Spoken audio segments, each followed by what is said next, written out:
greatest damn show on YouTube.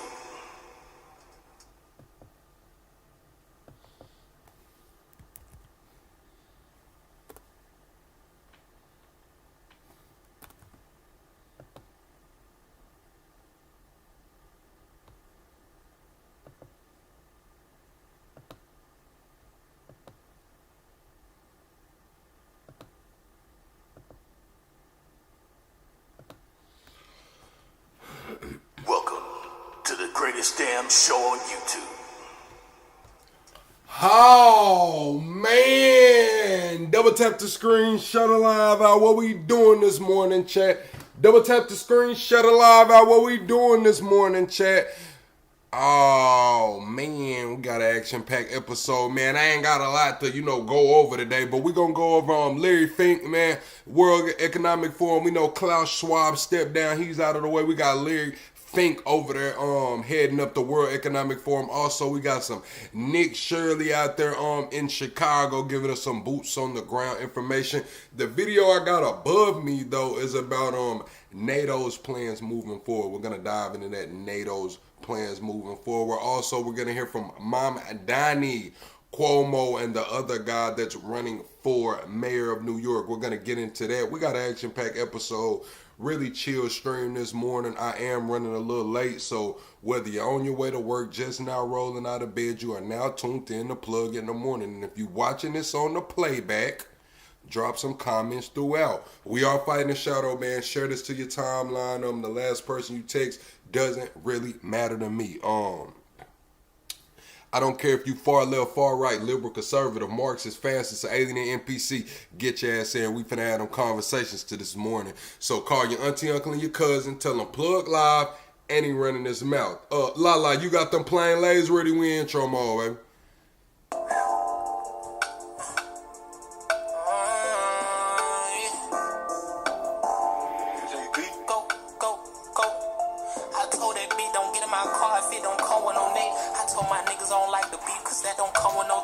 I told my niggas to mark my word, I guarantee that I'm next. I got the arms of a bodybuilder from the way that I flex.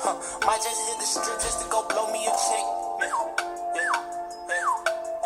They know what the fuck I'm on. They say that they got some of the best gas, they call it Southern Georgia. Chain on chain and ice on ice like Adam Sandler, I'm water boy. I know I'm all in the head. Bad bitch laying in my bed.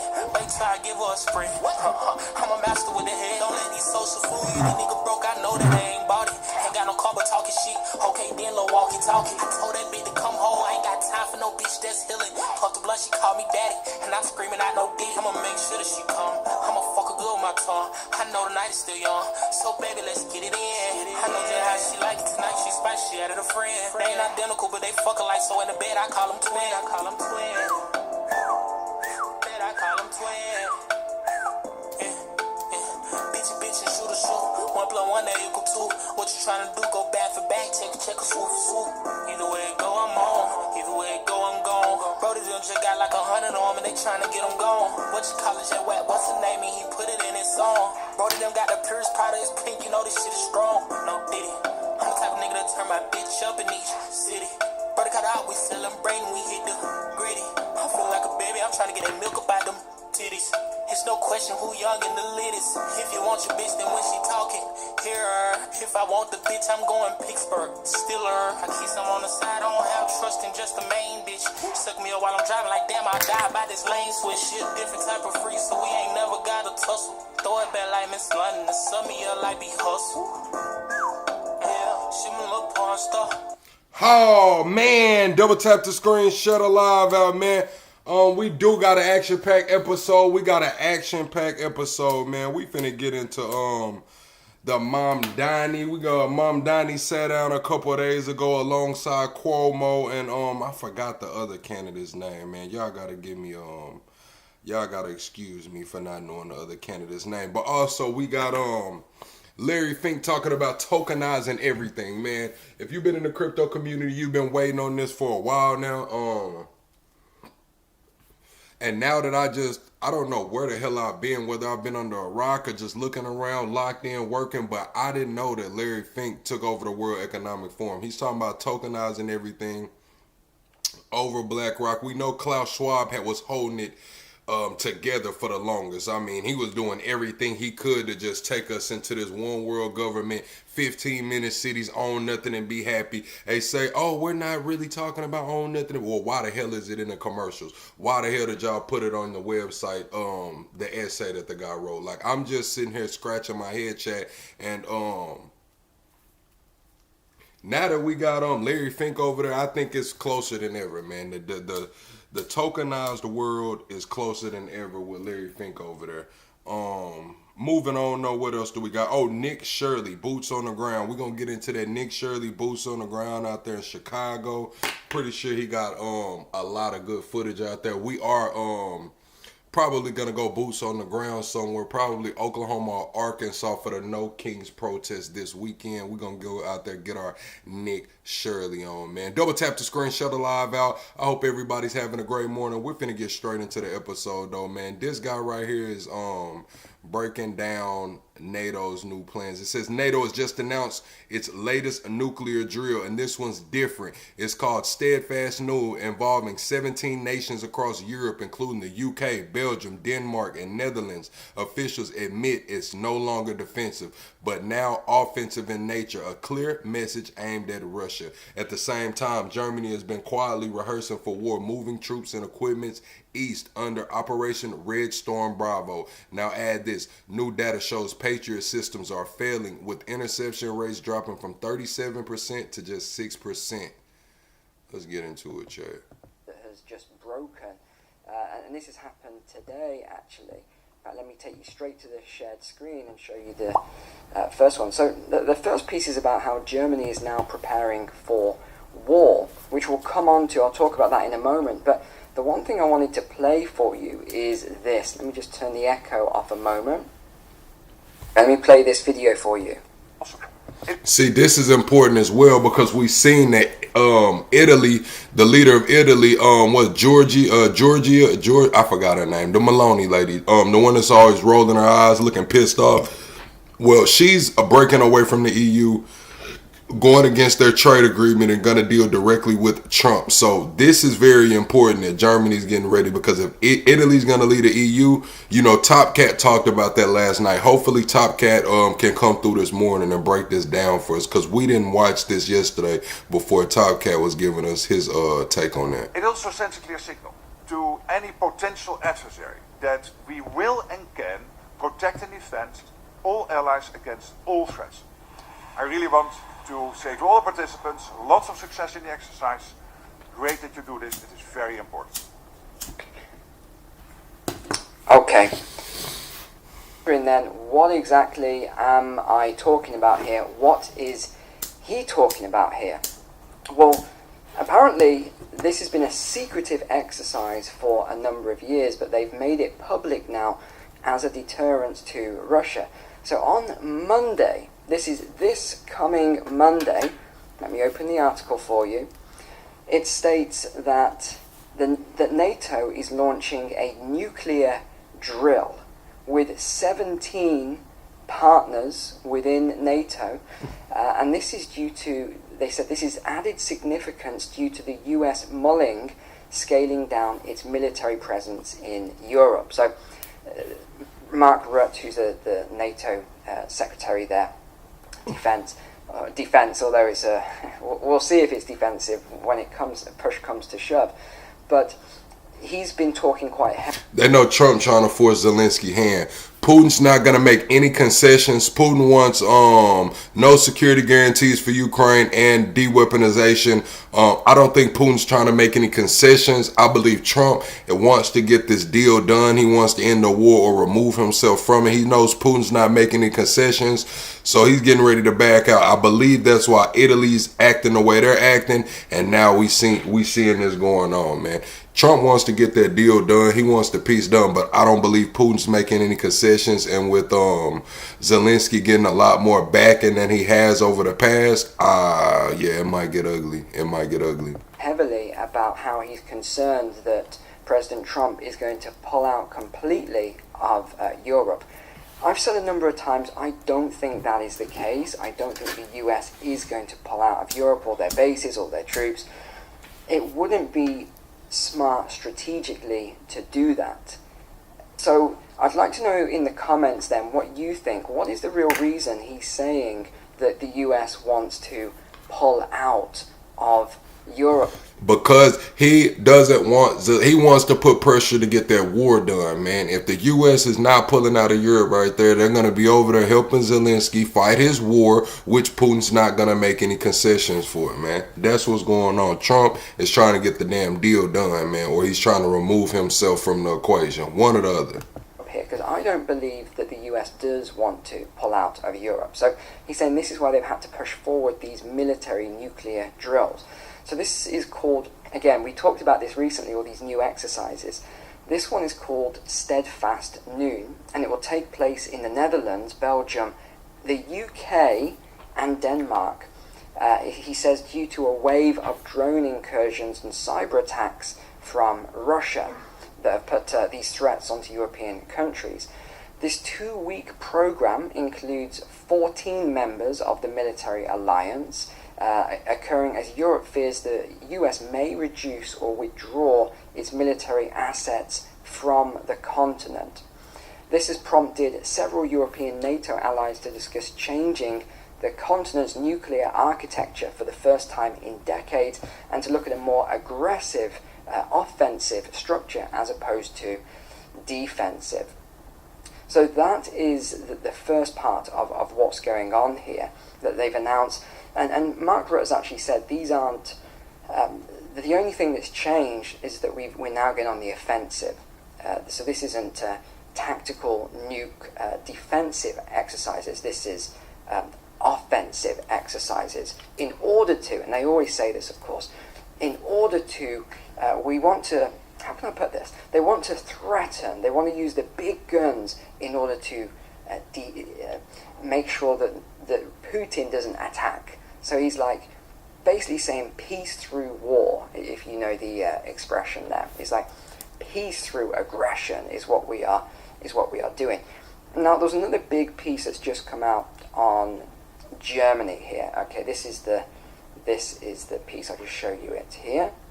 How Germany is preparing for war. So let's have a look at this, because it was quite an interesting piece. So they're saying that the threat was sufficiently great that NATO felt the need to send troops east across Europe to face off against Moscow. So this is the exercise that they are working on. This was the scenario the German government spent several days rehearsing last month, working out how the army would transport its soldiers towards NATO's eastern flank in the event of conflict in the Balkans. For 3 days, the port of Hamburg played host to the exercise Red Storm Bravo. This is soldiers and the emergency services, as well as civilian organizations, taking part. This was the largest military exercise since the end of the Cold War. They say in the event of conflict with Russia, Germany would, because of its geographical position, become the hub for NATO to coordinate the flow of soldiers and weaponry to the front line in the east. Troops from the US and across Western and Southern Europe, including the UK, would flow through the country towards Warsaw and so on. However, they again say they are not sure if the US would get involved. And again, I don't need to read all the stuff, it's all propaganda against the United States, saying a lot of negative things about the United States here. But the bottom line is you don't know. No one knows what will happen. You don't know what President Trump will do in that situation if Article 5 is triggered. And I think it's going to come down to who really triggers it. Is it that NATO triggers it by an offensive action, or is it that it's triggered through an offensive action by Russia? I think that's the sort of key distinction here, because there's a big difference. I think if it were the latter, President Trump would probably get involved with the US. I think if it was the former, he'd probably say, you've done this, you've escalated it, you've done this attack, you've done whatever else, we're not going to get involved, you got yourself into this mess, we told you years ago you needed to raise your spending per GDP, and you just didn't do it, you just left it to the US for defense. So I think that's probably the line he would go along with. So it goes on then, this is a huge operation, the Operation Plan Germany, this is funny, details of which were leaked to the press unknown leak. Every single time they say this, it was leaked to the press, an unknown leak. I mean, pretty much every secret is out there at this point. They envisage 800,000 NATO troops, 200,000 vehicles travelling across the country towards the front line. According to one army source, even with Germany's motorways at full capacity, it would take a week. So they need to think of other arrangements. It goes on to say, this was as much to familiarise Germany. A week to get 800,000 troops from one place to another seems like a long time. Probably in 2025 it is a long time. It probably is. But that's 800,000 troops, man. Trying to get them. I don't even know how far they're going. But I would imagine if it's taking a week, they'll probably try to get it cut down to 3 days. But there's no way you finna move 800,000 people in 24 hours, bro. There's no way. Civilians as the army as to far. what to do in the coming war. Okay, worrying language there. The ambulance service simulated a mass casualty event with multiple victims. So let me know in the comments here what you think of this, because this is I think this is very disturbing.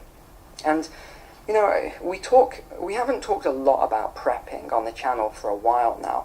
But I'm happy if you want some, more videos on that. I know they were very, very popular when I used to share. All right, we're going to stop right there on his, man. He getting to talking about prepping. You know, we talk about prepping over here, man. We talk about prepping over here. Not as much as I'd like to, but we're going to keep the show moving, man. Double tap the screen, shut the live out. We are 25 subscribers away from the next sub goal, man. Where the hell is this at? All right, bet. We finna slide over and watch Nick Shirley, man. Nick Shirley went out there, boots on the ground in Chicago, Chirac, man. And we finna see what's going on before we get into that Mamdani and Cuomo and the other guy. I think Curtis is his name. I straight up got played by my old We're gonna get into all of that. I don't know if it's a debate. I think they just sat around and took questions. Damn, I didn't mean to go over here in my studio. Hold on, chat. I got a lot going on right now over here. We got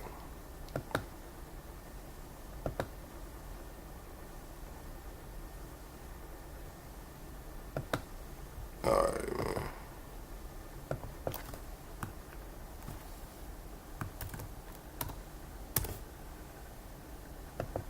Y'all double tap the screen. Here we go, right here. Alright, we're gonna go make an arrest right now. They have a guy right here. Here we go.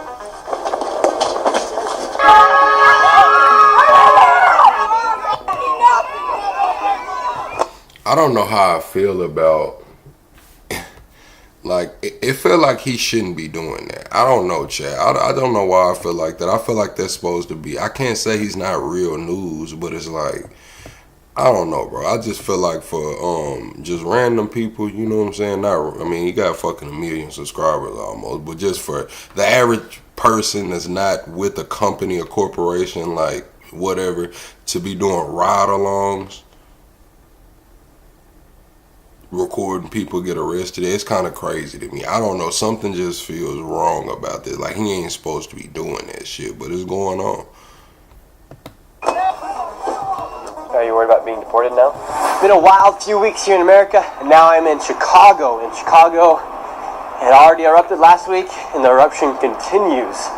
Right now, I'm outside of ICE Detention Facility Center. Just the other day, ICE had to shoot at one of the protesters because they were armed as well, and their life was at threat. They barricaded a car, and Chicago PD stood down and did not go in support of the ICE agents, so things are getting crazy here inside Chicago. I will also be doing a ride-along with ICE in this same video showing both sides, from the protesters and the ICE agents. Who knows what's going to happen.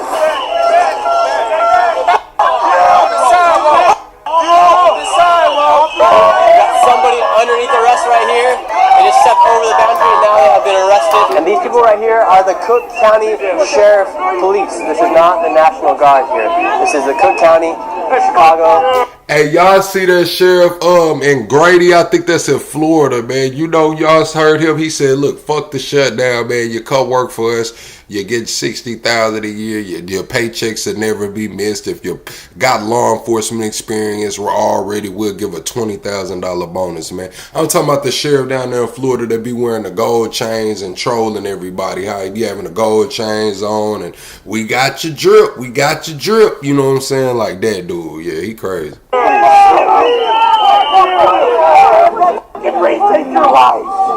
I can see you're very passionate about this cause that you guys are out here fighting for. What's your message to the Cook County police officers here today? That the Illinoisans are being kidnapped by ICE daily and put in that detention facility in unsafe, unhealthy conditions. And these guys are more concerned with us peacefully protesting in support of our fellow Illinoisans than they are concerned about freeing fellow Illinoisans from kidnapping. The big controversy here was initially the National Guard to be here, and now it's the Cook County Sheriff Police that are out here. Do you still have hatred towards them as well? I think they're more professional than ICE, and they must feel embarrassed by ICE. But if they're standing against us and not against ICE, then they're not with us, and I don't support them. Some people are comparing ICE and the feds, and now they're calling Cook County as well, the Sheriff Police. They're referring to them as the Gestapo. Do you think that's a fair? I think that's absolutely a fair comparison, because what did the Gestapo do that was so terrible? They hauled people off without due process. What is ICE doing? That exact same thing. You could make an argument that the more local law enforcement is not that, and sure, they even if they're not taking part in the actual hauling What's up, off of Cash? people, they're actively facilitating the taking of people that have been kidnapped and moving them somewhere else. So they're participating, even if they're not officially. I'm trying to figure out what's the mittens for, bro. I'm just trying to figure out what purpose are the mittens for, bro. I'm just a little confused on why he got these mittens on. Device, they are participating in that process of disappearing people. So I'd say that a comparison of them to the Gestapo is perfectly valid at this point. Yes. What did you think when Chrissy Nome came here? I think it was just a photo op for, Ice Barbie, and I don't, if she had to go to the bathroom, she could have gone to the detention center, or the facility's so bad there that.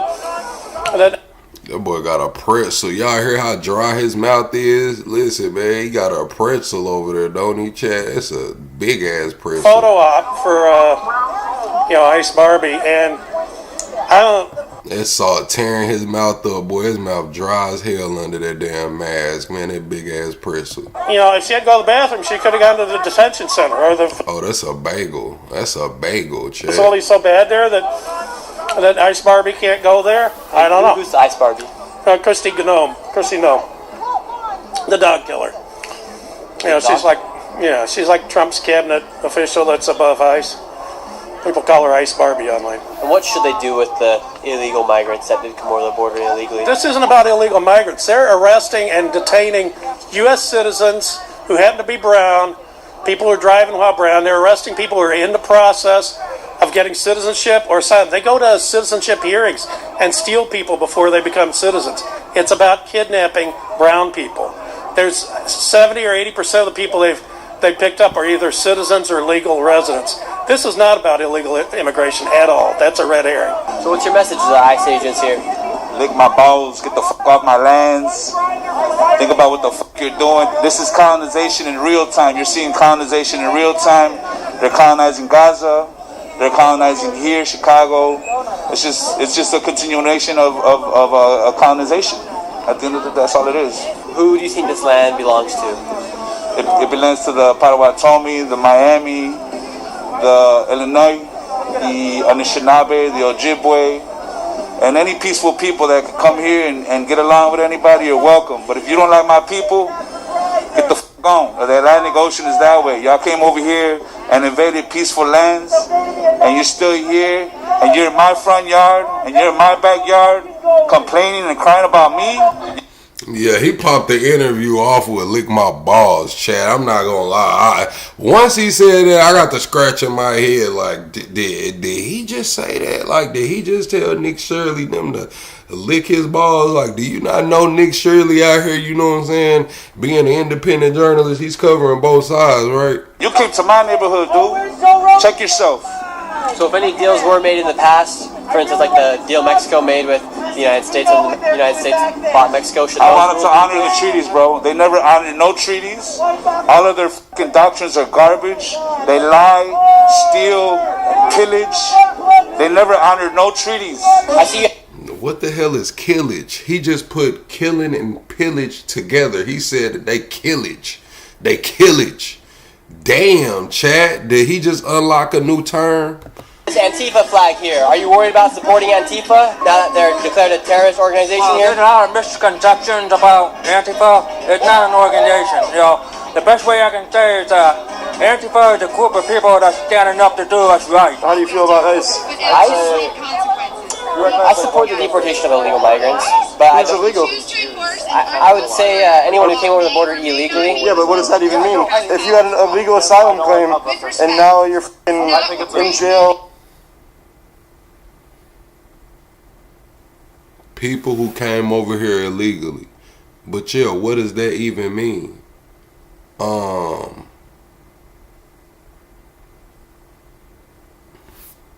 Or deported.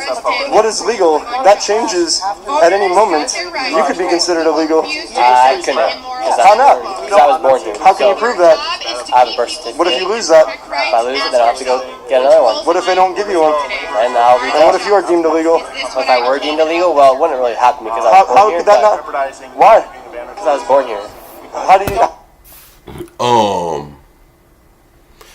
Nick Shirley's been to the White House, all inside the White House. I'm just going to put it out there. He's probably been fingerprinted, you know what I'm saying?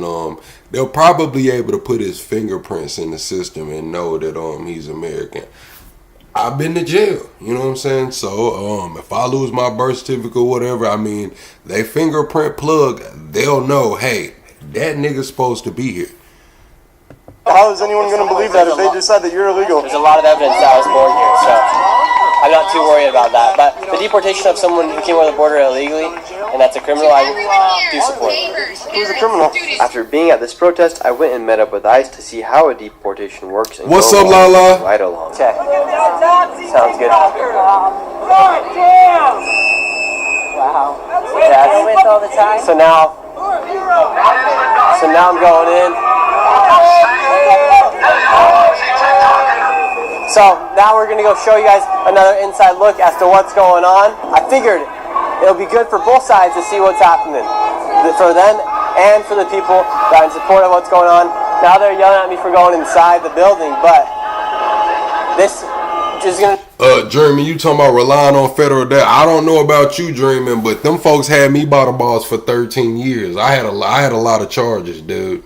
I'm pretty sure they know who the fuck I am. All the damn POs I had, all the damn piss I dropped in them cups for them folks, man. I'm pretty sure they listen, Dreaming. I'm not proud of it. I'm glad I got that shit behind me. But them folks had me by the balls for 13 years, dude. 13 years. Show more and more transparency for both sides, regardless whether you support ICE or don't support ICE. Now I have to go meet with some federal law enforcement to talk about the ICE ride-along. But before I go on the ride-along, I want to tell you guys about the sponsor of this video, Opus Clip. What used to just be an AI clipper, Opus Clip. And for you guys, right here they have a Russian man that they found this morning as they're going out. Was found to be illegal here, and now he's going to be deported. They're chaining him up, and then transportation will come and get him in just a moment. And he was from Russia? He is from Russia, correct. He's been here how long illegally? He's been here about 2 years or so. That's weird. I would not think the first people we were going to find today was going to be a Russian. Thank you, Mark. You know what? They come in all colors. And Vladimir's going to go take him back. Probably will. All right, what neighborhood are we in now? This is in Elgin. There's a complex called the Marbury Apartments over here. In our immigration databases, there are a lot of people who are wanted by ICE in this location. And it's difficult to infiltrate this neighborhood just due to the fact that there's a lot of folks, as I said, who's wanted, At the same time, they have scouts. They have people on the lookout for any type of vehicles that might be associated with ICE. And obviously, some of our vehicles, some are tenants, some are not tenants. So we had to come up with creative ways to try to infiltrate what I call the hornet's nest. Out of all the places you've been to, while you get these deportations have been going on, how would you say Chicago is as far as it being a hard? See, I'm gonna keep it real. Like, when it comes to the mass deportations, like, we gotta keep our country safe. The way they're going about it, it's not looking good. It's violent. It's rough. You know, it's a lot of disregarding going on. But at the end of the day, something gotta happen, bro. Like, 20 million people came through the southern border. Biden them let it, like, when it was reasonable numbers of people coming through, it was manageable. But come on, bro, we seen the videos. Like, let's be real. I don't know if y'all have seen it. I'm in Texas, bro. Like, I'm talking about diesels. When you get tractor trailers of people dying because they've of heat strokes and shit because they're locked in these trailers and shit, it's a problem. Like, well, we're talking about whole tractor trailers of people dying, bro. Harder to go through and find these people with how many people are putting out notices of ICE in the areas? I think it's hard, both Chicago, sanctuary cities or sanctuary states and cities, such as California and Chicago. It ranks, they're sort of neck and neck, but I'll just give the edge to Chicago, just due to the fact that we're dealing with the threat levels of the gangs and just the bounties that's wanted, and just the threat level of now people are putting Apple tags and government rides. So I think you said, how do I know if they're legal or illegal though? I mean, I'm just gonna guess that if it's like a bunch of people packed into this sleeper of this diesel, like 35, 20, 15, 18 people packed in here, man, or packed in the back of a trailer or in the side panel of a damn F-150, I'm gonna assume that they're not legal or they've done something bad and they're trying to hide. Like, when people get to hiding in trunks and shit to be transported places, something's going on, dude. I mean, something's going on. Putting like Apple tags on your guys' vehicles. Yes, sir. Yes, sir. And how much are some of these bounties they're putting out for you guys? There was a bounty for... My chat does what the hell they want to do. If they want to support MAGA, by all means, they can support MAGA. If they want to be Antifa, by all means, they can be Antifa. I don't give a fuck what you guys do. If y'all haven't noticed this by now, I'm Plug. I'm a centrist. I'm the voice of the politically homeless. I look at this shit objectively on an issue-by-issue basis. I'm not a bootlicking cuck. I'm not just somebody who's gonna go with what everybody else. No, I'm gonna look at it, I'm gonna evaluate it for me, and this is how I feel. I'm gonna relay those opinions to you guys. I'm not pushing my opinions on you. Y'all don't gotta agree with me. Y'all can say fuck Plug and fuck what he think. Don't care. Just double tap the screen on your way in. For the BP officer, Greg, who was overseeing the BP operations, and it was like $10,000. And is that to kill you guys or just to get you guys hostage? Both. I think one was 10,000, the other one was 2,000. So just the threat level, I think, in Chicago is a little bit worse than that when it comes to like Los Angeles. And right now, what are we specifically looking for as we are driving around? Right now, we are inside this plaza called Elgin. So we have a lot of targets that frequent this area. So a lot of times what we'll do, like, this don't feel right to me. You know what I'm saying? Something feels wrong about this. Like, not hating on Nick Shirley. Get your content, dude. You out here putting in that work. You getting perks and privileges and shit. But just as not having a press badge on, or it's just like, bro, this Nick Shirley riding around in the fucking truck with ICE, man, finna go arrest some people. Crazy work. Like, I don't know, Chad. It just feel like he's not supposed to be doing this, man. It feels not wrong, but it just feels like, I don't know, bro. It just feels like I would get in trouble. Like, if it was Plug riding around with ICE picking people up and shit, I would get in trouble, bro. I just feel like, I was like, man, I don't know if I'm supposed to be doing this shit, bro. We'll have methods to go about trying to apprehend our target locations. in regards to this plaza.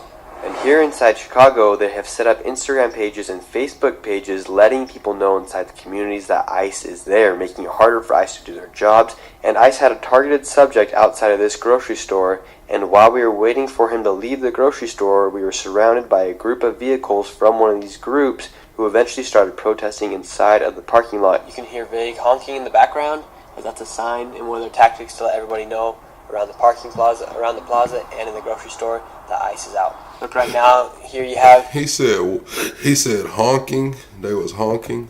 Some of these locals, these protesters there, trying to make it known that we are in the ICE vehicle. They even have kids holding out signs. They have the Mexican flags outside the windows. And they have kids holding signs. Hey, double tap the screen, shut a live out. Chat, we 25 subscribers away from the next sub goal. It's no way we been on live, bro. We been on live 36 minutes and we done got 1 subscriber. Crazy, bro. That's crazy, chat. Can we get 25 subscribers, man? We 25 subscribers away from the next sub goal. We go live every single day talking current events, politics, and entertainment. Subscribe to the channel, man. Back there. In a way, these guys are hindering a law enforcement investigation. Is this something somebody could be arrested for? We're still waiting for guidance to come down in regard to this type of activity. So hopefully we'll know more here in the future as this type of activity keep on going on across the country. And while we were waiting, other ICE agents had identified a vehicle with 5 illegal migrants, and watch what happened when they go to try and make the arrest. All right, go ahead. We'll take it down. Come on, let's take it down.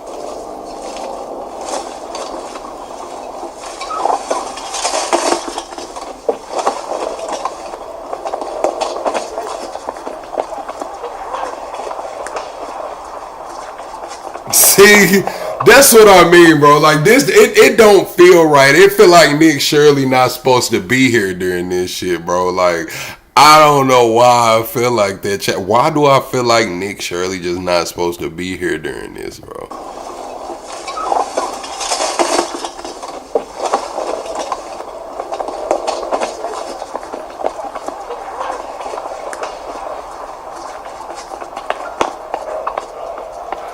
He out of there.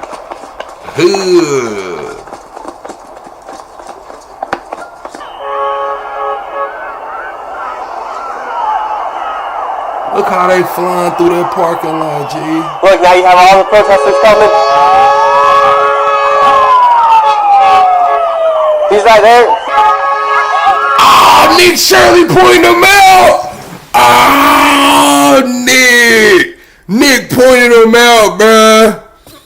See, I thought Nick said he was being unbiased, man. I thought Nick said he was being unbiased. Nick, what's up, dog? Nick, man, we fuck with you, Nick. I'm just saying, bro. As a journalist, I would probably had to be unbiased, man. I probably would have had to be unbiased. But Nick just pointed him out, bro. Nick just pointed him out. All right, chat. Is Nick wrong for pointing them out, man? We seen at the beginning of the clip, Nick said, look, man, I'm going to show you both sides. You know what I'm saying? I'm journalist, man. But Nick just pointed this dude out, bro. Is Nick wrong for pointing this dude out, chat? Oh, man, let me go back to it, bro. That is crazy work. Oh, man, what? Being law-abiding doesn't mean you're biased. How is it? That's not law-abiding. Minding your business is law-abiding. What is we talking about? Minding your damn business is law-abiding. You said being a law-abiding citizen, hell, he hadn't done nothing wrong. Nick hadn't done nothing wrong to not be law-abiding. Like, now the illegal, whether he's illegal or not, you know, that's up to the... But Nick had done nothing wrong. What does that make him a law-abiding citizen? Because he know what it make him is a damn snitch. That's what it make him is a damn snitch. But it is what it is. I'm no one to judge. Hey, this is everybody's America, right? I want to go back to it. I fuck with Nick Shirley, though, man. I ain't gonna lie. Nick Shirley, this crazy, bro. Am I biased when it comes to Nick Shirley, man? Am I biased, chat? Am I being biased, chat? Am I giving Nick Shirley too much grace? I gotta watch the clip again, bro. I might be biased, chat.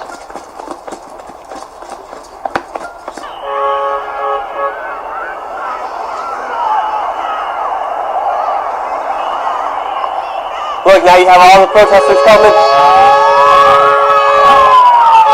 Y'all see him running, he's scooting through. He just ran past that white truck, he's scooting through. Now listen, at this moment, if I'm seeing this guy run right here, Chad, I'm just going to keep recording. You know what I'm saying? I'll be like, yeah, damn, you know what I'm saying? Now, Nick might have been trying to just talk to the live, but he wasn't. I can't even, he yelled, bro. He was like, there you go. All right, listen, man, he yelled, bro. Nah, Nick told on this dude, bro. Nick told on this dude, man.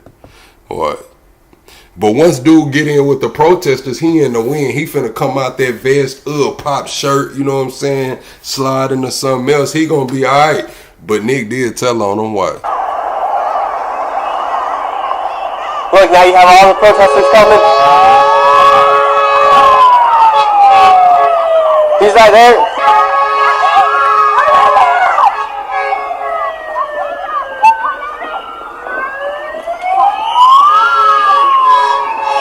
He might not have told. He didn't say it that loud. It depends on how close the police was to him. We can make the case he was telling that to his live, bro. We can make the case he was telling that to his live. Because, like, man, I don't think the police was that close to him. He didn't say it as loud as I thought he said it.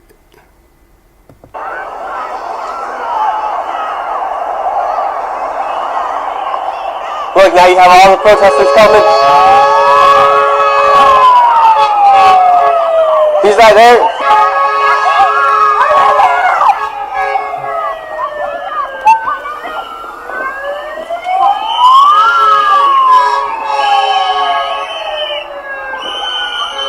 Get the f*** out!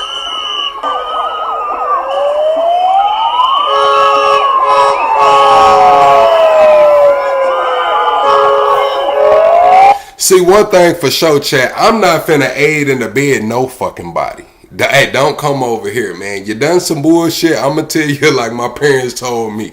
Don't bring your ass over here. You know what I'm saying? I'm not aiding in the bed no fucking body. I got kids, chat. But I mind my damn business. That's one thing for sure. Two things for certain. I'm from Central Arkansas. We know how to mind our motherfucking business, bruh. Now, if it ain't no women or kids in immediate danger, chat, I'm gonna probably mind my fucking business. Like, if I see somebody pushing out a fucking grocery cart full of groceries, I'm gonna mind my business. That ain't got shit to do with me, man.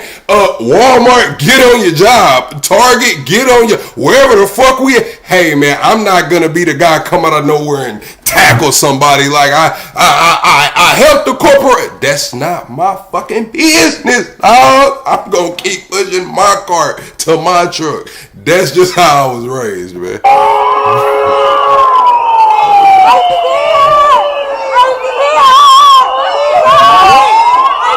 If all the protesters showed up.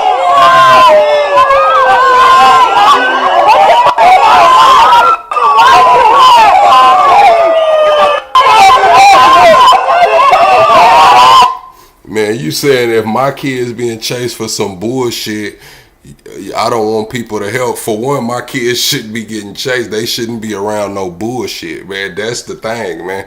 We gotta guide these children into not being in those situations, man.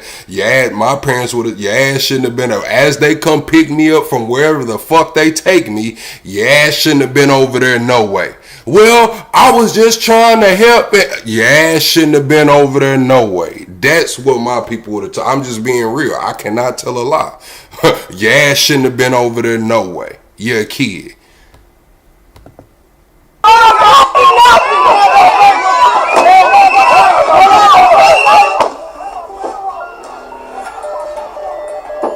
Whoa, whoa, whoa. Jeez.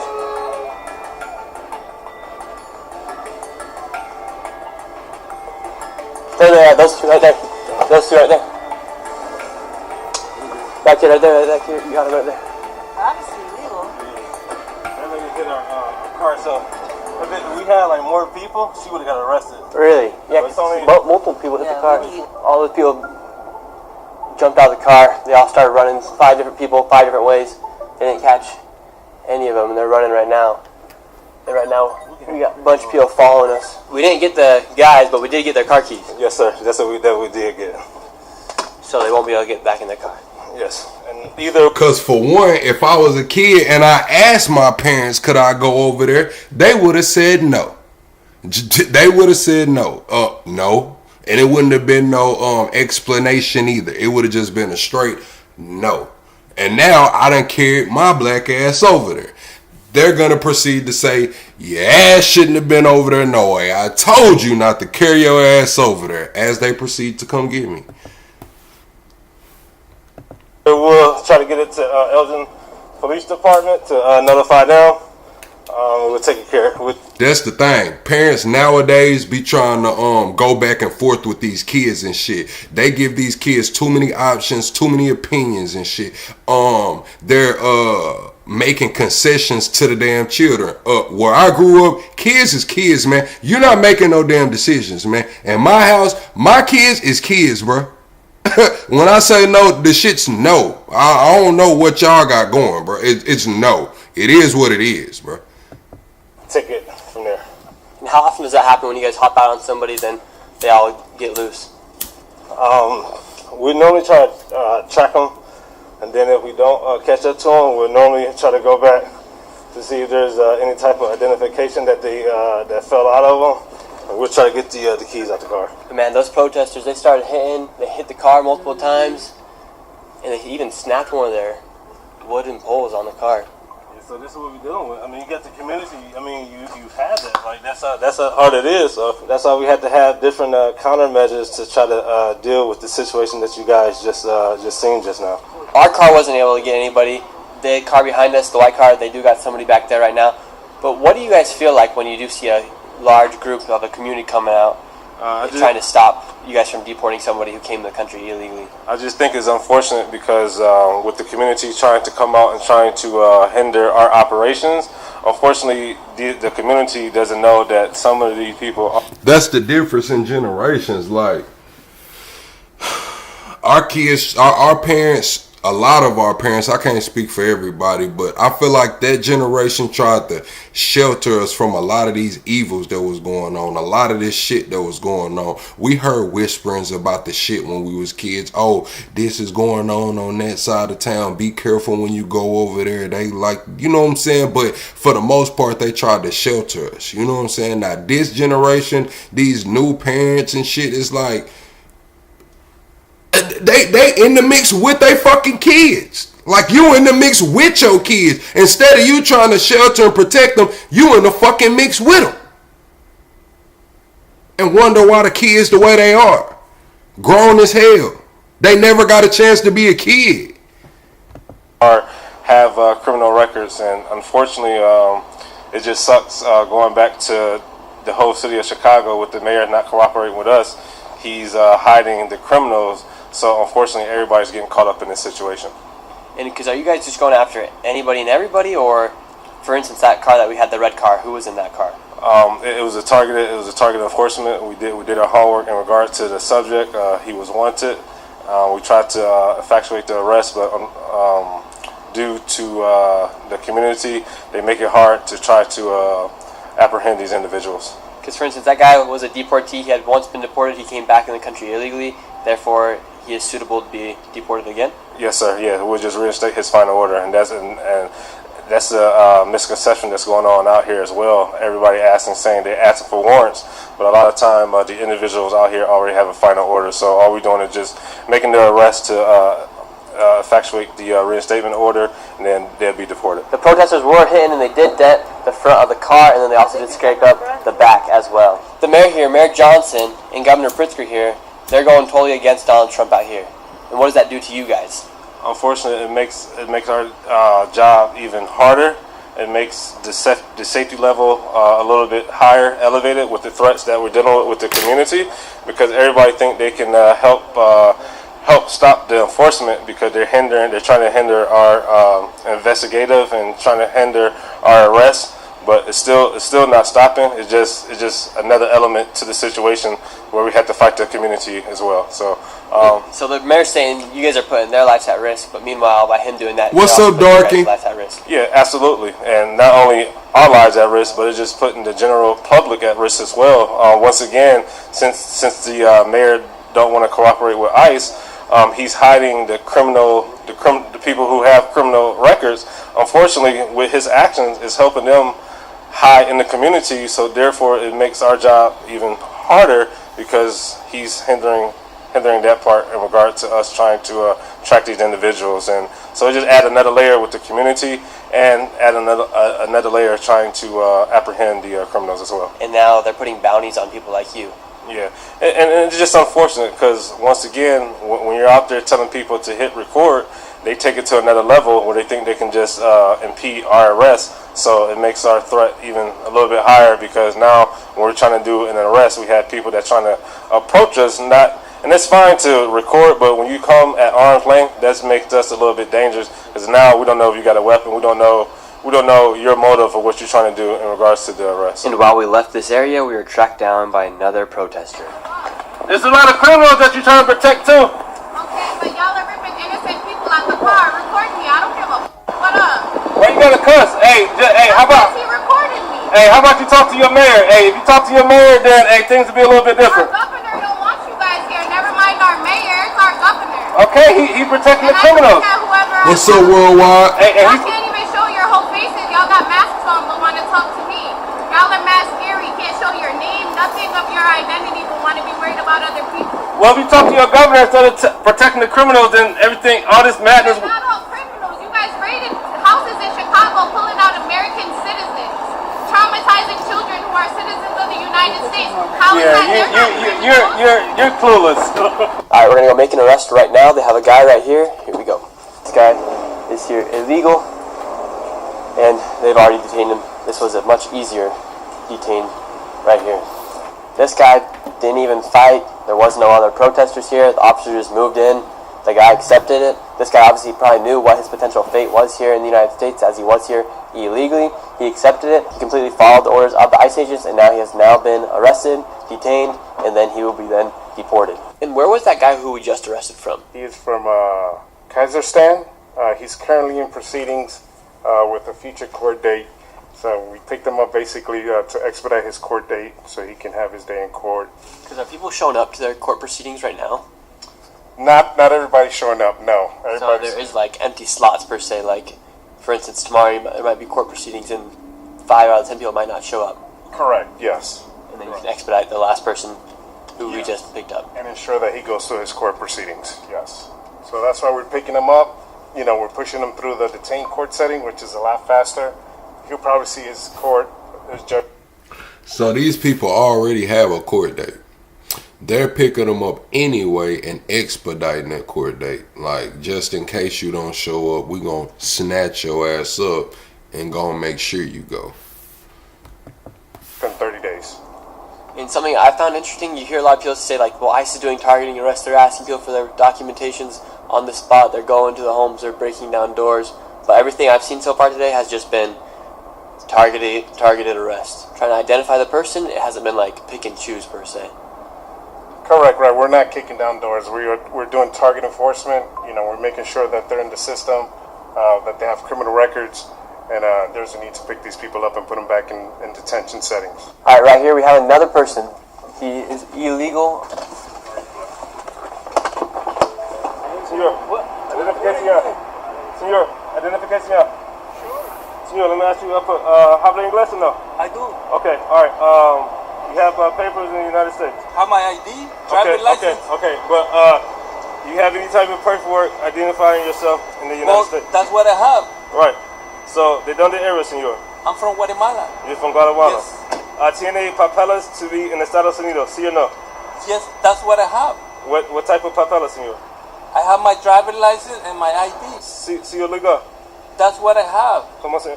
Vamos, let's go. Step up. No, step up. Come on, can I pull señor, vamos. Vamos, step up. No, can vamos. I pull up? No, vamos, señor, get up. Vamos, señor. Señor legal, see? What about my wallet? Now they have this man under arrest.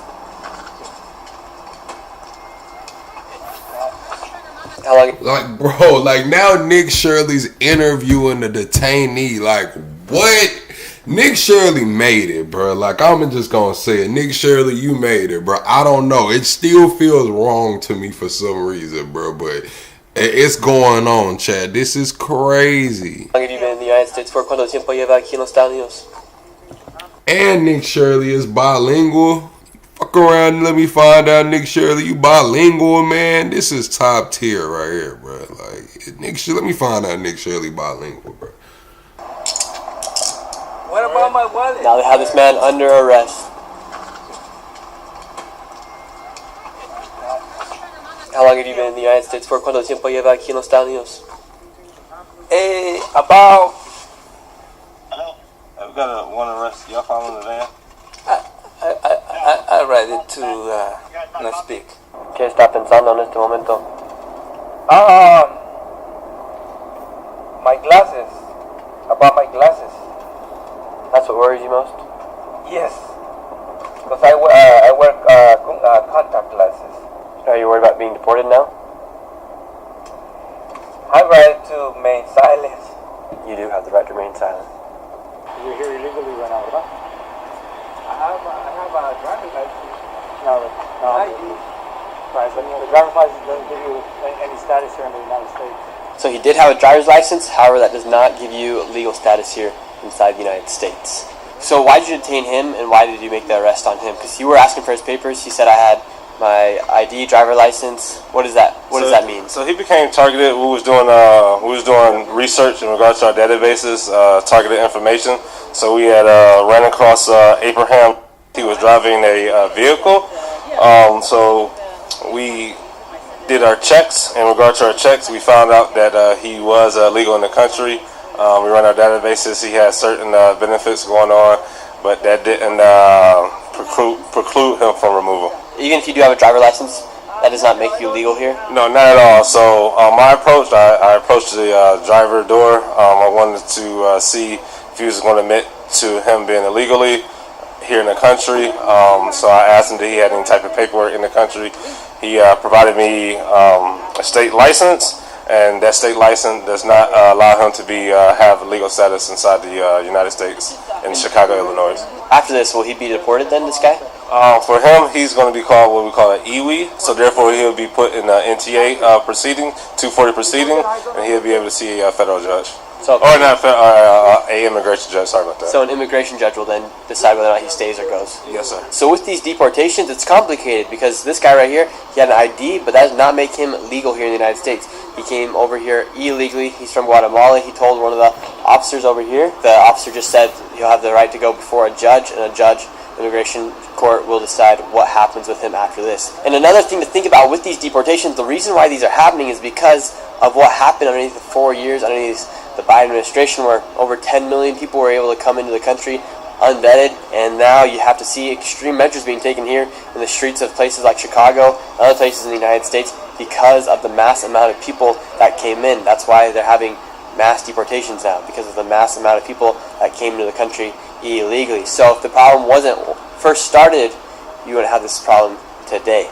And now you can see underneath Donald Trump, the Trump administration, the border crossings are down to nearly zero. So it was a problem that could have been solved, but they never stopped it. And now you have mass deportations. You had a mass immigration. Now you have mass deportations here in the United States. Now he's in transportation to the ICE Detention Facility Center, and an immigration judge will determine what happens with his future here in the United States. After I had finished my ride-along, I checked my phone, and it was blown up full of death threats from people from inside of these communities. And they had also posted my face all over these Facebook pages saying that I was some insider working for ICE, when in reality, I'm just a journalist who did a ride-along with ICE to show more transparency. I told you, it felt like he ain't supposed to be doing this shit, bro. And to show people what's actually happening with these ICE deportations. And then later that night, I went to the ICE facility to see what was happening as more protests took place. So right now you have Cook County Sheriff Office out here. They created a line outside of this building, and you have all the protesters here. You see signs like Abolish ICE, United We Stand, Afuera. It's a little wild out here right now. You have a lot of people. Right now they get mad at this guy because he has a speaker out, and they do have a curfew at 6 p.m. They cannot be protesting here on the street. They're saying this is an unlawful assembly right now, and they're telling everybody they need to disperse. This is actually the state of Illinois police. Let's see what's going to happen. Right now you have people yelling at ICE. My Mexican father has more balls than all of ICE put together. And right here you have a line of Antifa, all in black cloth, Looks like they're going to be making a resistance line right here. The police right here. Who knows what's going to happen? You do have people in black bloc right now. They're forming a line. At this protest here, they have everything. You have snacks, water, chips. You have pizza, Coke, Sprite, whatever you want. They got it right here. Look, they have everything here. You have two groups right now. You have the police right here, and then you have a group of Antifa right here. They're acting like they're going to hold the line. Keep moving back. The more police officers move as well. Antifa's still holding the line now. Until 6 p.m. Alright, Antifa has decided to hold the line right here. And now people are throwing stuff. Alright, they're going to make some arrests. Alright, there you go. Get back!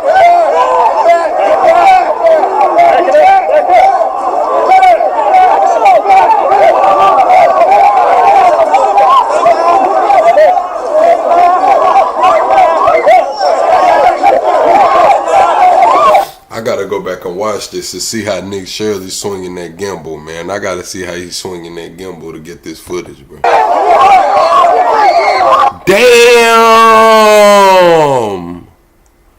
Damn, bro. He rolled her up like a piece of dough. He rolled her up like, y'all know how they got the pizza dough? Y'all know how they roll the dough out, man, for the pizza? Wow, man, it looked like he was finna get to doing this in there, chat. Watch how he roll her up like a damn piece of dough. Alright, Antifa has decided to hold the line right here. And now people are throwing stuff. Alright, they're gonna make some arrests. Alright, there you go. Get back!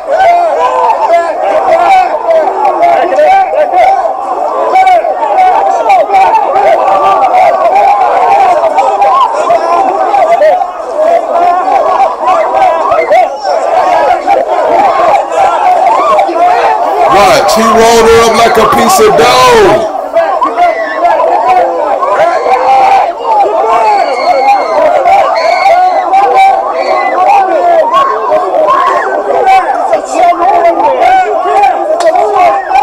People are starting to throw stuff. People are crying. The police are not holding back. Now that you have the last line of Antifa that have got arrested, you have a new line that's stepped up, and then you have the Illinois State Police right here. Who knows what'll happen? All hell's gonna break loose. What makes you want to stand here in the front line? Because these are our brothers and sisters. These are our family, our community. We're all part of humanity. And it's a tragedy what's happening. And if we don't fix this now, we will not be able to fix it. Are you not worried about the police arresting you here? It's my duty to be out here. If we don't fix it now, it won't be fixed for your generation. It won't be fixed for your children's generation. It's going to take us decades to bring justice around. Sir, what do you think about this protest here? I think it's pretty stupid. Why do you think it's stupid? Well, because the law enforcement is out here trying to defend our country by getting the migrants out. And what's happening is you got a bunch of people who have been ill-informed or have basically drank the Kool-Aid that are doing things that they think are right but are actually very wrong. What do you think about the police officers moving these protesters after 6 p.m.?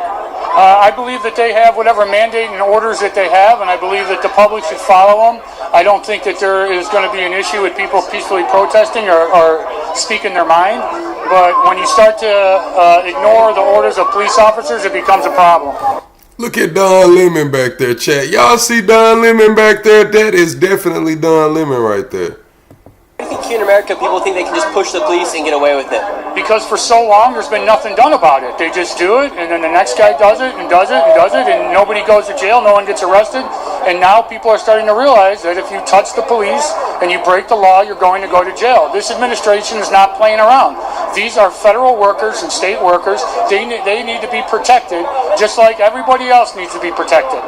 So if you're going to come down here and assault these police officers and assault federal officers, what are you going to do to regular citizens? It means you have no moral compass. And if you don't have a moral compass, it's a problem. Everyone's chanting right now, the people united will not be defeated. Now the police are moving up, and now something's about to break out.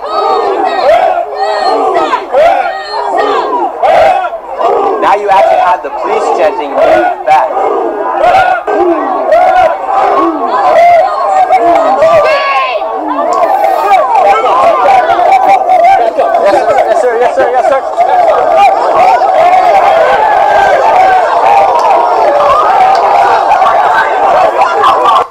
Nick Shirley just take the Pillsbury don't roll to the back? Oh man, they done roll Nick Shirley up. The Pillsbury don't roll to the back of Nick Shirley. Yes, sir. Yes, sir. Yes, sir.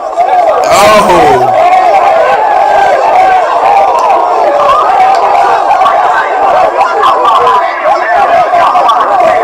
Did y'all hear them two pops? I heard a clap, clap. I hope that was not them damn wooden sticks cracking somebody upside they shit. Listen, chat.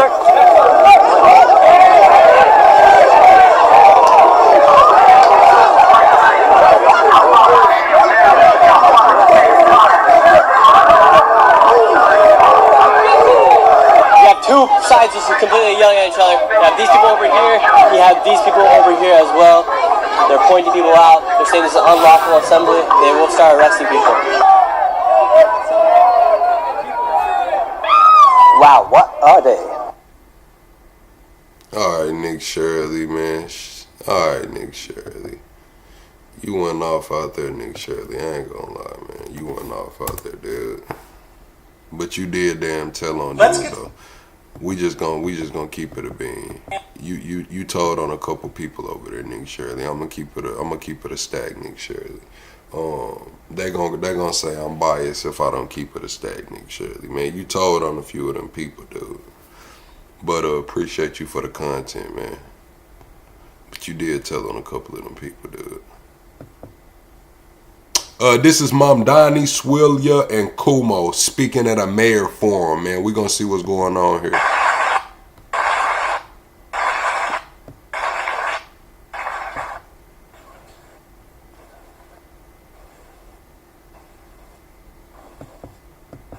Why is it doing State government, TA.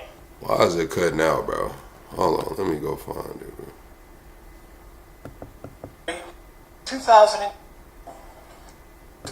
It was cutting off on a real video. Hold on.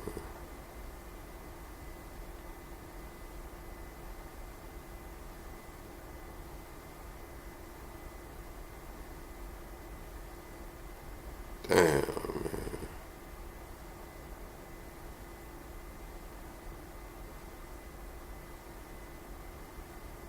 Here we go. Here we go. It's still doing the damn. Yeah, we're not gonna be able to watch this video. I don't know who recorded for Fox, but they got it fucked up, bro. Fox did not do a good job right there, chat. Fox did not do a good job right there.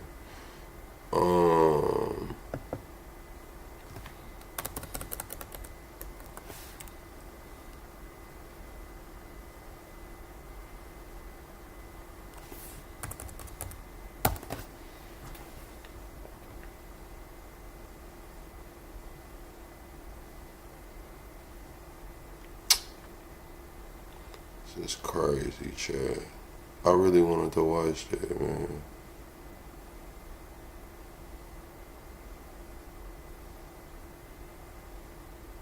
Damn, chat.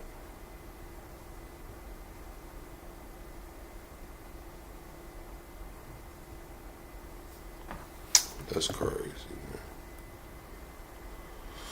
man. Man.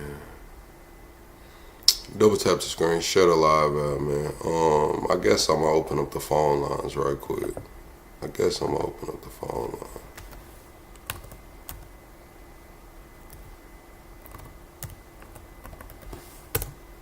Damn, man. I wanted to watch that debate, though. I definitely did.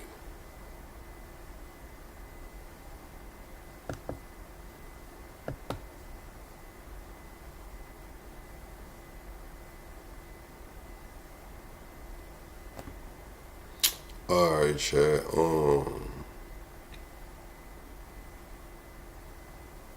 That just threw me out because that's what I planned on us watching. Let me see if I can find it elsewhere.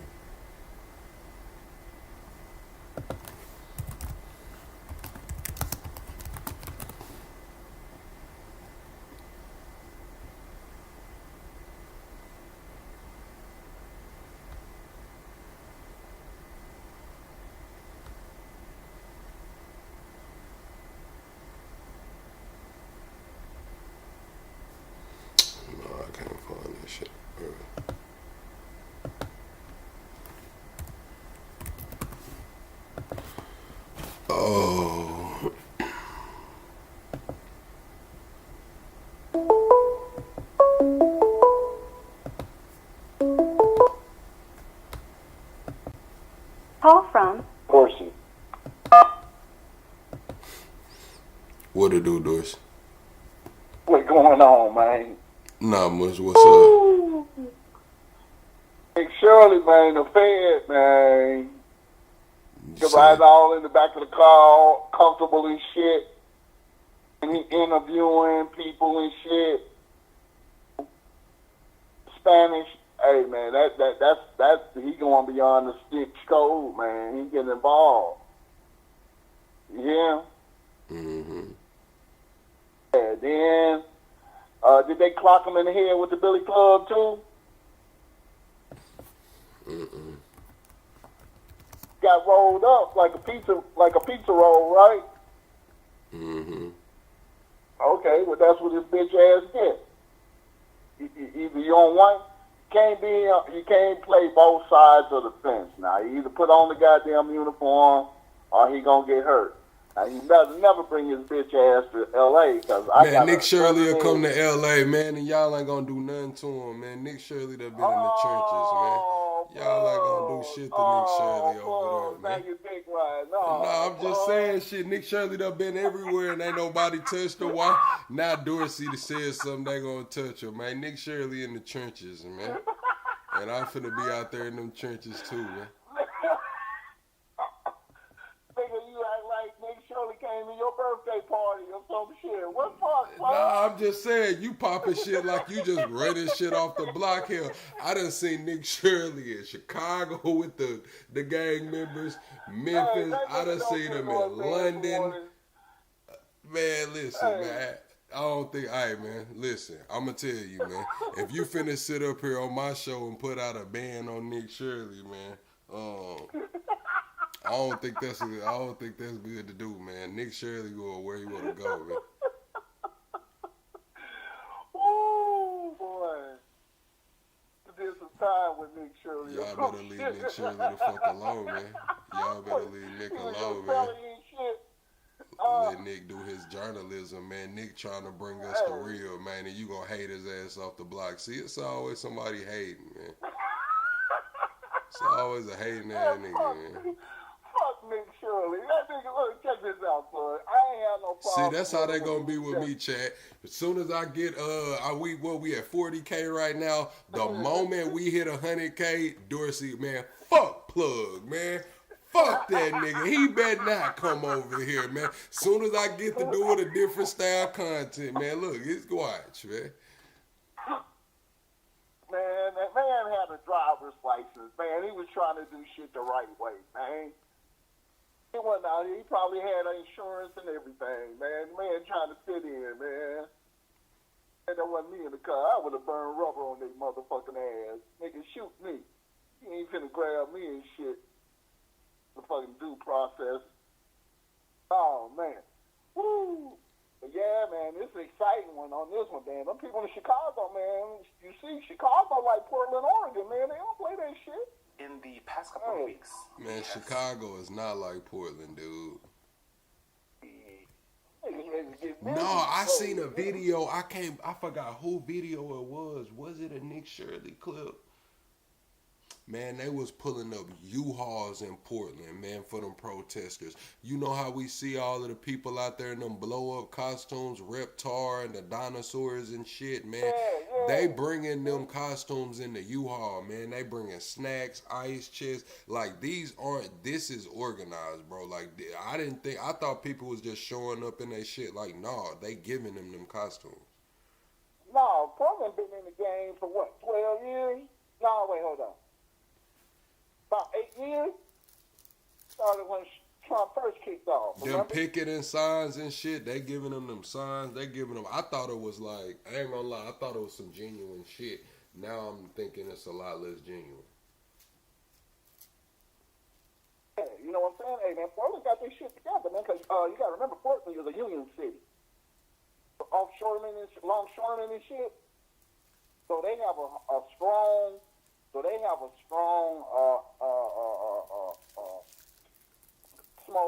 strong bond with what's going on, because you know Trump is fucking with them tariffs, right?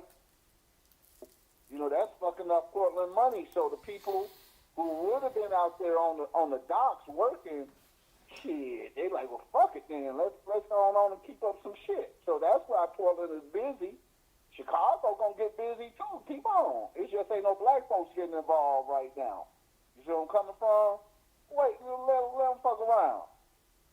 Go around and do their National Guard shit in the wrong neighborhood, O Block. Let's see what happens. They got them immigrants running scared. You know what I'm saying? And American citizens is basically just on the sideline. But, you got a few conscientious people who say they want to get involved because they don't like, them deporting their maids and shit and their gardeners and shit, The people depend on them folks. And, people ain't finna go out there and mow their yard when they can get a Chico to do it. Hey, Plug. What? I checked my email. You didn't send me your address. I told you I'm rolling out today, man, with the Texas, man.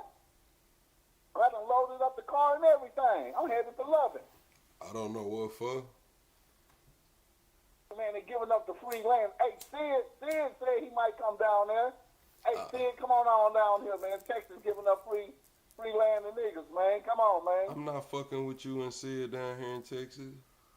Oh! I'm not fucking with you and Sid down here, man. Nigga, we was gonna show up for Thanksgiving. We was gonna surprise you. Nah, I'm country for real. We don't like surprises. I'm just teasing you, Plug. You know damn well I ain't coming to no goddamn Texas, man. They can give me, I don't give a fuck if they Sid, that's where you fucked up, Sid. Dorsey already said he gonna tell on me, and you said that you would tell for $50 too. See, you should have said you was coming by yourself, Sid. Dorsey already said he got family and friends down here that he trying to invite over here and shit. Nah, see, Sid, now your ass can't come either. It is what it is. Go ahead. Snitch, he ain't even in the snitch union, man. He ain't get his card yet. Man, he's just an assistant snitch. I'm a professional snitch. And for Jesus, over in Florida, he got 11th hour on the headhunting action, man. That's Jesus, man. What is you doing? That's Jesus, man. Bye, Dorsey. All right, Dorsey. He ain't Spanish. He American. His name bro, Jesus. This is not He Got Game, bro. His name is Jesus. His name Jesus, man. Spell it. A-E-S-U-S. It's the same way you spell Jesus, ain't it? It means Jess. Yeah, his name means Jess. Oh, see, my girl's Spanish. She already know how this shit is. That her grandfather's name was Jesus, so she know what it is. So that's how you spell it, right? Jesus, yeah. But see, we on this side of the border, so that shit is called Jesus, nigga. There ain't no... Bro, I'm not running around here calling nobody Jesus, bro. I don't care. I'm not running around here calling nobody Jesus, bro. Man, if the man want to be Jesus, be known as Jesus. You can call him Jesus, hell. Do what the hell you want to do. Hey, just put an accent on that J then if you don't want to be called Jesus, man. Yeah, you can call him man Jesus. I ain't calling him Jesus. But anyway, so like I said, man, the shit's gonna hit the fan, man. And then now, oh shit, NATO ain't playing. See, when they talk about doing offensive and they starting to do them exercises, it's on and cracking, Plug. I still got my NATO flak jacket. Well, it's in Florida, but I still got my NATO shit. It don't really stop nothing but, I think, 38 caliber bullets. You better quit telling your business. Bradley says, I'm a lifelong Republican. I find what those kids said in those texts absolutely disgusting. They should all lose their jobs. But the Democrats are unbelievably evil. Okay. Well, fuck, shit, man. Let them niggas do what they do. Democrat on one side, Republicans on the other. I'm an independent, so I want to see the goddamn fight. I'll break out in that civil war. I'm waiting. And I'm up to 14 phones. Dorsey, what the fuck is them phones gonna do for you in a civil war, bro? Call 911 when they hang your ass wherever you at? I can't say because then it's against the federal law and so forth to do what I'm thinking about doing. But you know that shit worked in Iraq, didn't it? Yeah, Dorsey, that's some California shit. You ain't gotta just use that motherfucker to make phone calls now. Y'all gotta do y'all have a Academy Sports out there or something like that? Nah, we have Dicks. Well, Dicks ain't got what I'm talking about. You need to find you an Academy Sports, a Cabela's, a pawn shop, because them phones ain't gonna help you. Man, them phones, plug. Them phones gonna get the job done for what I got in mind. Okay. I'm saying it worked in Afghanistan, it worked in Iraq. So Dorsey, they gonna be scraping you up off the street somewhere. If you plan on a cell phone saving your life out here during the Civil War, they gonna be shoveling your body off the damn side of the road. Okay, I'm just saying. They just don't know. I'm a guerrilla fighter. Shit, I know how to do hit and run tactics and shit. So they got a whole bunch of little motherfucking routes. They got to go through those mountains. A couple of landslides to fuck up that road for a minute. This California. I'm just saying. I can start a snow avalanche or some shit. You know what I'm saying? So, you know, that's on y'all. But, you know, it ain't got to that point. But, you know, I'm getting my shit together. People be asking, well, Tulsi, why you got so many phones? I'm like, yeah, listen, Dorsey, I'm gonna keep it real. All that shit you talking about could be solved with a 12 gauge, a few boxes of shells, an AR, a few boxes of rounds, and a pistol.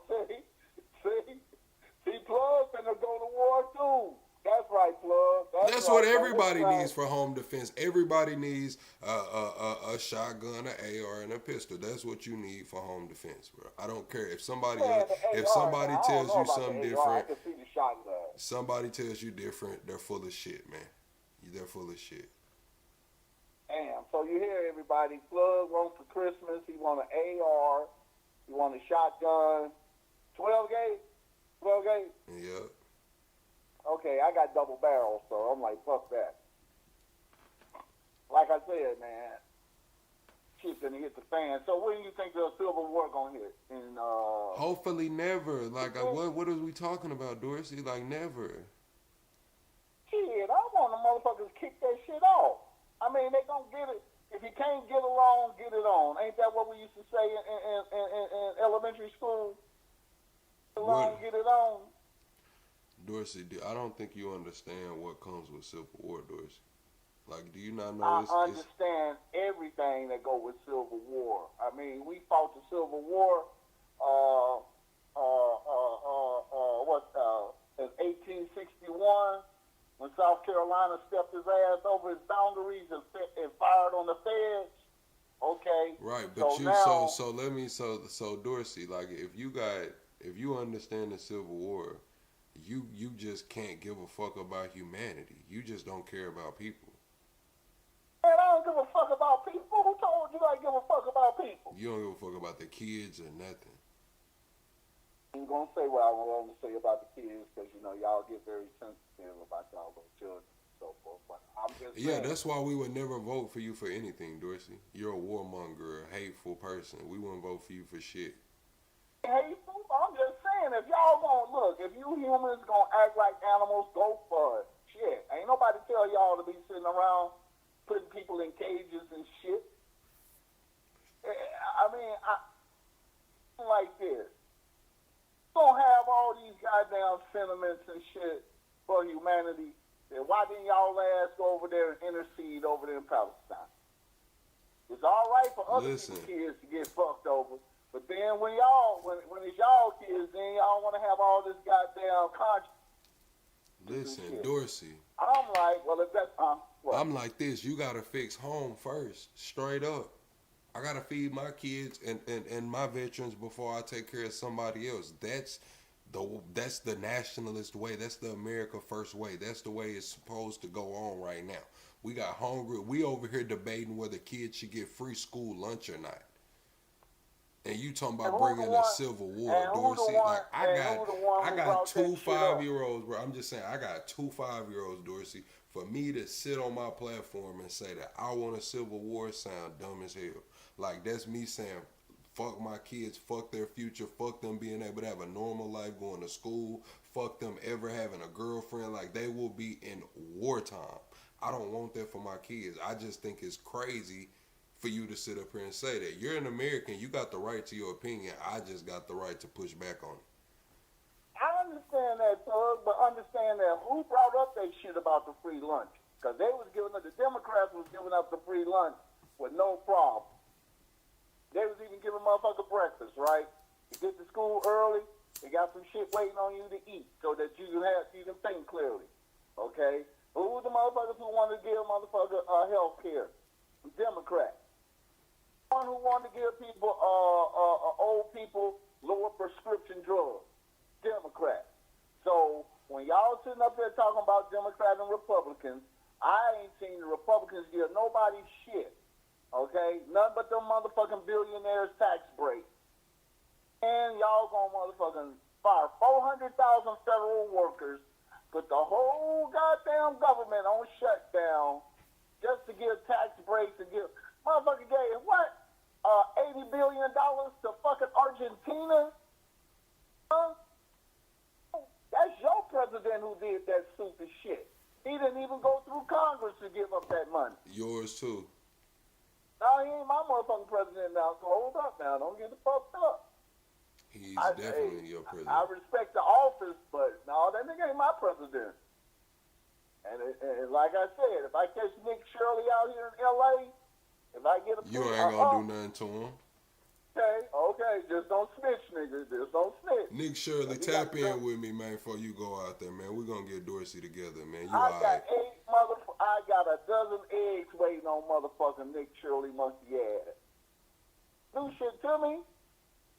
Hey, you shouldn't do shit. Why you want to do something to Nick Shirley when there's all these other people you could want to do something to? Nick Shirley just out here. Because Nick Shirley, unpaid snitch, he ain't even get $50 for it. He doing that shit for free. Fuck that. Man, how the fuck is he doing it for free? How is he doing it for free when he getting millions of views? Nick Shirley YouTube check probably crazy. Free. I ain't see the feds give him not $1. You sound he doing like it for free. You sound like now he getting a little residue, a little residual off the little motherfucking events. But first of all, he shouldn't have been chasing after no goddamn Mexicans. He could have stayed in one spot. Real. I ain't heard you say not one pedophile been banned from Cali, but you want to ban Nick Shirley. You ain't banned one pedophile from Cali, but you want to ban Nick Shirley. It's crazy. Well, shit, y'all ain't released the Epstein files. Now you see that shit ass backwards. And then Dorsey will be on some motherfucking serious ass snitching. Okay? But if y'all ain't gonna release the Epstein files, you ain't banned one of them niggas. You ain't banned not one of them niggas out there on the host stroll pimping them kids. You ain't banned not one of them niggas. Oh, you talking about over there? Where you were saying you were riding through, so you ain't banned. I ain't fucking with them. Yeah, but you want to ban Nick Shirley. Hey man, I want to ban Nick Shirley. Where your priorities at, Dorsey? Where the priorities for the kids at, man? You want to ban Nick Shirley, but you will let all of this other shit go on right under your nose. Hey, man, I'm going to keep it real with you, Plug. Them little girls were fast-ass little girls anyway, and there's more than motherfucking one out there. It's a whole gaggle of motherfuckers out there, right? Let's see, how long ago was that? Well, you need to go out there and teach them, what do you say you are, a Nazareth? God. A Nazareth? You need to go out there with your Nazareth-ass text and tell them something. The girls charging $400 a pop, nigga. Well, tell them they can. $400 a pop. Well, bring them the word. I think it was in March, right? It was an early Sunday. I ain't had shit to do, so, I had to put a tank of gas. I ride LA, right? Just on Sunday morning. Hold on. Let me get this shit together. Hold on, Dorsey. Because Unstable came in here talking some shit he don't fucking know. Talking about you asking about priorities, but you voted for someone who focused on everything but America. No the fuck I didn't. Don't come in here passing judgment, Unstable. You came in here assuming. Well, we know who you voted for. Kiss my ass. I hate when people come in here assuming, bro. You don't fucking know me. You didn't even take enough time to read my bio. You haven't watched a video or something. You just came in here typing your ass off. You don't know shit. Sit down, take a seat. We'll have some refreshments. Lala got some plain lays coming around, and maybe you'll learn something. Go ahead, Dorsey. Yeah. That's right. You don't know no motherfucking body. This family argument right now. I'm the uncle at the barbecue who's feeling a certain way about shit. Now, back to what the argument is. Nah, plug, look, check this out, man. With that pedophile shit, LA gonna handle that shit. You gotta go to prison, and them niggas got to deal with that shit when they get convicted, right? And we know what happened to pedophiles when they come to prison, especially in California. Okay. So that's going to be dealt with that. And a female was involved in the shit, too. So if we going to start trying everybody, right, some of them females who talk them little girls into doing that shit, who bought them little outfits and shit, right? Like I said, plug, if you really want to see some shit, man, I got photos, bro. I took photos of all this shit that went down on Figueroa. Anybody from LA know what Figueroa is, right? And I was appalled. I was like, what the fuck? And you ain't banned nobody from over there, but you want to ban Nick Shirley. Man, Nick Shirley, motherfucking, is a traveling snitch, man. He crossed state lines to go snitch. Okay? One day he in New York. The next day, then he was trying to get the little African brothers in church in trouble. They was selling them fake Rolex. And then Nick Shirley was trying to fuck that up. He did go to the police car. He did go to the police car. He did. Yeah, you know what I'm saying? Goddamn, Nick Shirley. I mean, I understand if you're getting, politically involved and shit. You didn't go to the ICE on the little Africans. You went to the Popo. That's a no-no. Okay? You ain't doing your civic duty. You selective snitching though, Dorsey. You been over here on my channel for the last 2 months talking about how you gonna snitch on everybody. Yeah, for $50, nigga. $50. Put the money cash on the motherfucking barrelhead. I don't snitch for free, and I don't agree with people who snitch for free. You're fucking up the game. Nick Shirley, see, Jesus knows. Jesus got 11th hour already. He turning niggas in like it ain't shit. Like it's Christmas. All right, Dorsey. Dorsey full of shit, y'all. This is what we got from this conversation. Dorsey full of shit, y'all. I fuck with Dorsey, baby. He full of shit. That's what we gonna say, man. We just gonna leave. That's the only conclusion I have come to. Is Dorsey's full of shit. Goddamn address, and we'll talk about it over turkey leg during Thanksgiving. Man, they shut turkey leg. See, they shut turkey leg hood down, and they ain't need no more turkey leg hood. It's over with. What? Yeah. Oh, man, I was gonna come on. They said they were selling. They said they were selling pounds out of turkey leg hood allegedly, man. They shut it down. They were selling pounds out of it, man. Allegedly. Oh man, damn. Plug, I was gonna surprise you with some turkey legs, man. Yeah, that That's turkey okay. leg hood But gone. anyway, like I said, man, go on and shoot the address because I'm finna pull out. I'm gassing up at the station right now. We headed down to Texas. Loving, we're gonna stop in Loving first. I gotta just, make my homestead first. Give me a couple of days to get my shit out the car. Then I'm a cruise through Austin, and Dorsey, they said if you a snitch for money, you would get fucked for it too. I can't let you get off the line with that on there. What you gotta say? They say I get fucked for it. Yeah, they say if the price right, you gonna take something. Oh man, them niggas, first of all, you scary niggas ain't gonna be the one to do it. Y'all motherfuckers ain't gonna throw rice at a wedding because y'all law-abiding citizens. Okay. Second of all, you get to go into segregated. You're a segregated prison if you ever go to motherfucking jail, you would know that. But see, you lame ass, I can say white boys, right? Yeah, no, this was a nigga that called you out, and you still haven't answered. Would you fuck some for some paper? I'm just letting you know. That's still out if it's there. female, yeah, hell yeah, those have been known to, throw a little fling, a little dick back in the day and shit, throw a couple coins and shit. All right, Dorsey, man, we finna get you off the line, man. I appreciate it though, man. Nigga, I'm a corn-faced gigolo. I ain't already for the fight shit. But no men allowed. Okay, not even if you're a tranny, I'm not fucking with you. All right, we just had to get that out there. How much you weigh? 800 to 800 pounds. I'm good. The more you weigh, the more you gotta pay. That's Dorsey.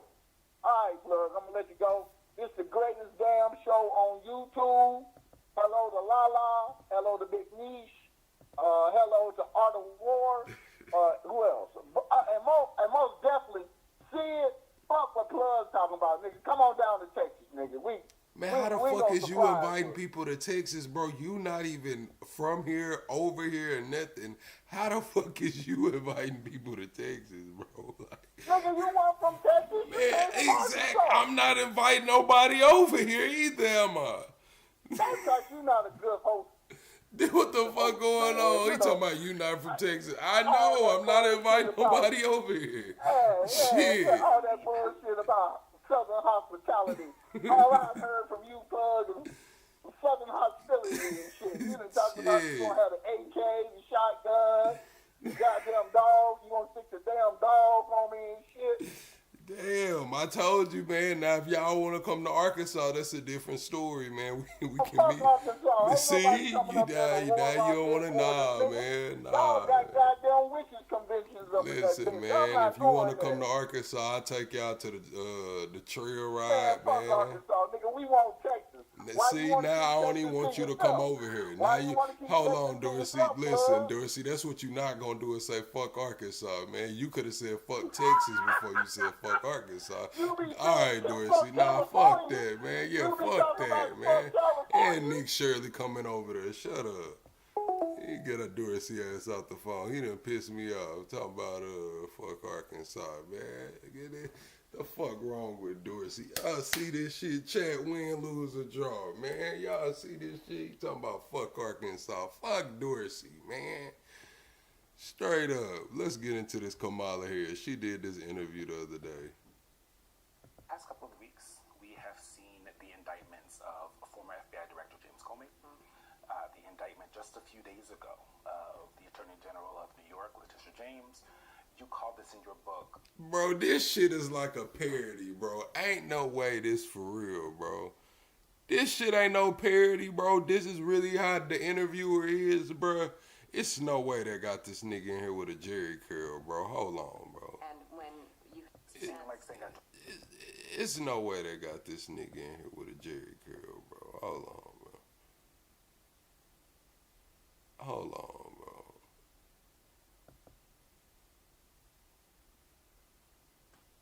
I thought this shit was a parody, bro.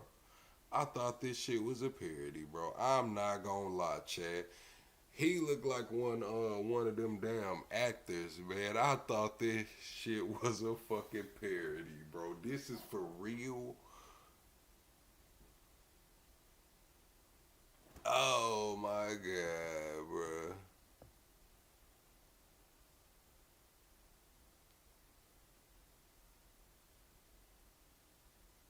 Before it happened, you predicted this. You seem like saying I told you so, but this is one of those things that you predicted. You were an Attorney General of the second largest DOJ in the country, second only to the United States DOJ. What does what we're seeing mean for the rule of law in this country? This is a full-on frontal attack on the rule of law in our country. And, you know, one of the things that we talked about during those 107 days and even before was that the Supreme Court, during the course of the election cycle, made the decision, as you'll recall, that the president would be immune from any of his conduct while in office. So we went into the election with this individual, Donald Trump, knowing that he would essentially be immune from any consequence for misbehavior while in office. So the Supreme Court basically gave him that. You look at what's happening in terms of the militarization of the streets of America, deploying people, men and women who have been trained to fight our adversaries or to do other important work that is about uplifting the well-being of the American people, being sent to the streets of America like here in Chicago.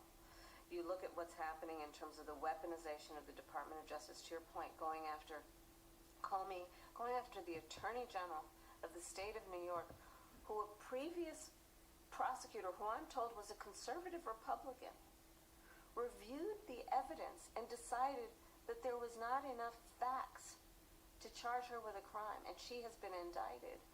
And what we see is that the rule of law is very much under attack by this president, who thinks that the Department of Justice is his personal lawyer and is basically subverting the will of the people around constitutional safeguards.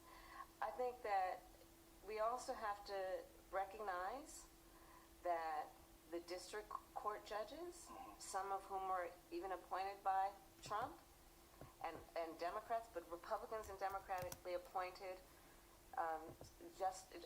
judges in the district courts are standing up. And I think that is something that we should recognize and praise, that they are saying that where there's an abuse of power, they're going to stand firm.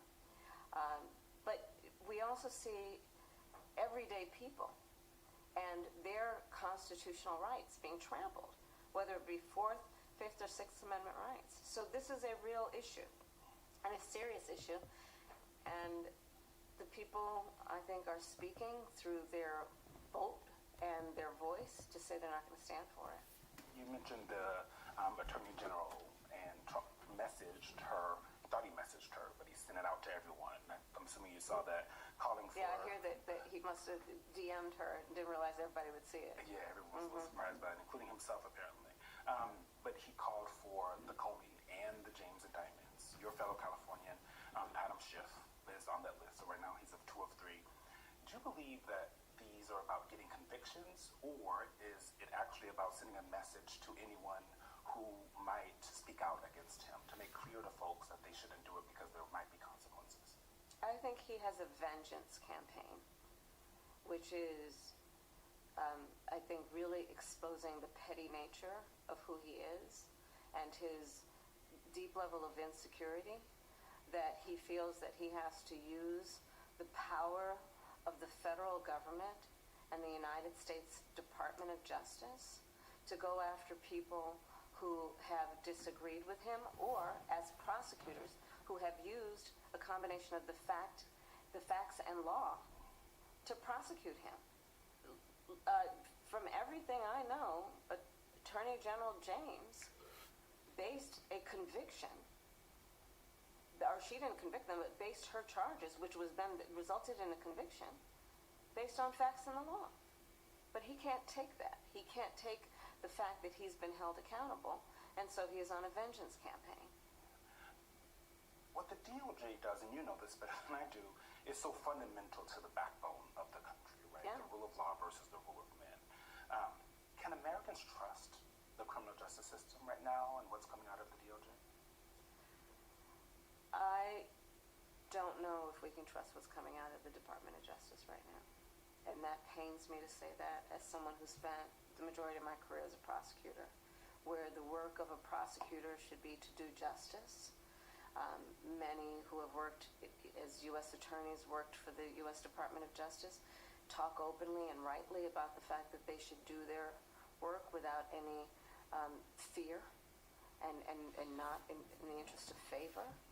And that so clearly is not what is ruling the day there. And when you have an administration and individuals who are manipulating the justice system of America in that way, they best understand that this is not only about something that affects the individuals that they're targeting. This affects all of us who believe that, flawed though it may be, that a justice system is actually supposed to be blind in the way that it does its work, not targeting people because of who they are, or for that matter, what they look like. During your DC events this week, you said that you encourage civil service folks to stay in their jobs. Yes. To help, as you put it, to kind of clean up after Trump, whatever that is, and whenever that means. But for the folks in the DOJ, where this vengeance campaign is happening, you see Eric Siebert, who was in Virginia, leaving because of other pressure, lots of other folks, because they can't take it. How can they possibly stick it out? How do they actually do that? What's your advice to them? Well, like I said that day, I can't pretend to tell them what to do based on what is important to them. But I will speak on behalf of what I believe is important to the country. And if they can stay and stick with it, I would implore them to do it. For the sake of the country. It is important that we have people in these powerful positions who understand rules of ethic, the rule of law. The fact that they should be there working on behalf of the people, not some personal political goal. So I do encourage, and it's not only people in the Department of Justice, people at the FDA, people in the Department of Health and Human Services.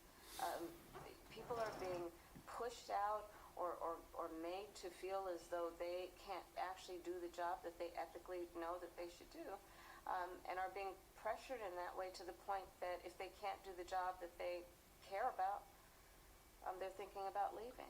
But then who does that leave? Who's left? You also said in your book tour over and over that Democrats need to fight fire with fire. Yes. Should the next Democratic president change the way they deal with the DOJ? Should they be a little bit more involved than Democrats have been in the past? Does that include? No president should think of the Department of Justice as being their personal attorney. No president should try to influence prosecutorial decisions based on a political agenda. Period. You also write in the book about that warning in that last speech on the lips. I was there, where he said he would use the military to go after American citizens. Yeah. You're here in Chicago, one of the cities he's trying to, but the courts have stopped him, to send the National Guard in. Just today, Chicago Mayor Brandon Johnson said Trump has declared war on Chicago and other cities. Do you agree? Has the President of the United States declared war on cities run by Democrats in this country? Well, let's just look at the facts and then draw your own conclusion. He is deploying U.S. military to the streets of America. A military that has been set up, stood up, and trained, for the most part, to do the work of fighting against adversaries, fighting against enemies, and deploying them on the streets of America as though, and he said it, to attack the enemy within. Here in Chicago, I'm told that the helicopters that were descending on an American city were Blackhawks. Yes. Do you know what Blackhawks were designed to do? War, yeah. War. So I think everyone can draw Thank you, Curious. just based on the facts and see that he has definitely decided he's going to use the power of the federal government to attack American cities and the people who live there. What did you make of him saying and telling these generals and admirals, military leaders, a couple of weeks ago to use the cities as training grounds? I think it's outrageous. I think it's outrageous, and any military leader that you speak with who has been there and taken an oath and served in combat. Thank you, OG Pal, for the 5 gifted memberships. Y'all just got access to 300 past live streams plus some cool-ass emojis. Members, drop them cool-ass emojis, man. We do update those emojis weekly in the Discord. Y'all let me know what new emojis y'all want. Welcome to the greatest damn show on YouTube. Thank you for your continued support, OG Pal. Welcome to the greatest damn show on YouTube. Will tell you that the idea that these men and women who sacrifice so much to enlist and to serve in our military forces would turn on American citizens for sport or training is completely against every reason that they signed up to serve our nation and to protect our nation. When this airs, President Trump will be on his way to the Middle East. They have this deal between Israel and Palestine. both former Secretaries of State Hillary Clinton and Antony Blinken have commended President Trump for the ceasefire deal between Israel and Hamas. Do you agree with them? Should he be commended? Look, I don't think that we should hold in credit where it's due. I mean, first of all, let me say about that deal, I really do hope it becomes real and that the hostages are out, that Gaza is no longer being treated with such brutality of force, that aid goes in. And I commend the people who have been a part of this process. I commend the Qataris, the Egyptians, and the president. A lot of folks in your party have called what's happening in Gaza a genocide. Do you agree with that? I think that, listen, it is a term. He asked her the question. Double tap the screen, shut a live out chat. We are 25 subscribers away from the next sub goal. We go live every single day over here talking entertainment, politics, and current events, man. Of law that a court will decide, but I will tell you that when you look. Well, off Piers Morgan's show last night, they said that the bar for genocide is pretty high, and they said Rwanda was not considered a genocide. Didn't they say it was like 1 million people in 100 days? Let me see.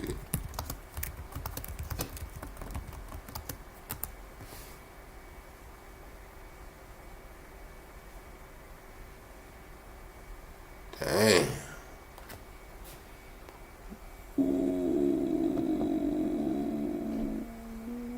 From April to July, April 7th to July 19th,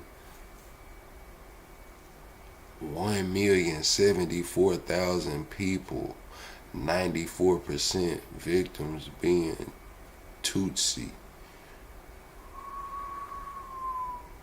Damn. And they said that was classified not a genocide. The bar for genocide is high, Chad. Look at the number of children that have been killed, the number of innocent civilians that have been killed, the refusal to give aid and support. We should all step back and ask this question and be honest about it. Yeah.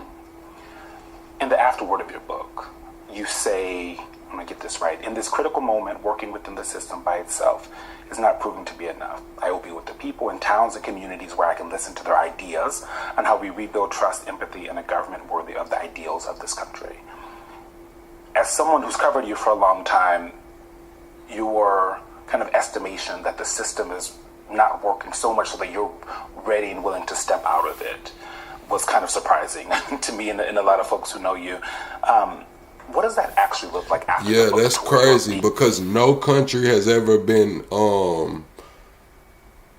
I guess, tried and lost and tried and convicted of genocide. No country has ever been tried and convicted of genocide. So if Rwanda, if they, over 1 million people, almost 1.1 million people died, 94% Tutsi, and that still was not classified a genocide, is crazy. The bar is like way up there, bro. Being outside, listening to the ideas of folks, how do you get around and talk to these people?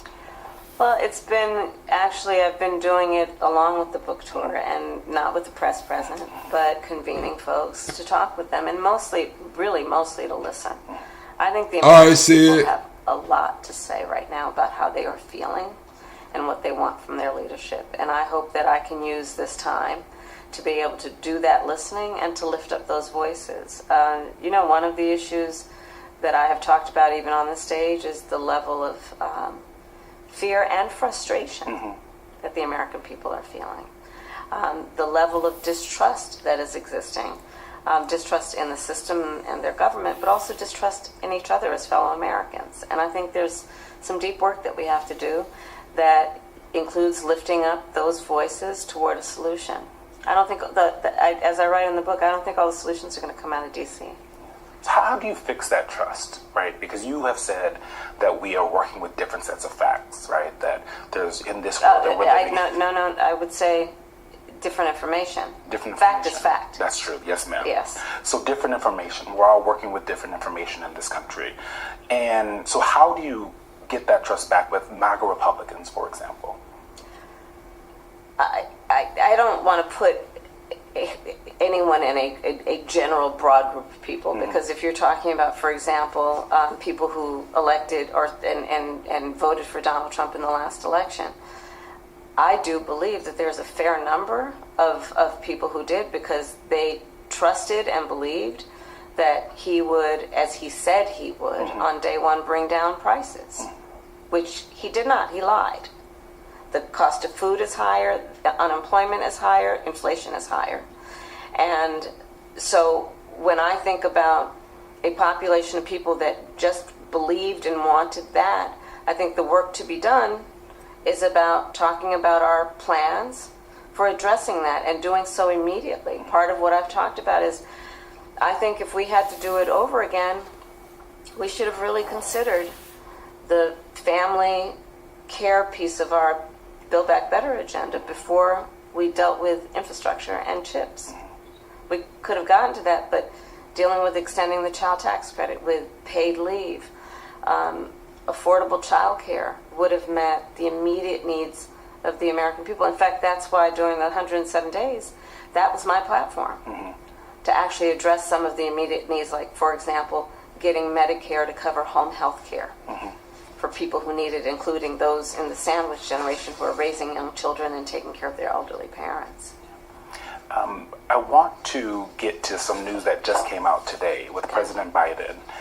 His spokesperson said that he is going to now start doing radiation for his prostate cancer. Have you talked to him about it? I called him earlier. How's he doing?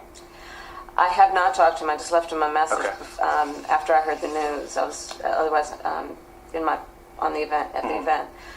I think Joe Biden is a fighter, and that is what I told him and left him a message. He's a fighter, and he's going to fight this, and we're going to hold him up and pray for his recovery and for his strength and for his family. You write about him a lot in the book. Have you talked to him about the book? Yes. Yeah. What do you say? I'm not going to tell you. Oh, come on. It's just you and I. Yeah, right. Madam Vice President, thank you so much for coming up. You're welcome. We appreciate it. All right, that was Kamala Harris. Kim, I don't know. Y'all get mad at me for how I say her name. I'm country. I don't really try to butcher her name. This TPV Sean, man, we finna see what TPV Sean got going. I know Sid said he was finna call in a second. If anybody else wants to call in, I believe the phone number is pinned. Yeah, the phone number is pinned. They reveal a plan so dark, so psychotic, it defies belief. The live, highly classified deep state government documents buried for over 2 decades have surfaced. They reveal a plan so dark, so psychotic, it defies belief. The live, televised execution of prominent Americans. Not criminals, not traitors, patriots. Documents describe it all. Maximum shock value, irreversible public trauma. Executions so graphic, so unforgettable, they would paralyze a nation in fear. And the targets? Every single one of them has something in common. They refused to kneel. They reached too many people. They couldn't be bought. Charlie Kirk wasn't the goal, he was the warning. Because according to the documents, 4 more names are on the list. 4 executions, 4 broadcasts, 4 messages to the nation. This one could happen any day now. This video is brought to you by VP.net, the only VPN I trust to protect my privacy from the deep state. Hardware is more doubts than it answers. The FBI's narrative is full of holes. It makes less sense than the story about Building 7 on 9/11. Each new update only deepens the contradictions. The timeline doesn't add up. The footage doesn't match. And the so-called suspect looks more like a scapegoat than a killer. The anomalies are piled so high they're now a mountain. And at the peak sits one cold truth. Somebody wanted this to happen. And somebody powerful is making sure we never learn why. Vision turns towards Turning Point USA being complicit, the picture grows even darker. Moved with eerie precision, sealing off the scene, stripping memory cards from cameras, and rushing Kirk's body into an SUV within seconds. And now it's confirmed. with Andrew Colvette's release of 2 short promo clips earlier this week. Nah, that's how I feel. Every time I see Cash Patel, I just make my eyes real big and move them around real fast. Because every time I see Cash Patel, it's like a natural reaction. I don't know, dude. It's crazy. Week, TPUSA has confirmed it has the footage. The same evidence they refused to make public. In their scramble to control the narrative, they've exposed themselves. The cover-up isn't a theory anymore, it's evidence. Wow, look at that. Beautiful. 3, 2, 1, stop. Awesome, guys. Thank you.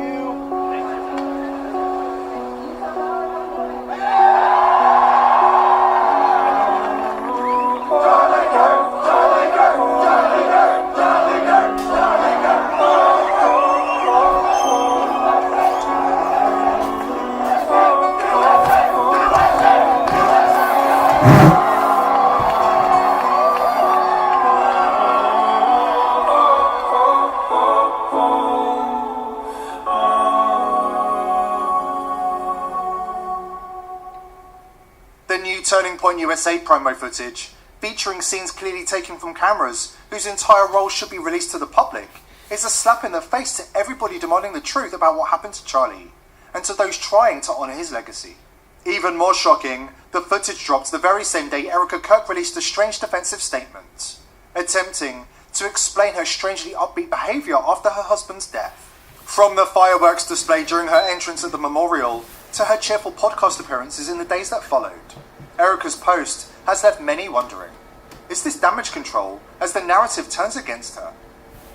Same night before Charlie Kirk was murdered and had been telling people he thought Israel might try to kill him, his wife Erica begged him to wear a bulletproof vest due to the death threats he'd been receiving the previous year. Given that Charlie himself thought these threats were credible enough to merit extra security, and his wife thought they were credible enough to wear a bulletproof vest, and given that he'd previously singled out Israel as perhaps wanting to kill him, we, the public, should demand an immediate and full disclosure of all of these threats and a complete investigation. It feels like unseen forces are steering public events, pulling strings behind the scenes, and watching with amusement as society... Oh, y'all remember that Michael dude we watched the other day that was showing us the YouTube, the Google Trend searches that all linked up to the plane, the hospitals, the surgeons. Remember we watched that video? Well, they're scrubbing that shit now. People are going trying to pull that shit up now, and it's gone. Like, the searches aren't there anymore, so they are scrubbing that shit. As soon as it started going viral and people started checking on it, they're scrubbing it. It's crazy. Fragments. You're not imagining it. More people are waking up and asking the same question. Who benefited from the assassination? Netanyahu is really hurting the United States and the world. It's completely out of control. And I have, for years not said...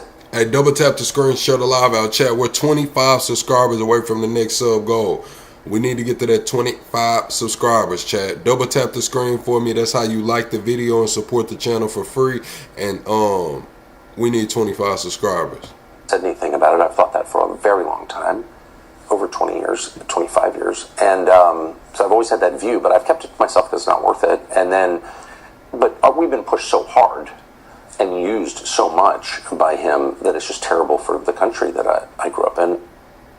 The idea of mass bloodshed and public executions sounds too extreme to believe. Take a look at what's hiding in plain sight. Deep State's government files, stamped NASA and CIA, revealed decades of coordinated planning for a wave of assassinations and false flag events beginning in 2025. And if that isn't disturbing enough, a document published just before 9/11 outlines a chilling strategy to destabilize America by assassinating prominent dissidents live on TV. Thank you, Maximizing shock, fear, and public trauma. Kirk was the first. It says on the website, Future Strategic Issues, Future Warfare circa 2025. And as I decided to just flip through it quickly to see what it was about, I was a little stunned. What it said, which was quite shocking, on page 93, it said, capture, torture Americans in living color on prime time, and conduct serious psy-war and collateral damage and exploitation. On the same page 93, they say exploit CNN syndrome.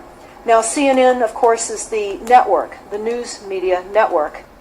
According to those familiar with his final months, he was under immense pressure to comply. And when he refused, the message was made clear. The globalists have spoken. They will not tolerate dissent. According to those who knew him best, Charlie was under relentless pressure in his final months. Warned, threatened, cornered. When he refused to comply, the message was delivered in blood.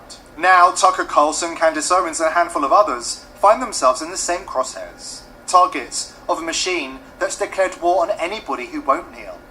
The globalists have spoken. Dissent is treason. Break the clues hidden in the leaked files that reveal who's next. Today's sponsor is pillsforever.com. If you think Big Pharma have your best interest in, Hypocrites can help with bendazole, available at pillsforever.com. I have 3 friends. All 3 of them had stage 4 cancer. Taken. Athletes and their Israeli henchmen now find themselves in the same crosshairs as Charlie Kirk, and they know it. Candace Owens has confirmed that she set up a dead man switch, a last resort fail-safe to release buried information if anything happens to her. I went ahead this week and sent around a life insurance policy of sorts, a package rather, to people that I trust, a package filled with text messages, emails, private communications, videos, and private legal documents.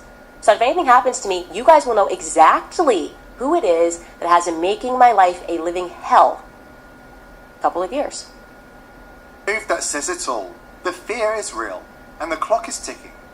Do you think it's normal, by the way, that basically the person who speaks about Israel has to basically say a statement that's like, I don't want to get killed? like literally, because speaking about it, people are like, Candace, beef up your security. That's not fucking normal. Excuse my language, but that is not normal, okay? It's not normal that people have to think about their security because, and by some of it, then the way that you get comfortable with it is you're like, they shot JFK in an open car, so there's not, he's a sitting president. Obviously my security doesn't really matter. If they want me, they're going to get me. That's not a normal thought process to have. We don't have that about any other country in the world except for the one that, took over ours. And that's the truth, okay? We are an occupied nation. Netanyahu didn't just declare war overseas, he declared war online. When he called social media Israel's new battleground, he wasn't joking. He was talking about you, your mind, your data, your freedom. To protect yourself. This isn't a drill. If you're still using an old school VPN, cancel it right now, because you are under attack. For years we were told VPNs were our digital invisibility cloak, a safe zone, our last line of defense. But that illusion has been... Alright, that's TPV Sean getting his ad out, chat. Hold on, man. That was kind of crazy, man. Let me see.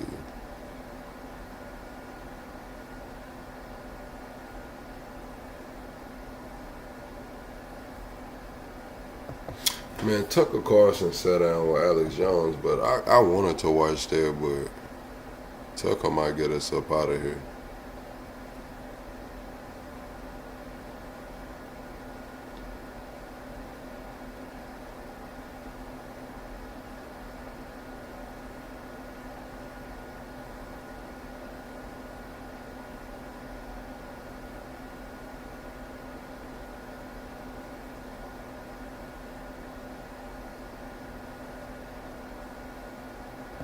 Must watch and share broadcasts, live feeds on Rumble, Yellow.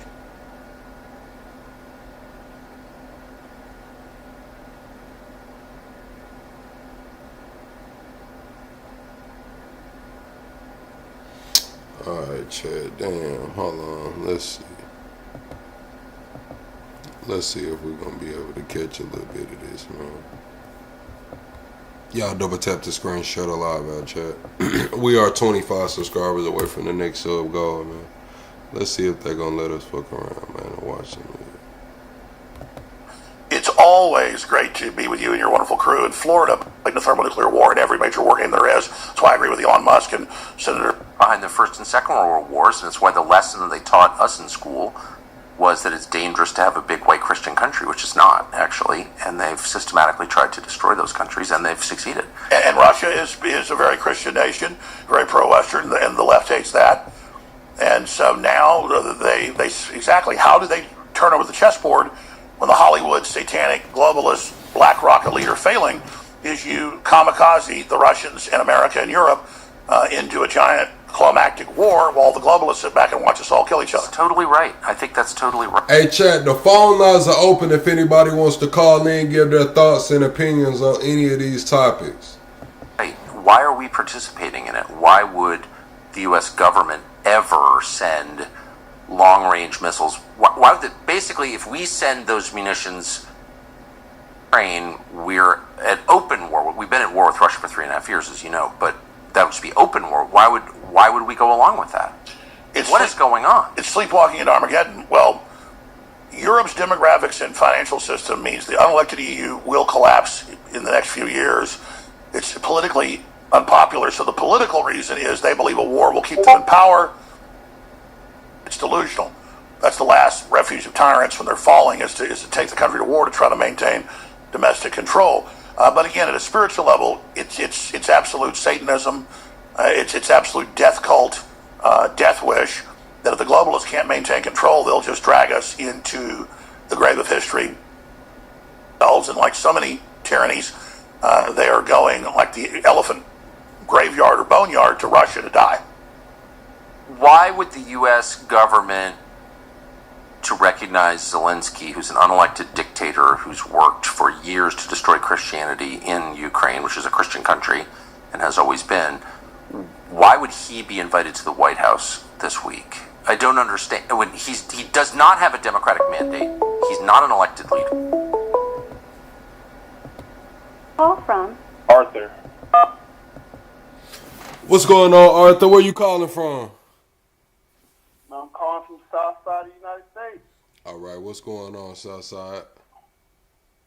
Man, I just want to first thank you for everything you're doing. You're running a great channel, first and foremost. Secondly, I kind of just want to tell everybody to kind of prepare. We looking at the fall of Rome. I don't even know if we really want to call it the fall of Rome, because this might be a little different, but it's still the same thing. The end of an empire. And the only way that's going to fix it, unification. And that seems almost impossible. I said almost. Meaning it could be done. But so many people got to leave their bubbles. They got to put their differences aside for a bigger purpose. It's got to be beyond this. The only thing is why I keep saying Rome, because the same aspect of the bread and circus, except nowadays, the bread and circus is literally in our hands, these phones. You can DoorDash whatever food that you want, or you can just distract yourself by watching whatever program that you want. Either way, it keeps us divided, because we can continue to see all this BS going on in both our economy, our society, all of it, man. But it's I'm trying to, people will be like, I'm trying to take care of me and mine. But really understand that me and mine includes the entire community. It expands to even the nation. So many people, they just thinking about, no, I got to be this because the left is going to do this, or the right is going to do this, and then this and that, just all of that, BS. As fair as their argument might be about whatever type of policy that they don't agree about, at the end of the day, it's all BS, because it's divide and conquer. And everybody knows this already. All these things that everybody understands that's happening to us, on a human level, it's they're just too focused on themselves, right? We seen the Charlie Kirk situation go down. There's still people out there who's basically acting like Charlie was the second coming, right? But that's their opinion, right? They lost an icon. Other people kind of don't really care about it, and those people are mad that other people don't care, which is kind of ridiculous. Not everybody has to care about. This is gonna sound weird.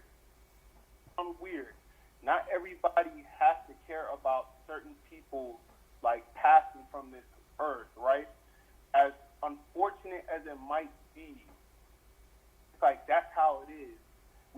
worry about the living. We have to worry about the messages that was put out. Now we understand that this is a bigger issue than just us. You know, he died.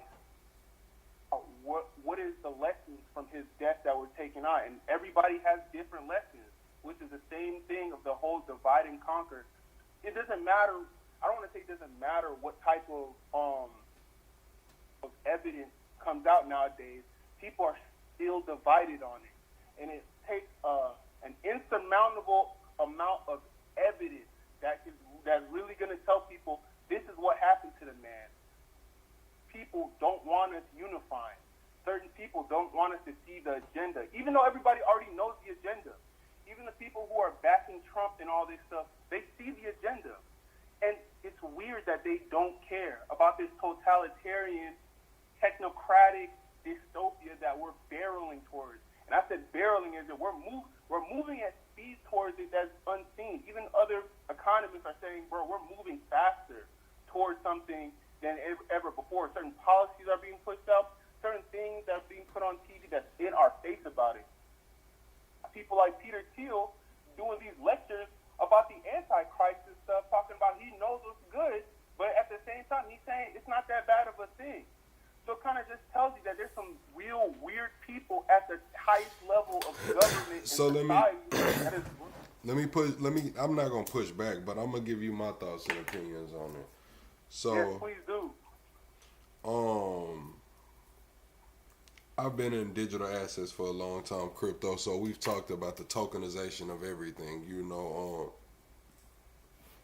the world tokenized. You know, pretty much everything. You get what I'm talking about? Like not just currency, but tokenizing everything. Like every item in your house will have a tokenized value assigned to it. Your couches, your wardrobe, your car, your everything will be tokenized.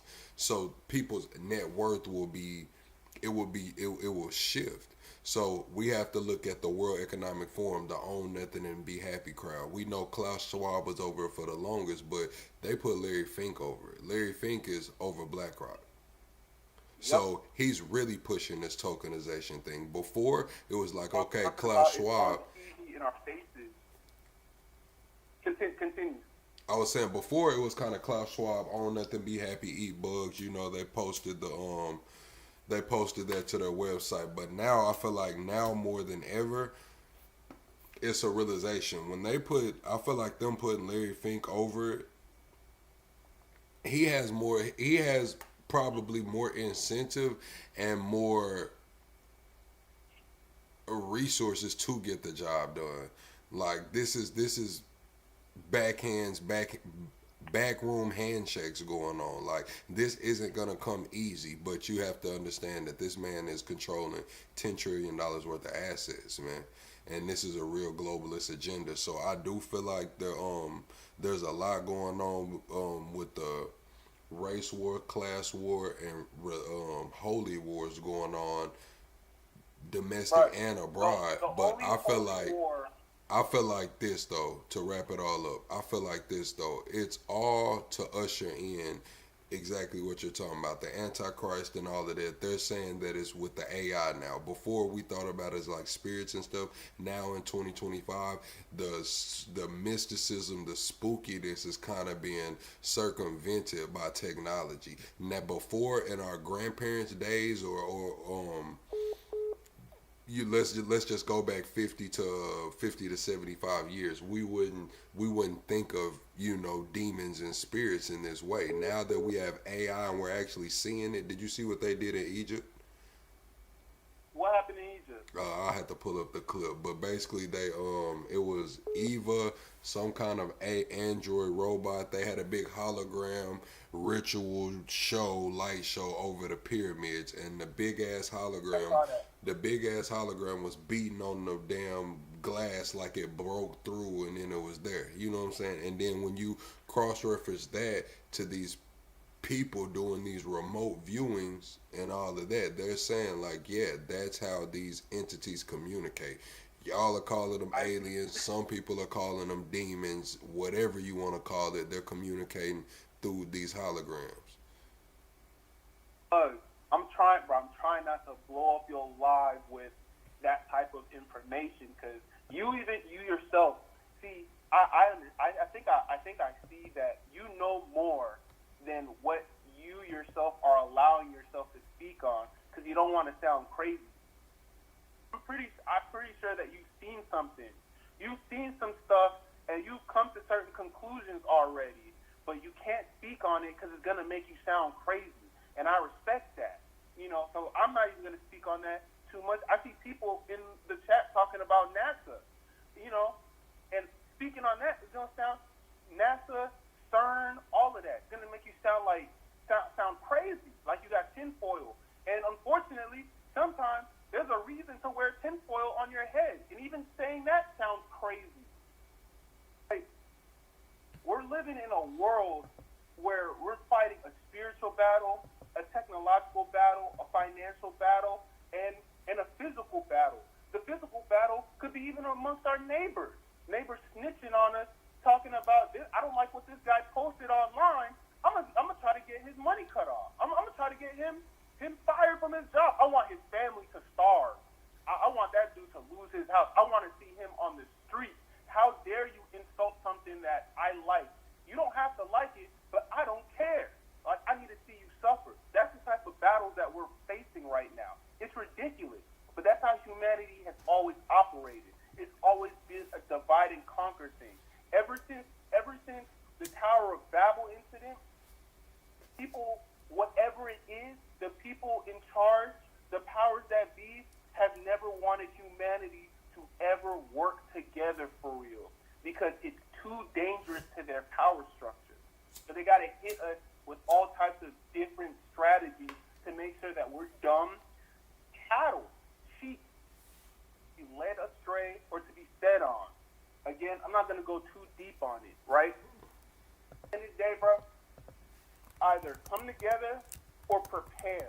Those are the only two options. Either we continue to try to bridge the gap between left and right so that we can have common sense voting, as well as putting up candidates who will not betray us. Because right now we're facing the... Oh, they cut you out, man. They messed you up, man. I'm gonna have to reset the live. I appreciate you for calling in, though, caller. All right. Yeah, chat. They messed up the damn live, but nah, he was cooking, man. I'm gonna have to reset this damn live. I hope it doesn't end the live, bro. I really hope it doesn't end the live when I reset it. Y'all know it does me like that from time to time, man. We finna see though, chat. Give me 1 second.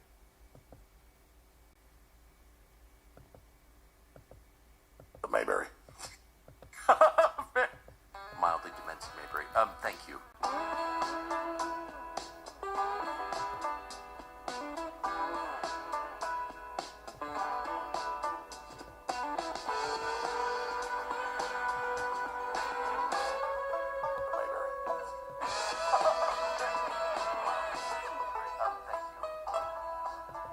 So what? Alright. Why the hell is it still playing? Alright, chat. Are we back? Are we back, chat? Man, nah, that caller was cooking though. I hate when they do that, man. I hate when they do that. But what I was gonna say is, yeah, a fundamental shift I feel like is getting ready to change, because we're coming up on that like crucial points. Like, even with what is that, Genesis 6, where man is only supposed to live 120 years. Now we got gene splicing. They're able to remove DNA strands that cause cancers. They're able to, do different type of transplants. Like, we're coming up on that time to where 120 years is not gonna be it. It's not gonna be all. Call from Arthur. Welcome back, Arthur. I'm gonna make this quick. Just wanted to finish off real fast.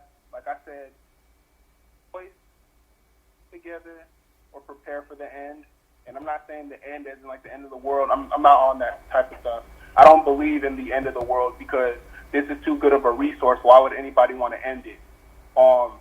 I think it's just the end of the way of life as we know it, you know. That's what I was just speaking on. Right when you was calling in, I was saying a fundamental shift. But go ahead.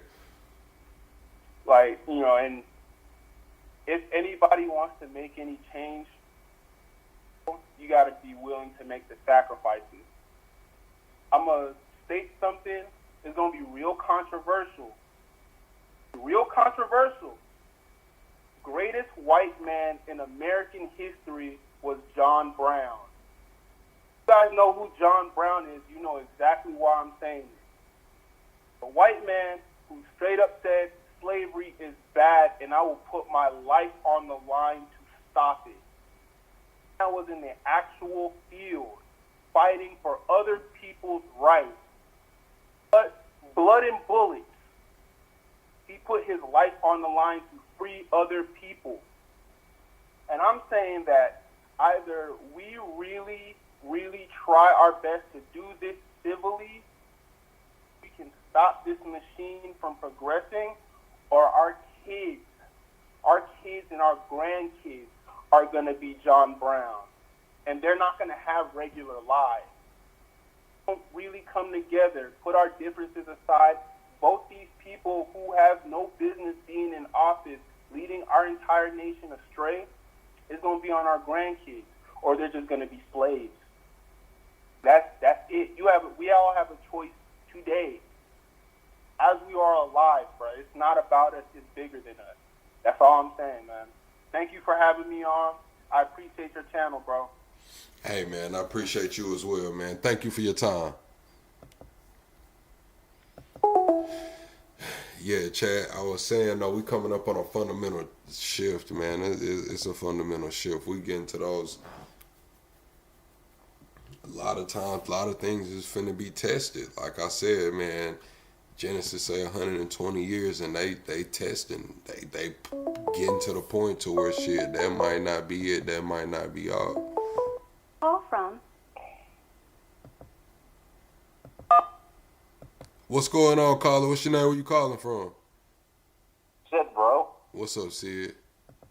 I just wanted to echo out, bro, what the last caller said, okay? It's true. By the way, shout out Dorsey, my main man. I love you, bro. He's right, bro. What they're doing is fighting us, and they have the worst of human beings right now in charge globally. It's not even the U.S., but it's everywhere, in the entire world. The entire world is corrupted, bro. Don't just focus on the U.S. Because I know, like, the U.S. is the main focus, this main power, right? Take a look at any region you want, any country you want. Take a look at who's in power. Okay? This is what they started a long time ago. The last real president the USA ever had was J.F. Kennedy, right? John F. Kennedy, okay? And they killed him. Even knows till this day, it's all still conspiracy. That person, who did it? We don't know, all right? But we know who did it. Worst enemy, West, is Israel. The worst enemy. Celebrate all your fucking pain, bro. Okay, all our pain, they jump up and down and celebrate. It justifies us to do what they want us to do. You understand? I've been watching Tucker lately. Tucker Carlson, may God protect him, and may God protect Candace as well. These people are waking up, and also MGT, Marjorie Green Taylor. They're all waking up. They're realizing the truth. Okay, the government, bro. Like, how do you think? You think your votes actually really count, bro? You think you go to the ballot and just vote, and that's the guy you selected, or that's the gal you selected?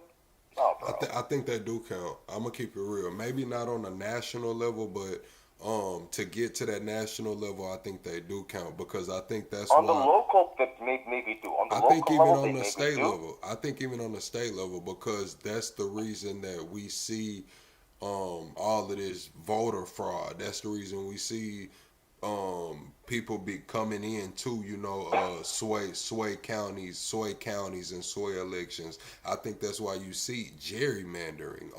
If you didn't believe elections mattered, just look at all the fuss they put up about this gerrymandering shit. So at a certain level, it does matter.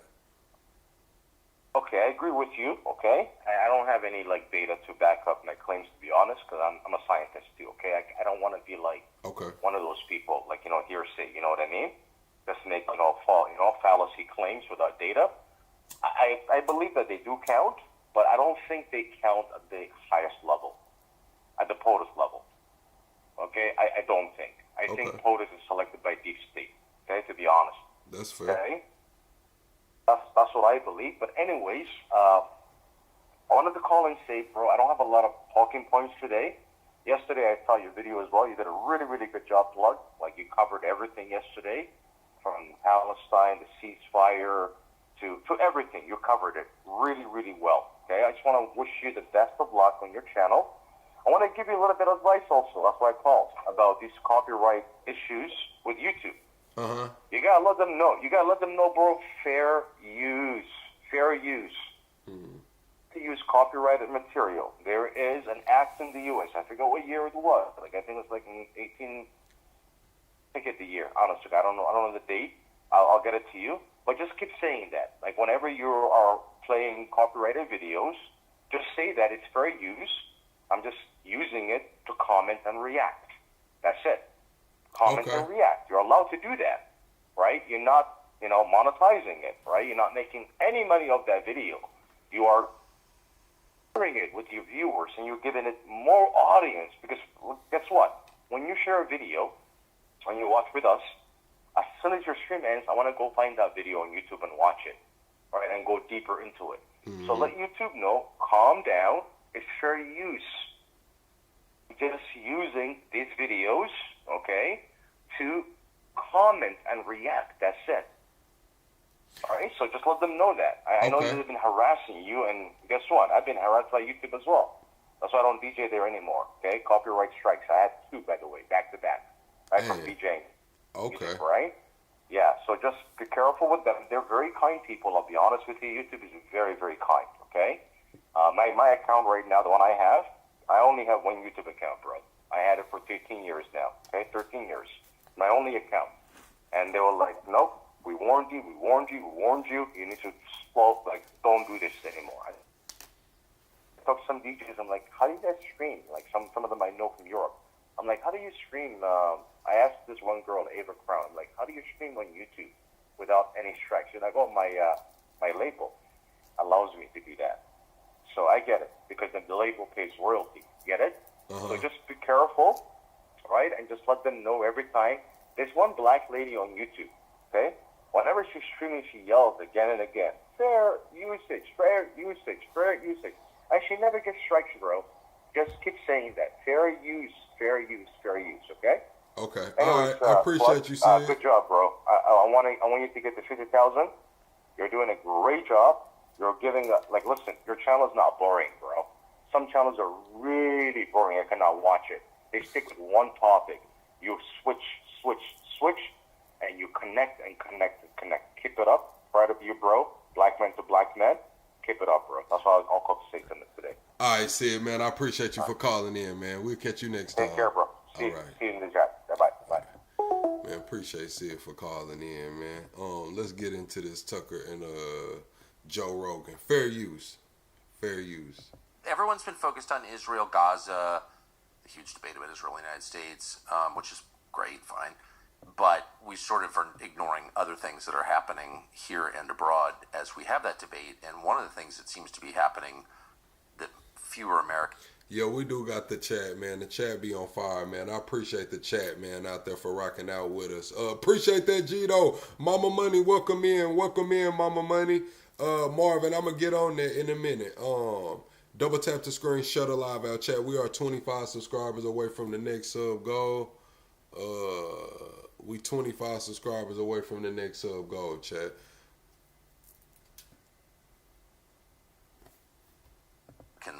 Are aware of is the situation Russia seems to be getting between Russia and Ukraine and the United States and Europe, NATO, seems to be degrading quickly. Where is that going, do you think? It's an extreme escalatory phase, 3.5+ years in. As you know, Trump says he's strongly considering giving them Tomahawk cruise missiles. And Russia has said that escalates into direct war. And they're basically calling it World War IV. The CIA So Trump was talking about giving them Tomahawk missiles, but it might get serious, man. That might be why Trump trying to renege. Well, not trying to renege, but that's why Italy might be backing out. Italy might be backing out because shit might be finna get real. Yeah, called the Cold War, World War III. So we are really in with all the ingredients we have with China, the North Korean troops being in Ukraine, all the different proxy countries involved. This really is a new world war. The only question is, will it continue to escalate, which it is now in the next phase. We know that NATO has already been caught with Zelensky with Ukraine 2 years ago shooting missiles into Poland. They tried to blame on Russia. There's been those drones that they claim came out of Russia, but Russia says was basically a setup. A few months ago, you have Operation Spiderweb 3 months ago with smuggled drones as far as 4,000 miles away from Ukraine in Russia on its coast with Japan, with their Bear bombers being blown up, part of their nuclear triad. So imagine if that happened in America, and imagine if Russia had given Mexico the drones to do it. So all of this is NATO trying to suck the United States directly into full conflict. They've got a 250,000-person army, conscription starting up in parts of Europe, a descendant of, quote, peacekeeping force to Ukraine, really calling an invasion force a peacekeeping force. And then now, as I predicted, it was the next move. NATO claims that going into the zero phase or 0 hour, and that NATO's now putting out propaganda the last 48 hours that Russia has pre-positioned undercover Spetsnaz special forces all over Europe preparing terror attacks and mass casualty events, and that Russia is preparing to attack Europe proper, which of course is completely insane to do that offensively. And so that fits the pattern of the preparation for false flags that will then be blamed on Russia as the pretext to invoke the articles in NATO that brings NATO directly into war. And then if the United States is still part of NATO, that will drag us directly into war with Russia that will quickly escalate into thermonuclear war in every major war game there is. That's why I agree with Elon Musk and Senator Lee that it's time for us to get out of NATO. Immediately. If you take 3 steps back, so Europe has no reason to fight Russia at all. Europe has every reason to cooperate with Russia, at least on energy, but on a lot of things probably. It refuses. Russia's now formed an alliance, probably permanent, with China. And so and Ukraine, of course, can't win. They don't have the manpower. They never could. So if you're escalating the war at this point, if you're promoting the war at this point, it seems to me your goal is to destroy Europe. And I think that's kind of always been the goal, to destroy Europe and the United States. Well, as you stated, it has been the policy of the United States since the 50s, right through Nixon, right through Reagan, right through Herbert Walker Bush, right until just the last 5 years or so, to split China from Russia. Of course. And that is a very good policy. And you have China that is actually expanding all over the South China Sea, just cut off 95% of rare earth minerals to the world, including the U.S. A serious act of war, absolutely vital in everything we do. For folks that don't know, nothing works. Cell phones, computers, avionics and aircraft, everything, satellites is based on those. That's all their question. How is China allowed to position itself for 95% plus control of rare earth minerals? That's a serious act of war. So their expansion is taking islands, the Philippines, taking drilling rigs, off the coast of Vietnam. All that's happening. They just put a communist government, or trying to fully, in South Korea. So China is on the move, and everything should be focused on them. It is a strategic blunder of biblical proportions to be roped into this Soros NATO war. But NATO and the EU Unelected Commission has said for years that Europe's demographics and finances are the worst of any first world nation or sector. And so they say their business model is a 20 to 30-year war, conventional with Russia, that they believe will allow them to stay on a war economy and will finally break Russia, and then they will break Russia into 5 parts. That's official EU Commission policy. It's totally delusional. Russia's outproducing weapons 3 to 1, has 3 times the troops in the field and only gearing up. And so in the face of that delusional plan, similar to Napoleon's or Hitler's with Operation Barbarossa in 42, Europe is trying to double down again and sucking us in. But when all the real strategists and even all their think tanks say this wouldn't work, then the question is, why is the Unelected Commission and the U.S. neocons and left fully supporting this commitment to total war? Because they want to destroy Christian civilization. That's why. Yes, it's why they got behind the First and Second World Wars, and it's why the lesson that they taught us in school was that it's dangerous to have a big white Christian country, which is not, actually, and they've systematically tried to destroy those countries, and they've succeeded. And Russia is a very Christian nation, very pro-Western, and the left hates that. And so now they exactly, how do they turn over the chessboard when the Hollywood satanic globalist BlackRock elite are failing? Is you kamikaze the Russians and America and Europe into a giant climactic war while the globalists sit back and watch us all kill each other. That's totally right. I think that's totally right. Why are we participating in it? Why would the U.S. government ever send long-range missiles? Why would basically, if we send those munitions to Ukraine, we're at open war. We've been at war with Russia for 3.5 years, as you know, but that would be open war. Why would we go along with that? What is going on? It's sleepwalking into Armageddon. Well, Europe's demographics and financial system means the unelected EU will collapse in the next few years. It's politically unpopular, so the political reason is they believe a war will keep them in power. It's delusional. That's the last refuge of tyrants when they're falling, is to take the country to war to try to maintain domestic control. But again, at a spiritual level, it's absolute Satanism. It's absolute death cult, death wish. That if the globalists can't maintain control, they'll just drag us into the grave of history. And like so many tyrannies, they are going like the elephant graveyard or boneyard to Russia to die. Why would the U.S. government to recognize Zelensky, who's an unelected dictator who's worked for years to destroy Christianity in Ukraine, which is a Christian country and has always been, why would he be invited to the White House this week? I don't understand. When he does not have a Democratic mandate. He's not an elected leader. They've sold our weapons to some of the worst terror groups in the world.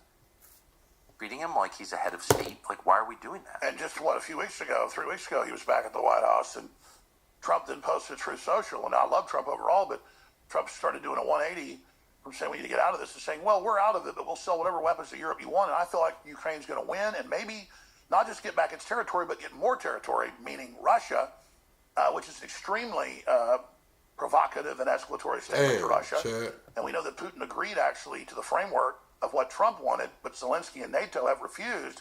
And so we have to ask the calculus of why the president, fair use, Mr. Peace Prize, has done a great job helping end 7 other conflicts, which I totally support.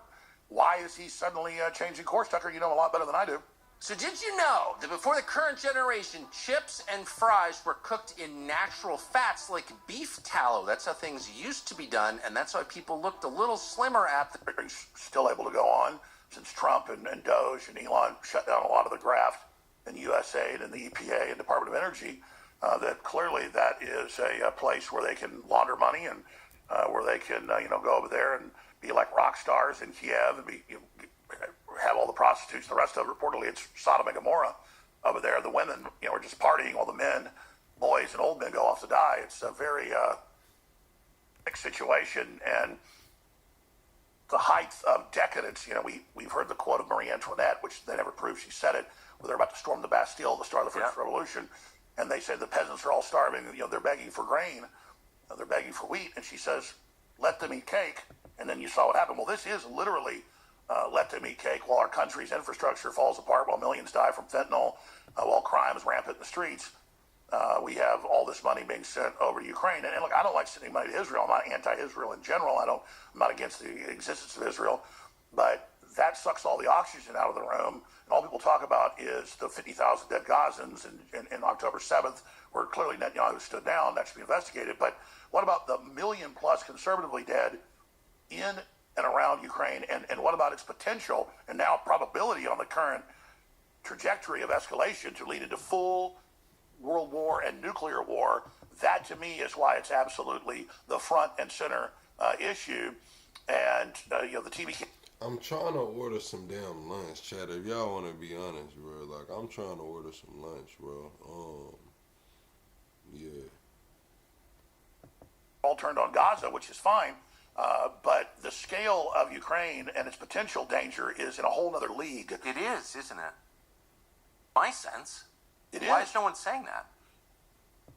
I mean, I notice you get called an anti-Semite, which is absolutely preposterous and ridiculous. That's why the Israel lobby, both AIPAC and the ADL, are such jokes now and being... Well, that's a campaign run out of Israel, which is a foreign country, to slander me and others. I just don't want to go to war with Iran. It's that simple. But see, you're consistent. You apologize. You bought into the propaganda decades ago. I remember about 15 years ago, you came to see me in Austin. You were kind of doing your tour of your own, your apology tour that you came up with, which I admire. I've made mistakes too and done that. And you said, I'm done. I was lied to about WMDs. You said, hey, Building 7. When we first talked about that, I've really woken up that I was drinking the Kool-Aid and I'm done. And you've consistently, for 15 years now or longer, have basically the same policies I'm for. And when I'm against Israel pulling us into war with Iran, it's not because I hate Jews. It's because we understand how dangerous it is and how out of control it is, and how Netanyahu's wanted this for 25 years and helped found Hamas or fund Hamas and all of this, and they just put Al Qaeda in charge of Syria. So you're also not being anti-Ukrainian or anti. I feel so sorry for the Ukrainians. They got completely screwed by the West as usual. Exactly. So you're consistent. You don't want offensive wars with the U.S. involved. And that China is literally saying, prepare for total war and expanding into the Caribbean and trying to take the Panama Canal. We don't want war with China either. But if we're tied up in all these wars, we don't have peace through strength. All hands should be on deck for China. Everything should be mobilized for China. Every real analyst knows that. And so you're here with serious policy, serious research, serious background, saying we can't be in Netanyahu's sandbox, and then blowing up more countries and shipping refugees. It's an irrelevant country. It's irrelevant. 9 million people with no resources. Everyone loves Jerusalem and Bethlehem. That's great. But the country itself means absolutely nothing. It's like Malawi. Why are we spending all of our time talking about this irrelevant country? It's like bizarre. And that's why I brought it up, is because we need to talk about it, in my view, in the real context, that the ultra right wing, that thinks everything's Israel, all roads lead to Israel. I saw you talk about this a few weeks ago. It's sick. It's crazy. It's not a defense of Israel. No, of course not. It's a defense of reality. We have to somehow only spend 10% of our time on Israel. Right. I mean, right now, and here I am doing it, but you have to do it. Instead of literally, I think in talk radio and liberal blogosphere and everywhere, I think it's like 90% is on Israel right now, and it's sick. I know. And I think Netanyahu likes it. He loves being the center of attention. Of course, and loves feeling hated, and I'm so persecuted and all this stuff. It's like, I totally agree with you, and it's also unhealthy. And then it does get to a place where people become hateful, and that that's not good for anybody. Get it? All right, Chad. The Levant affair and the USS Liberty and some other things. Hey, double tap the screen, shut a live out, chat. I'm finna can back up in a second. I'm ordering lunch. I think I'm finna get some pasta, bro. I think the pasta sounding like a W for the lunch, chat. W's in the chat if pasta is sounding good for lunch, man. Israel is very capable with different leadership it's had to stage false flags and drag us in. And if you really study 9/11, and at the end of the day, it was an alliance of Israeli neocons and U.S. neocons that bare minimum used an attack to build a larger attack around it for the Project for the American Century to take us into the Pax Americana War in the Middle East. And that's where we, $10 trillion later, or whatever it is, I think it's 11 trillion or more, are in this. That's not a theory. I was there. I shared office space for the Project for New American Century. I worked at the Weekly Standard. So, yes, that is just a fact. That happened. I mean, if we're reaching the point where people's memories are so bad that counts as a conspiracy theory, then I just give up. Does Wikipedia call that a conspiracy theory? No, but they call it, neocons are if you talk about neocons, that's anti-Semitic. Well, yeah, about half the neocons were Jewish, but the fact is they're crazy warmongers that believe the end justifies the mean, and you want to get further back, he got kicked out by Stalin. He ran to Mexico. Stalin had him hunted down and killed by an assassin with an ice axe, and then all of his top people came to the U.S., became the neocons, and said, we're going to take over the Republican Party, and we're going to go to war with Russia to get back control of what's ours. Because Trotsky was supposed to replace Lenin when he died, but instead he got kicked out. And so it is a fact, historical fact, even the Wall Street Journal 20 years ago wrote about it, that when you look at Standard and you look at the neocons, they are literal Trotskyite communists from the Russian derivation that set up a neoconism, and then you had Cheney and Rumsfeld and others that weren't Jewish but were parts of the neocon system. And so that's why Netanyahu plugged into that so nicely, because he came out of the neocons in the 1970s and 80s. No, that's all just a fact. That's not, I mean, there's nothing hidden or creepy about it, about saying it. Yeah, and if the British had come over here with a group of communists taking over the Republican Party, I'd be against it. I mean, my last name's Jones. It's just, it is what it is, and it's out of control. No, I know. And now people are awake to it, and that's a good thing, and we need to dismantle, undo any foreign influence. I'm just simply saying that's a big problem, but nothing compared to communist China. But it becomes the biggest problem when the Israel lobby doesn't want the pivot to Asia that's taken us 16 years to do and still hasn't happened. And instead, the same lobbies are involved with Soros and the left, allied, the neocons, wanting a war with Russia that empowers China. It is strategically a disaster. No one even debates that at all. The top think tanks, as you know. I mean, this is 101, folks. This is absolute total disaster. Literally. It's why the dollar's getting weak. It's why BRICS is getting stronger. This is what you do if you want to destroy America. And I agree with Tucker. At the end of the day, it's because the evil forces above this want to destroy the West. Here's something you may not have known. Back in 2015, the Congress of the United States repealed something called the Country of Origin Labeling Act. Now, why is this relevant to you? Well, it means, among other things, that when you buy beef at the supermarket that says made in the USA, it may not actually be. In fact, it could be, likely is, from a foreign country. It means that repackaging foreign meat can be enough to get the Made in USA designation. It's a lie. It's an absolute lie. Most people don't even know what's happening. So how can you be sure that the meat you're eating is from the United States and has been raised with the highest quality standards and is the tastiest? It's truly made here. Well, it's simple. You can go to our friends at Merriweather Farms. Merriweather Farms is an American small business. It's based in Riverton, Wyoming. We know the people who run it, and they're great people. And they have great meat. They ship the highest quality meat, raised free from growth hormones and antibiotics, directly to your doorstep. It's delicious. We eat it a lot, including at this table. These are Americans. These are American-made products. They are the real deal. Again, we eat that meat at this table from Riverton, Wyoming. They're the best. MerriweatherFarms.com. Use the discount code Tucker10, and you get an extra 10% off. Again, that's Merriweather Farms, MERIWETHER, farms.com. It's worth it. Christian civilization, of course. The first, second World Wars were that was it. My That's bad, not pro-Hitler. Chad. I'm anti-Hitler. He got just that ad off. very anti-Hitler. But the effect was to destroy like the most beautiful civilization ever created by far in history, all history. And this is the final blow. It seems very, very obvious to me, and we should be aware of that as we proceed. When gold crosses 4,000, I don't understand why that's not like front page news. Like, because to me, that maybe, I mean, you're better at this than I, but that means that the cumulative effect of everything we're discussing has been to destroy the U.S. dollar. When you read what even all Goldman Sachs, J.P. Morgan, the IMF, the World Bank, the Exim Bank, it's not even debated. They've decided in the last really 3-4 years that they're going to deal with monetary debt worldwide, both corporate, governmental, individual, with inflation. And Trump recognizes that and has said, fine, we'll have inflation with expansion and expansion of goods. And all the economists agree that that will have some pain, but overall will be something that could actually be successful. If you have the leftist UN, WEF, Great Reset, post-industrial carbon tax. Larry Fink now. It was Klaus Schwab. Now it's Larry Fink. BlackRock CEOs over the WEF now. Plan. You will have stagflation, which is high inflation, but a ongoing recession, depression, which is the perfect storm of hell on earth.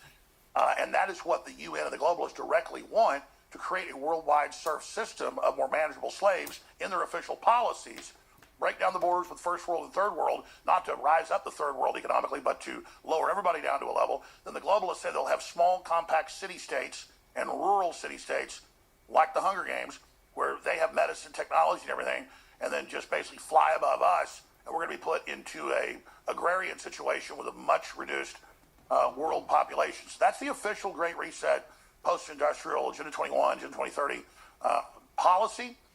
And there's nothing more frustrating than reading all their policy books and the legislation and the treaties and then seeing it carried out, which is the purposeful planned depopulation of the earth through slow starvation and resources being restricted, and the conflict that comes with when resources are constricted. And then I see Trump massively increasing energy production and then going to Saudi Arabia and having them increase energy production, which hurts U.S. oil production but helps the world in general lower inflation and get real money in the hands of people. That's the biggest benefit. And then no tax on tips, no tax on overtime, all the things he's doing, 10 trillion committed in investment, several trillion already here. All of that is exactly what you do if you want to help the people and build a middle class and a sustainable, thriving country and world, building back our morale and nationalism and the family and God. Trump gets an A+ on all of that, but he needs to get message and not say, oh, the left are idiots, they don't know how to manage things. No, the globalists admit that they want a post-industrial world. That's John Kerry said last year, we got to cut off half the farming or people will starve. That's what causes starvation, obviously. And they want to cut the resources off so they can manage and control people. That's why in the Netherlands and in Ireland and in Sri Lanka, all over, they're cutting off massive amounts of the farming, taking some of the best farming land ever and saying, sorry, your cows pass gas, it's bad for the earth. That is deliberate sabotage of the world economy to cause a collapse. Then the banksters can loan us more money, bring in a new cashless society, social credit score. That is the end game plan. And they talk about carbon lockdowns for the earth, where you'll be told when you can leave your house. During carbon lockdowns, you'll be told when you can leave your 15-minute city. This is a very totalitarian hellscape, dystopia, sci-fi vision they have, and Trump is 85%, I would say, in opposition to it, even with his limited understanding. By limited, I mean he's smart about the economy, but doesn't understand it's deliberate. He goes, oh, they're really dumb. These are the worst ideas I ever heard. Is that why they're all unified, decades getting them in place? Is that why the big banks and corporations are exempt? No, it's feudalism. We don't have resources. We don't have rights. They all have the rights. That is the purest form of economic control. It's the oldest form of government. It's been the most common form of government in world history. And the UN and the globalists say we're bringing back feudalism. Neo-feudalistic capitalism is what they call it. But really, it's just slavery. And that's what we're opposing. And that's what the relaunch of the West is about. That's what Elon Musk understands. And that's why this is a do-or-die existential threat to everybody. People should just get on board and get hardcore or be absolute feudal slaves if you're lucky. Alex Jones, I agree with you, but I agree with you to an extent. I feel like it's going to happen either way, and it's a power struggle to see who's going to be in control. That's what I think. The one thing that's undefeated in this world, chat, if y'all leave here, know this. Since technology has came about, it's undefeated. It's progressed. And it's always progressed. So I feel like they know that there's no stopping it. They're fighting for control. Who's gonna be at the top of the food chain? Who's gonna be reaping the rewards? That's what I feel like the fight is for right now. At that level. Get on board. You understand, and you research the Great Reset, and you research Larry Fink, now the head of the World Economic Forum. You realize 3 years ago, the UN made the World Economic Forum co-equal to its governing body and its councils. And you understand, if you actually read their writings, the future isn't human. People are bad. Families are bad. We're going to have these AI gods that take over. I mean, it is just the wildest thing that Lex Luthor... It's crazy to me that Larry Fink took over for Klaus Schwab. When Klaus Schwab stepped down earlier this year, I think it was like in April or something, I was telling y'all like, whoa, fuck, Klaus Schwab just stepped down from the WEF.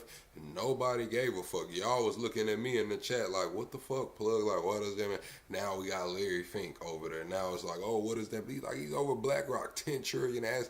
Come on now, do I have to break this shit all the way down on stream? I'm going to have to do a members only stream for that shit. They're going to try to get me up out of here. In a comic book couldn't come up with. This is beyond supervillain stuff. This is real super demon stuff, and you have to identify the attack you're under and that it's deliberate. Then you have to mobilize and get good legislators and governors and others elected.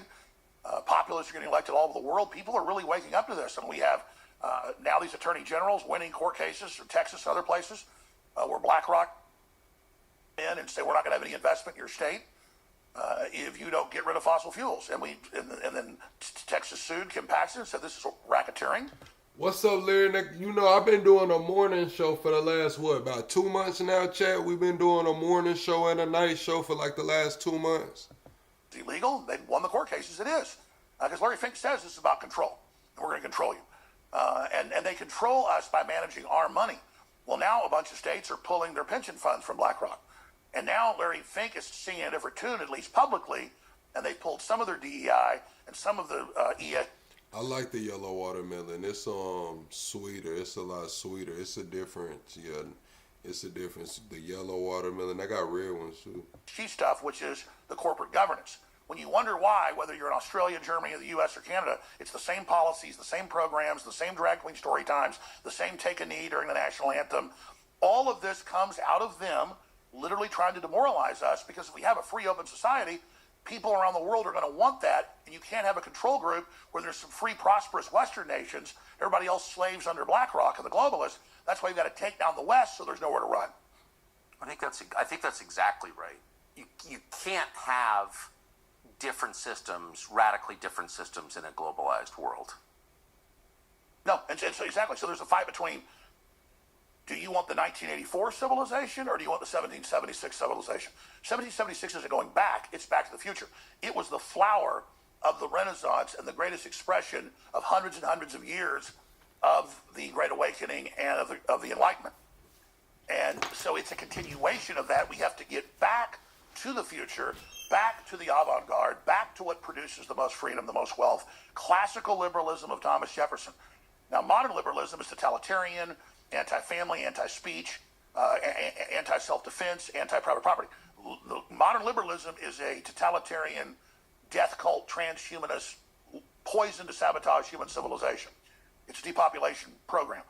1776 is the ultimate, most successful push of humans to produce the very best atmosphere of liberty and freedom and competition and empowerment. The problem is, in the cycle, as you know, hard times make strong men make good times make weak men make bad times. The problem is that, are we good enough? It was Benjamin Franklin, right, if they finally, Yeah, cabbage is pretty good. I wouldn't mind a good cabbage. I might make me a cabbage this week. Go get me a cabbage and some, you know what I mean? Years later, after the Declaration of Independence and the Constitution, finally got the Bill of Rights done, and he was walking out, and the newspaper reporter said, Mr. Franklin, do we now finally have our nation? And he said, yes, you have your republic if you can keep it. And he said, and so did Jefferson, he said, you got to have informed, involved, educated people. And Jefferson wrote about this constantly. He said, not just informed about math or Latin, but you got to have people that are farmers. You got to have, people that actually know how to skin a buck and run a trot line. He said, if you ever get people where they're not physically out there able to run and control their whole lives, the so-called education doesn't matter because they're just educated idiots. So you've got to have that multifacetedness where people have to really powering to really try to be what Thomas Jefferson talked about. And then when you go through what Jefferson went through, as some of us have gone through similar things now, not to that extent but close, then you read Jefferson, you realize we're back in that same time of change and revolution again. It's our revolution. We have the ball. We're selling the best system. We have the proven track record. We're the good guys. And we've got to stand up and make the choices clear, plant our flag, and say, this is the hill to die on, and we will win. We've got a new partner. It's a company called Cowboy Colostrum. It's a brand that is serious about action. Here first. Art wrote about it. Daily Caller wrote about it. But the New York Times wrote about it first. So it does this big Democrat Party war game. Which Podesta? John Podesta. Former White House Chief of Staff, yep. Absolutely. And then later the climate czar for Biden, or divvying up the climate money, stealing it. He comes out of this huge report. They published the whole thing. And I'm reading like this, like 70 pages or something. And they say, if Trump wins in 2020, this is in August, months before, we'll steal it so he didn't. And we're going to have Western states secede. We're going to have blue cities secede. But we'll start with the Western states, California, Oregon, and Washington. And we'll call it over migrants and sanctuary cities and healthcare at first, which they're now doing. I'm getting chills because it's all happening. Like, you go to a play and you're reading, the next act is this. And Romeo and Juliet, it's all right there. And they say, if he wins, we will say it's illegitimate. have blue states first secede and that they're going to be sanctuary cities for the illegals. Then when there's civil unrest, which they'll furnish, Trump will send the National Guard, and then there'll be a massacre, the migrants, and then we will kick off a civil war. Then all the blue cities across the country will secede. Then New York, Massachusetts, and others will secede. And we'll form what we call the Western Alliance. And we will then, the U.S. military will be with us, because they control the generals. People that don't think otherwise, that was Trump's big mistake he found out. Most of them are globalists at the top, not your enlisted, they're great people. And that they would then form a military alliance if Trump didn't stand down, and they would march on D.C. And then they made a movie produced 2 years ago, they released last year, called Civil War, that is the last act of the Podesta Plan. That's in a 2+ year Civil War, race-based. At the end, they go and, the black female sergeant kills the Trumpian figure in the White House.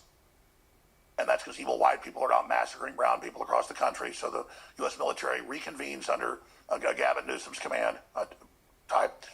And then they come in and then they take over the country. And then they re-educate all the evil right-wingers and evil white people. And then I saw Gavin Newsom on Colbert about 3 weeks ago, and he's... All right, chat.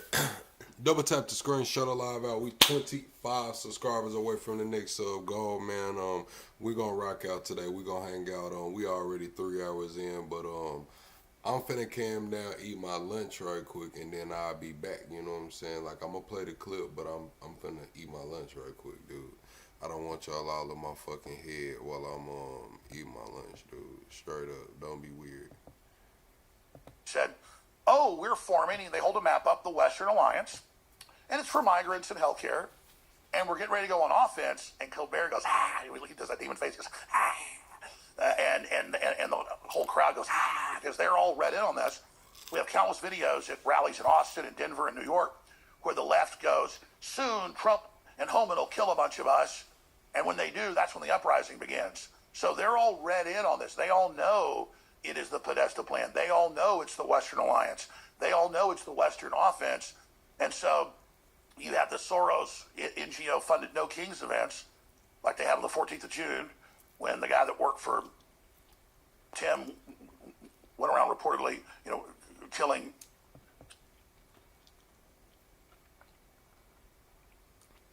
Yeah, Sid, we did talk about Alaska flooding on. I think it wasn't last night's show. It was one of the shows over the past couple of days, but we did talk about the people losing their homes in Alaska. Senators and state reps there at the state level. The FBI wrote a letter saying, no, I did this for the Democrats as a false flag, so that Tim Walz could, play victim. He supposedly had a bunch of accomplices, but they didn't help him. They caught his wife and a bunch of people with passports, guns, and money, fleeing the area. But within 2 hours of the attack, they had his roommate on TV saying, he loved Trump and Alex Jones. Isn't that interesting? It's all very scripted. But my point is, now you have the No Kings this weekend, and we now have Schumer on Monday, went on MSNBC and said, we need to have a forceful rising. We need to have a forceful thing.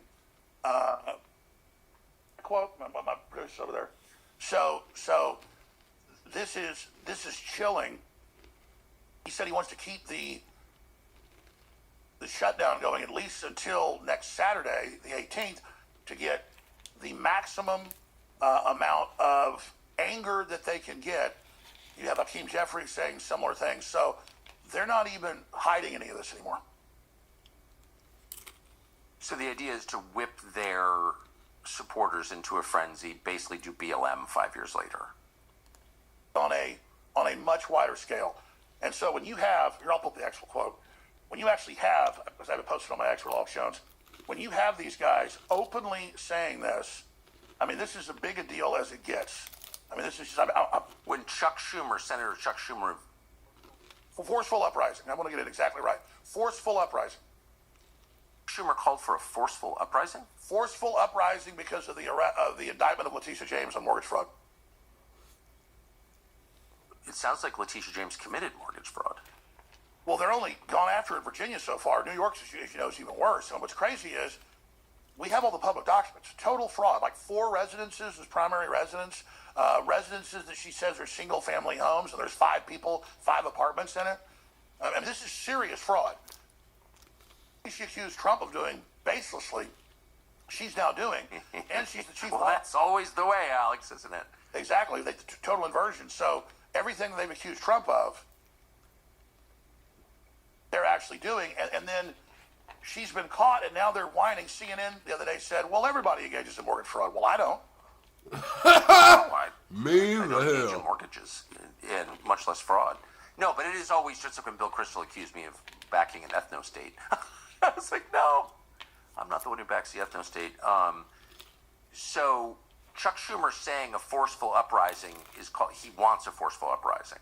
He called this weekend, forceful uprising on MSNBC. He goes, we need to have a forceful uprising to this. Similar to his, you've reaped the whirlwind thing, you're going to get it. So they're obviously agitating for more violence. You see the government. Appreciate that donation, Sid. Y'all give Sid some flames and some likes on that donation. Subscribe and join the chat. Welcome to Plug Nation. Stay plugged in the independent media. Appreciate you for your continued support, Sid. I'm almost done with my lunch, y'all. Governor candidate in Virginia, after the AG candidate, who's been in the lead, said, I want to kill these state reps. I want to kill their children. I want to kill cops. And then the other gubernatorial candidate asked the lady, will you decry him calling for killing members of the legislature and their children by name? And she said, nope. Abigail Spanberger. Yeah. Well, I think it was a CIA officer at one point. It's totally insane. And she sits there with this bizarre look on her face. I mean, these people are doing this on purpose, and it's called the Podesta Plan. And so I'm sure the Pentagon knows about this. The problem is most of those top generals, globalists, people that don't know, they've been put through all the schools. They don't get promoted unless they're globalists. Most of our generals have been bad since the 90s. Teach them at the Army War College. I've read these reports that literally America needs to end. We need to be part of a world government. That communism is good. So let's just narrow it down. If you really believe that widespread civil unrest preparatory to civil war is coming, if Chuck Schumer, one of the senior senators, is calling for it, then you really need to make sure the military control, that it's not politicized, that it's not, that it reports to the president as it's constitutionally mandated to do. Like the military is the key, correct? Yes, and I loved Hegseth's speech, and that's the right direction. But we need more of that. And a lot of the generals were rolling their eyes, giggling, putting their heads in their hands. And I guarantee you, just go, okay, who's that guy? Look at his record. He's going to be a commie, a leftist. But wouldn't you, it would be almost an emergency situation. You would need to make certain that the general officers in your military were loyal to the Constitution. Exactly. And the left and the corporate media act like if Trump wants prosecutions, he's not supposed to do that. No, he's a chief law enforcement officer. We elected him for that. We elect one man in the general election. All of us have the ability to vote for only one position. And so it's not Trump's right, it's his duty. It's only the president that makes a special oath, not to just protect, preserve, and defend, but protect and defend like the rest of the military do, but to protect and preserve and defend. He's supposed to preserve the republic. So 400 troops to Chicago, 200 to Portland. This is nothing. They're openly waiting to gear up the violence. Then they're going to false flag, I believe, some of the illegal aliens or traditional black college, which I just wanted to, fact check Alex Jones. It says that the United States Attorney General, the head of the DOJ, serves as chief law enforcement of the federal government, not the president. Just putting that out there. You know what I'm saying? Just putting that out there. predicted this before. They evacuated the traditional black colleges a month ago. And said, I didn't even know that. Why? And said Charlie Kirk's supporters are coming to kill you. Then it turned out it was a false flag. They admitted fake calls. That's the left. Because Carville and Podesta and all of them, John Podesta, have said on TV, on live with the Podesta plan when Trump was president-elect, and then once he got in, there's hundreds of videos of them all on there saying, Carville, now listen, it's 1776 part 2. I can't really do his voice. Can't do a Louisiana voice, sorry. He said, black people got to be ready. Trump's coming to kill you with Tom Homan. You got to have your guns and be ready. The View, we got to be ready to fight and die. They're coming to kill us. On CNN, they'll be sitting there debating, yeah, Trump's coming with the military to kill black people and Hispanics. Then I think, well, where could there be a group of Hispanics, an illegal alien demonstration or something, that somebody from a parking garage mows a bunch of them down, blames it on some Trump supporter, or where is a bunch of black folks by themselves, traditional black college? So I've been saying that for 8-9 months, seeing their programming, how they're saying Trump's going to kill masses of Hispanics and blacks. Well, we're going to do a false flag, those two places, and a few others. Then a month ago, they evacuated most of the black colleges for a week, saying Charlie Kirk supporters are coming to kill you, trying to piggyback on that and create this illusion that Trump supporters blamed black people for this. No, we blame, if you believe the official story, some trans supporter cult members. So absolutely, going back to your point, there needs to be Pentagon mobilization. Trump needs to address the nation on this, talk about the Podesta plan. Y'all got mad at me for saying this the other day, but it's just kind of like,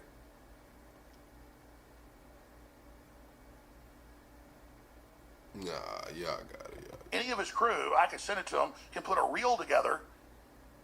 He did when they said no South African farmers are being killed. He just showed a 5-minute video, devastated them. I can send them a 10-minute clip of hundreds of clips of top Democrats saying Trump's coming to kill the migrants, he's coming to kill the blacks, we got to rise up, we got to have a civil war. And then I can show the... I'm just saying, it's like all of these trans shooters, you know what I'm saying? All of the trans shooters, like, they got more in common than just being trans. Let's be real. It's a lot of black trans people out here. I haven't seen a black trans shooter. I just haven't. You know what I'm saying? I just haven't.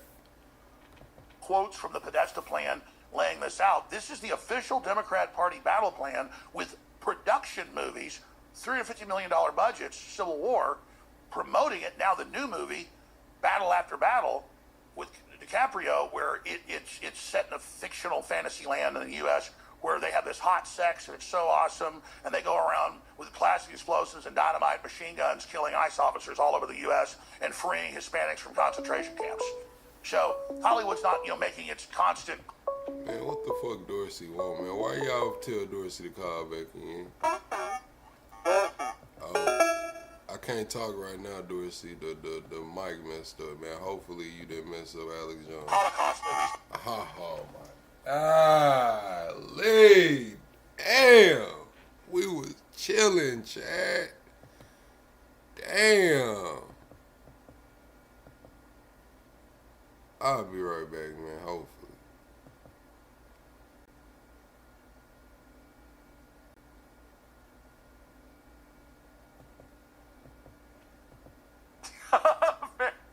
Mildly demented. They're now doing. I'm getting chills because it's all happening.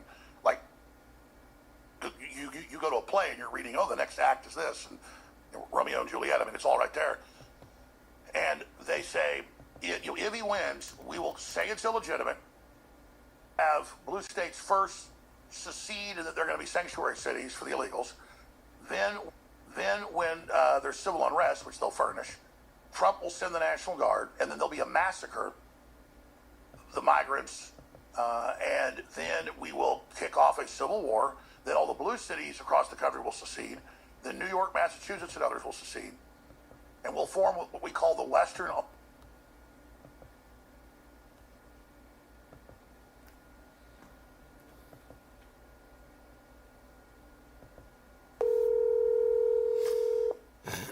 We back, chat.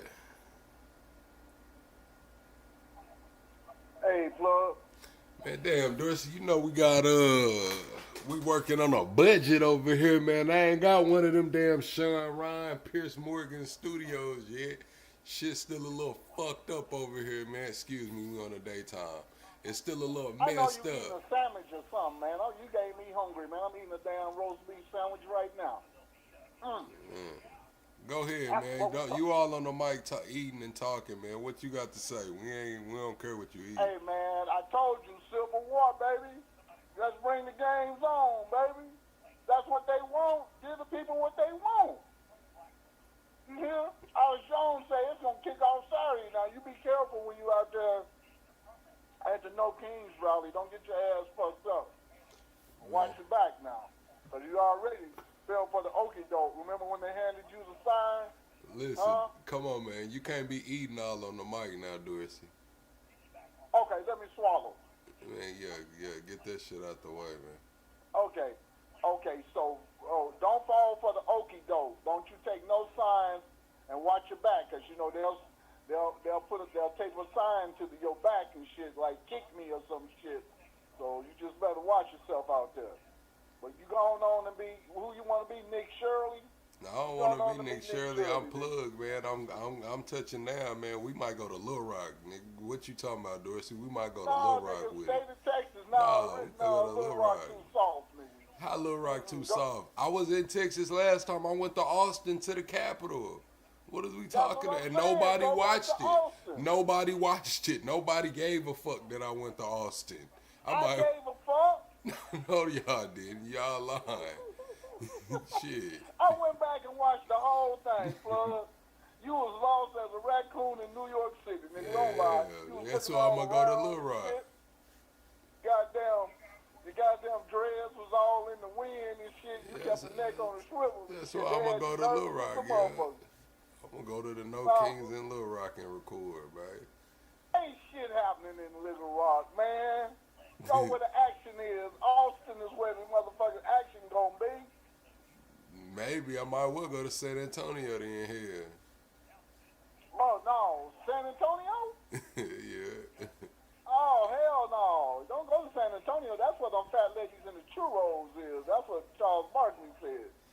Bunch of fat women down in motherfucking in San Antonio.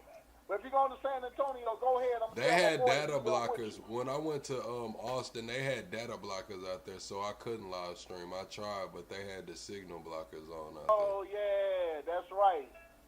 So if you go to Little Rock, you think they're gonna let you broadcast? Yeah, Little Rock probably won't have signal blockers. All right, now I'm torn between, because I really want to see you in Texas.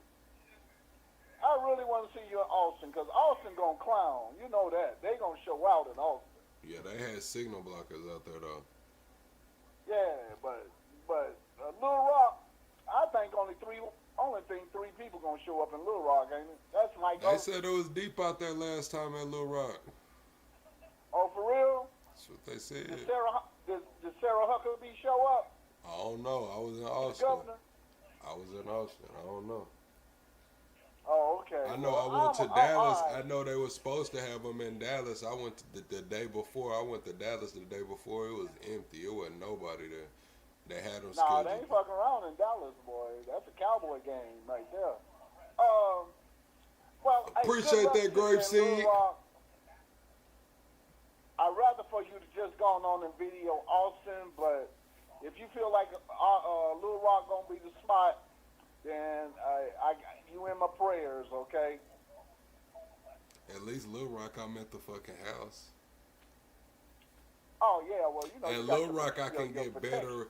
Little Rock, I can get better footage because I can have people, you know what I'm saying, with me to record. You know what I'm saying, me where I won't have to hold the camera. You gonna have your crew protect you? You damn right. Okay, well shit, if you got your little crew, you know, you got your little crew to get your back, I think maybe in armed security, man. FNs and Drakes and shit. What? Damn, plug, you like that? Yeah, we're gonna move like the military. Hey, plug. When you born in Kentucky? Hell no, what the fuck you mean was I born in Kentucky? No. Yeah, I was born in Arkansas. And I don't tell people where I was born. Well, didn't you say something about some Kentucky and shit? No, I don't know nobody from Kentucky. Where was your brothers born in? Arkansas. Oh, so all y'all from Arkansas? Yes, we from Arkansas. Okay, well, I apologize. I fuck Arkansas, man. I said fuck Arkansas because I thought you was just a transient. Hell no. You know, you military people, you know, the military brats, y'all move around a lot and shit, so I thought you just landed up in Arkansas. I didn't know that was your little birthplace. I'm sorry, man. I ain't mean to disrespect your little birthplace. Nah, it's little as shit, man. Ain't nobody talking about Cali, man. Y'all need to get Zombie Land together. For you talk about Arkansas, what we got going on, y'all need to get out. Zombie Land together, man. The zombies keep it moving. You see that shit, right? They're not moving. That's the fucking problem. That's why everybody mad is because they're not moving. What is we talking about? They moving, man. Don't let them people lie to you. Hey, them people lying to you, man. Cali, we got it going on right now. I'm over here hanging out with the Jews. Hang with the Jews, you never lose. Now you really trying to get that $7,000. You really trying to get that 7 racks. Huh? You try to get that 7 racks for real. Hey, man, look, man. I got this shit right here. I'm at the Paris Bouquet, and I'm by the California Bagel. Yeah. Hey, they is. They like, who that you talking to? I said, Plug. No, the fuck they not. like, damn. They not saying yes, that they you do. know the hell they not. They asking you questions because they want to know why the fuck you still over there. Hey, let me ask you something. Oh, yeah, I know, because they say you moving to Texas, Dorsey. Why you still over there fucking with us? Don't be trying to read the comments, man. Don't be trying to read. I read the comments. The comments not for you. That's this Shell shit. You and Shell be trying to call in and come up here and read the comments, man. That shit ain't for y'all. Hey, man, I ain't up here. Hey, check this out, bro. Top Cat, a few other, Essence, I think Essence from Cali. She from, Lamert Park, and a few other people, man. You know, we represent over here in Cali. Then we got a couple of dissidents in the group. You know, they talking about they hate Cali and all that shit, but we ain't listening to them. If you hate Cali, take your ass. In fact, go to Texas. You got a place over there for you. Texas full. Now, see Californians. Plug say that California ain't allowed, ain't welcome in Texas. I did not say that. I just said Texas full. He said Texas full. All of a sudden, Texas is full when Californians want to move to Texas, right? No, we just talked about this last night. Californians ran the rent up high over here. When Elon opened up the Tesla factory and all them tech jobs came to Austin, that's what ran the damn Wait. rent up. Elon ain't from California. He from South Africa. Don't put that shit on California. He brought Silicon Valley to Austin, or tried to. Oh, man, he brought them Afrikaners to Texas, man. Don't put that shit on us. He's up to rent. We just brought some class. Y'all didn't even have In-N-Out burgers until we came to town. Have you ate an In-N-Out burger? Yeah, I ate In-N-Out. I eat In-N-Out. I ate the In-N-Out in Hollywood. You eat Jack in the Box? You eat Jack in the Box? That shit alright. It ain't talking about shit really. Okay then, so you done ate 2 California cuisines. Everybody in California love In-N-Out and Jack in the Box. You know, listen, I could go the rest of my life without eating another In-N-Out or Jack in the Box burger, man. Well, I mean that's understandable. That's because, just not top. Let's be real. We're not gonna act like In-N-Out and Jack in the Box is top tier. We're not gonna do that.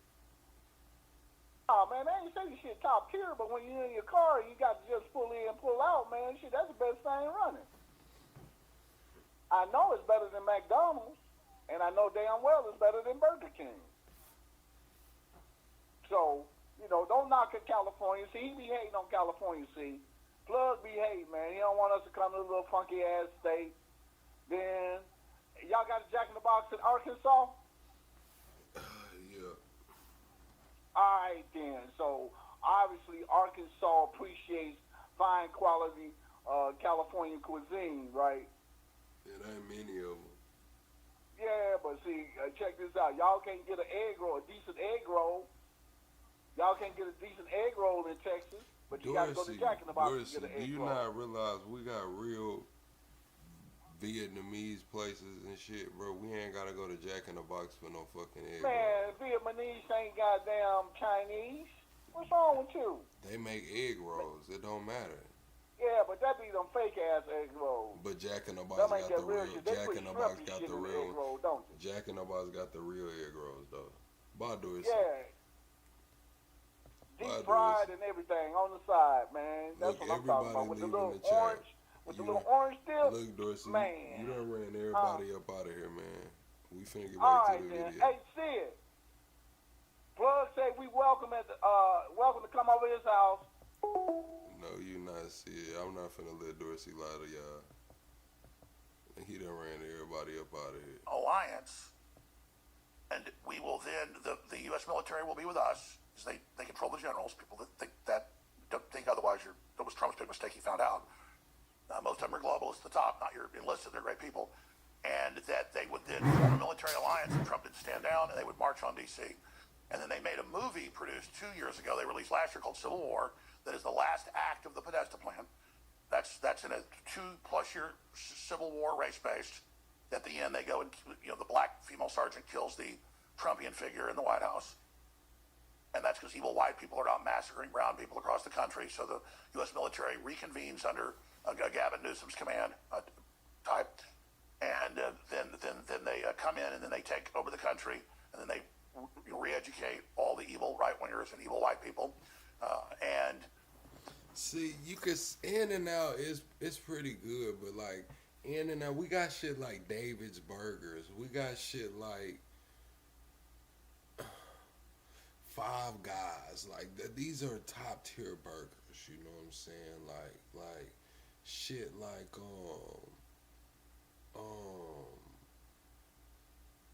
damn, I can't even think of the other one. What's the other one, Chad? Red Robin and shit like that, man. Like we have burgers, you know what I'm saying? Like this is burgers we talking about, man. I can name like 3-4 places I would much rather get a burger from. I'm just saying. Then I saw Gavin Newsom on Colbert about 3 weeks ago, and he said, "Oh, we're forming," and they hold a map up, the Western Alliance, and it's for migrants and healthcare, and we're getting ready to go on offense. And Colbert goes, "Ah," he does that demon face, he goes, "Ah," and the whole crowd goes, "Ah," because they're all read in on this. We have countless videos at rallies in Austin and Denver and New York where the left goes, "Soon Trump and Homan will kill a bunch of us," and when they do, that's when the uprising begins. So they're all read in on this. They all know it is the Podesta Plan. They all know it's the Western Alliance. They all know it's the Western offense. And so you have the Soros NGO-funded No Kings events, like they had on the 14th of June, when the guy that worked for Tim went around reportedly, killing senators and state reps there at the state level. The FBI wrote a letter saying, "No, I did this for the Democrats as a false flag, so that Tim Walz could, play victim." He supposedly had a bunch of accomplices, but they didn't help him. They caught his wife and a bunch of people with passports, guns, and money, fleeing the area. But within 2 hours of the attack, they had his roommate on TV saying, "Oh, he loved Trump and Alex Jones." Isn't that interesting? It's all very scripted. But my point is, now you have the No Kings this weekend, and we now have Schumer on Monday went on MSNBC and said we need to have a forceful rising. We need to have a forceful thing. Quote my producer's over there. So this is chilling. He said he wants to keep the 18th to get the maximum amount of anger that they can get. You have Hakeem Jeffries saying similar things. So they're not even hiding any of this anymore. So the idea is to whip their supporters into a frenzy, basically do BLM 5 years later. This is crazy, Chad. Are y'all planning on going to the No Kings?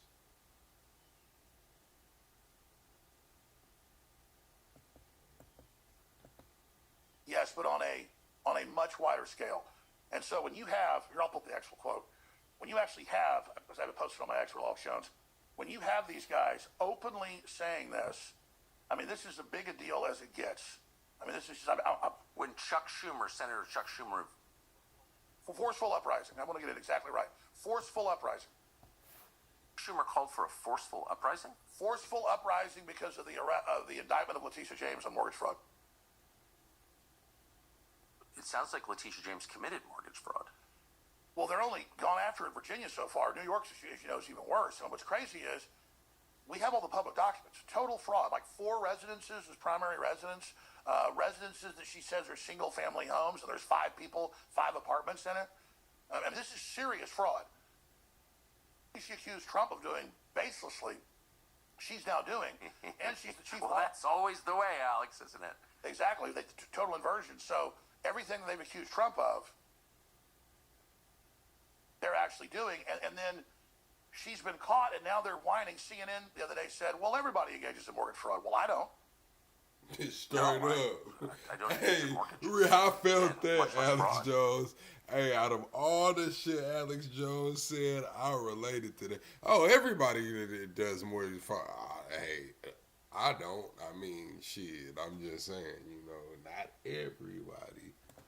But it is always just like when Bill Kristol accused me of backing an ethno-state. I was like, no, I'm not the one who backs the ethno-state. So Chuck Schumer saying a forceful uprising is called, he wants a forceful uprising. He called this weekend forceful uprising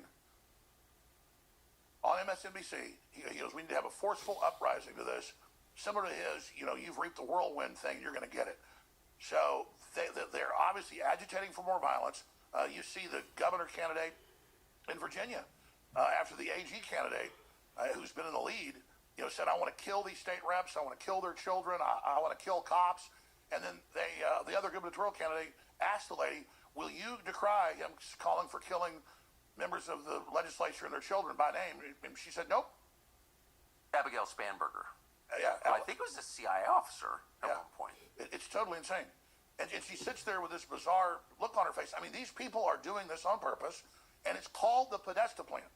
And so I'm sure the Pentagon knows about this. The problem is most of those top generals, globalists, people that don't know, they've been put through all the schools. They don't get promoted unless they're globalists. Most of our generals have been bad since the 90s. Teach them at the Army War College. I've read these reports that literally America needs to end. We need to be part of a world government. That communism is good. So let's just narrow it down. If you really believe that widespread civil unrest preparatory to civil war is coming, if Chuck Schumer, you know, one of the senior senators, is calling for it, then you really need to make sure the military control, that it's not politicized, that it's not, you know, that it reports to the president as it's constitutionally mandated to do. Like, the military is the key, correct? Yes, and I loved excess speech, and that's the right direction, but we need more of that, and a lot of the generals were rolling their eyes, giggling, putting their heads in their hands, and I guarantee you, just go, okay, who's that guy? Look at his record, he's going to be a commie, a leftist. But wouldn't you, I mean, it would be almost an emergency situation. You would need to make certain that the general officers in your military were loyal to the Constitution. Exactly, and the left, the corporate media act like if Trump wants prosecutions, he's not supposed to do that. No, he's a chief law enforcement officer. We elected him for that. We elect one man in the general election. You know, all of us vote, have an ability to vote for only one position. And so it's not Trump's right, it's his duty. It's only the president that makes a special oath, not to just protect, preserve, and defend, but protect and defend like the rest of the military do, but to protect and preserve and defend. He's supposed to preserve the republic. So 400 troops to Chicago, 200 to Portland. This is nothing. They're openly waiting to gear up the violence. Then they're going to false flag, I believe, some of the illegal aliens or traditional black college, which I predicted this before. They evacuated the traditional black colleges a month ago. And said, I didn't even know that. Why? And said Charlie Kirk's supporters are coming to kill you. Then it turned out it was a false flag. They admitted fake calls. That's the left. Because Carville and Podesta and all of them, John Podesta, have said on TV, on live with the Podesta plan when Trump was president-elect, and then once he got in, there's hundreds of videos of them all on there saying, Carville, now listen, it's 1776 part 2. I can't really do his voice. Can't do a Louisiana voice, sorry. He said, black people got to be ready. Trump's coming to kill you with Tom Homan. You got to have your guns and be ready. The View, we got to be ready to fight and die. They're coming to kill us. On CNN, they'll be sitting there debating, yeah, Trump's coming with the military to kill black people and Hispanics. Then I think, well, where could there be a group of Hispanics, an illegal alien demonstration or something, that somebody from a parking garage mows a bunch of them down, blames it on some Trump supporter, or where is a bunch of black folks by themselves, traditional black college? So I've been saying that for 8-9 months. seeing their programming, how they're saying Trump's going to kill masses of Hispanics and blacks. Well, we're going to do a false flag, those two places, and a few others. Then a month ago, they evacuated most of the black colleges for a week, saying Charlie Kirk supporters are coming to kill you, trying to piggyback on that and create this illusion that Trump supporters blamed black people for this. No, we blame, if you believe the official story, some trans supporter cult members. So, absolutely going back to your point, there needs to be Pentagon mobilization. Trump needs to address the nation on this, talk about the Podesta plan. Any of his crew, I can send it to him, can put a reel together. He did when they said no South African farmers are being killed. He just showed a 5-minute video, devastated them. I can send them a 10-minute clip of hundreds of clips of top Democrats saying Trump's coming to kill the migrants, he's coming to kill the blacks, we got to rise up, we got to have a civil war. And then I can show the quotes from the Podesta plan laying this out. This is the official Democrat Party battle plan with production movies, $350 million budgets, Civil War, promoting it. Now the new movie, Battle After Battle, with DiCaprio, where it's set in a fictional fantasy land in the U.S., where they have this hot sex and it's so awesome, and they go around with plastic explosives and dynamite machine guns killing ICE officers all over the U.S. and freeing Hispanics from concentration camps. So Hollywood's not making its constant Holocaust movies about World War II. They've moved on to the new Holocaust that isn't happening. The first one did, of just Tom Homan just machine gunning Hispanic women and then raping them in dungeons. I mean, it's like Machete Kills, where there's Don Johnson shooting pregnant Hispanic women in the stomach with deer rifles. Didn't happen, folks, but Hollywood is providing this background right on time. Thank you, Bree. For these uprisings they're planning, because the globalists are losing. This is their last big move. And again, the Podesta plan, the Podesta plan, we've got to get the Podesta plan that we're now living in the launch of. So Trump's declared Antifa, domestic terrorist, international terrorist. I watched that movie the other day in the Discord chat that he's talking about, that Antifa movie. It got Tiana Taylor in it. Yeah, I watched it. One battle after another. But I seen it. They were breaking people out of the camps. It was real crazy. I'm not gonna lie, it was real crazy. It was some crazy, bro. Like, the guy, y'all gotta go watch that movie. It's worth the watch. It's crazy though. It is a lot of predictive programming, I believe, but it's crazy. He said they're going after Soros, which I know the DOJ is. That's great. But this is the Democratic Party running it. That's why they say Antifa doesn't exist, because we got documents 10 years ago. It's a democracy in Alexander Soros, where they command them in each city, give them orders where to attack, what to do. It is all 100 specifically road mapped out, open and shut, racketeering, domestic terrorism, send them to prison with the documents we have. Since it's all happening out in the open, how do you, so once that starts, it's pretty hard. Yeah, it's called One Battle After Another. I think you can watch it on Apple TV. I watched it in my Discord, in my Discord. But yeah, it's in theaters. I believe it came out the end of September. The end of September is when it came out. Leonardo DiCaprio's in it. Tiana Taylor. It's worth the watch, but it's a lot of predictive programming in it. It's called One Battle After Another. But yeah, Leonardo DiCaprio. Pull back from it.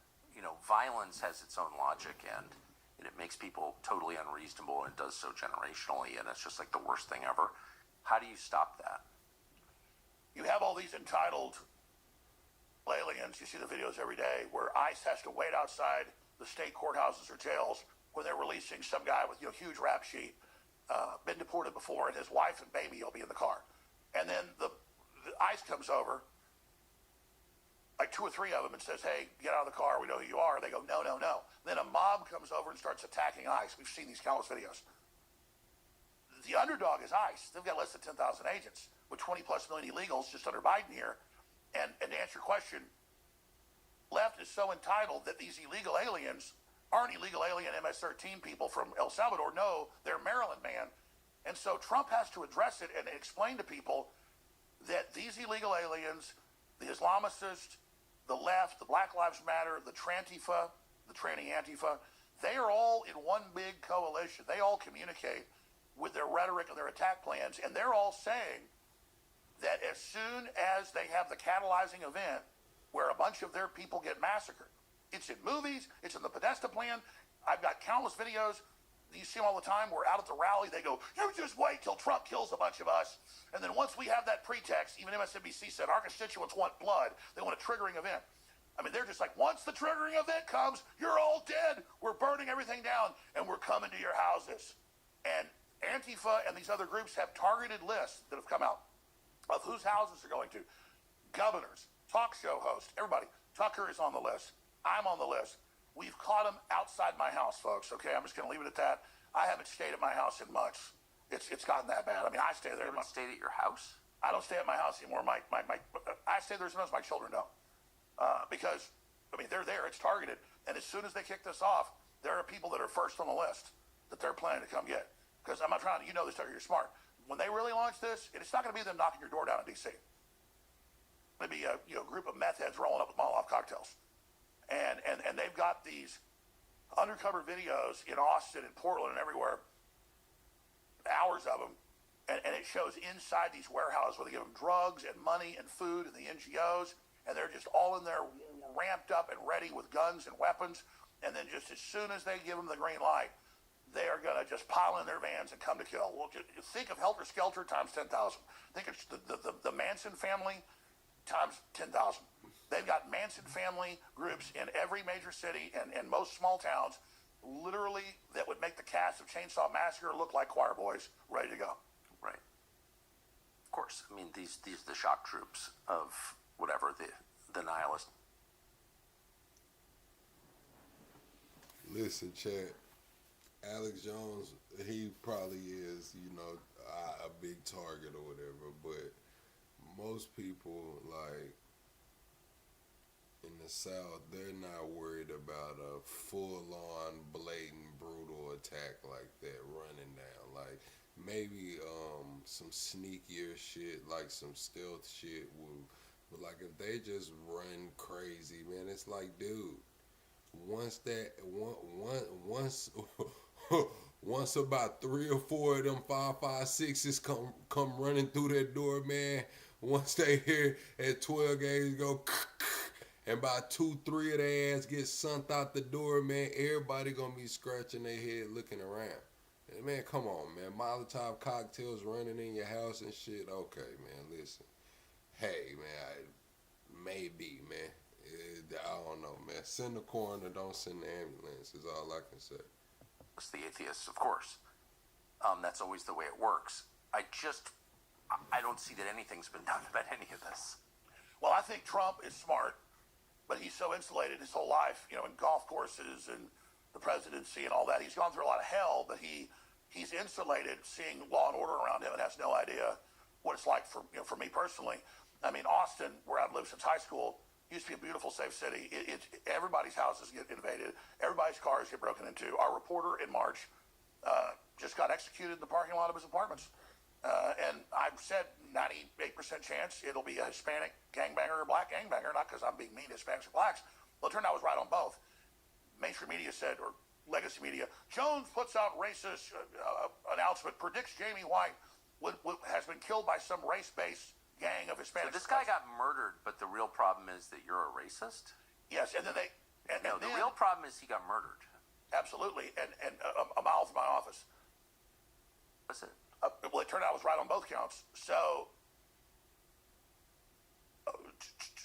2 of them were charged with murder. One is Hispanic, and literally on his Facebook had Mexican flags and La Reconquista and Take Over America, Down with America. The other guy cut a rap song, black guy, about how he killed that Jamie White, that white guy, F him. So they were able to find them off their cell phone data in a stolen car when they killed him in the parking lot. But the point was, my reporter was killed, and both the individuals charged with murder, the police said it's also racially motivated because they both talked about how they love killing that white guy. So we're told there's not these crime waves. We're told this isn't going on. There's a lot of that. There's a lot of, I love to kill white people going on, and it's tolerated and celebrated. Well, remember what happened with Charlie Kirk?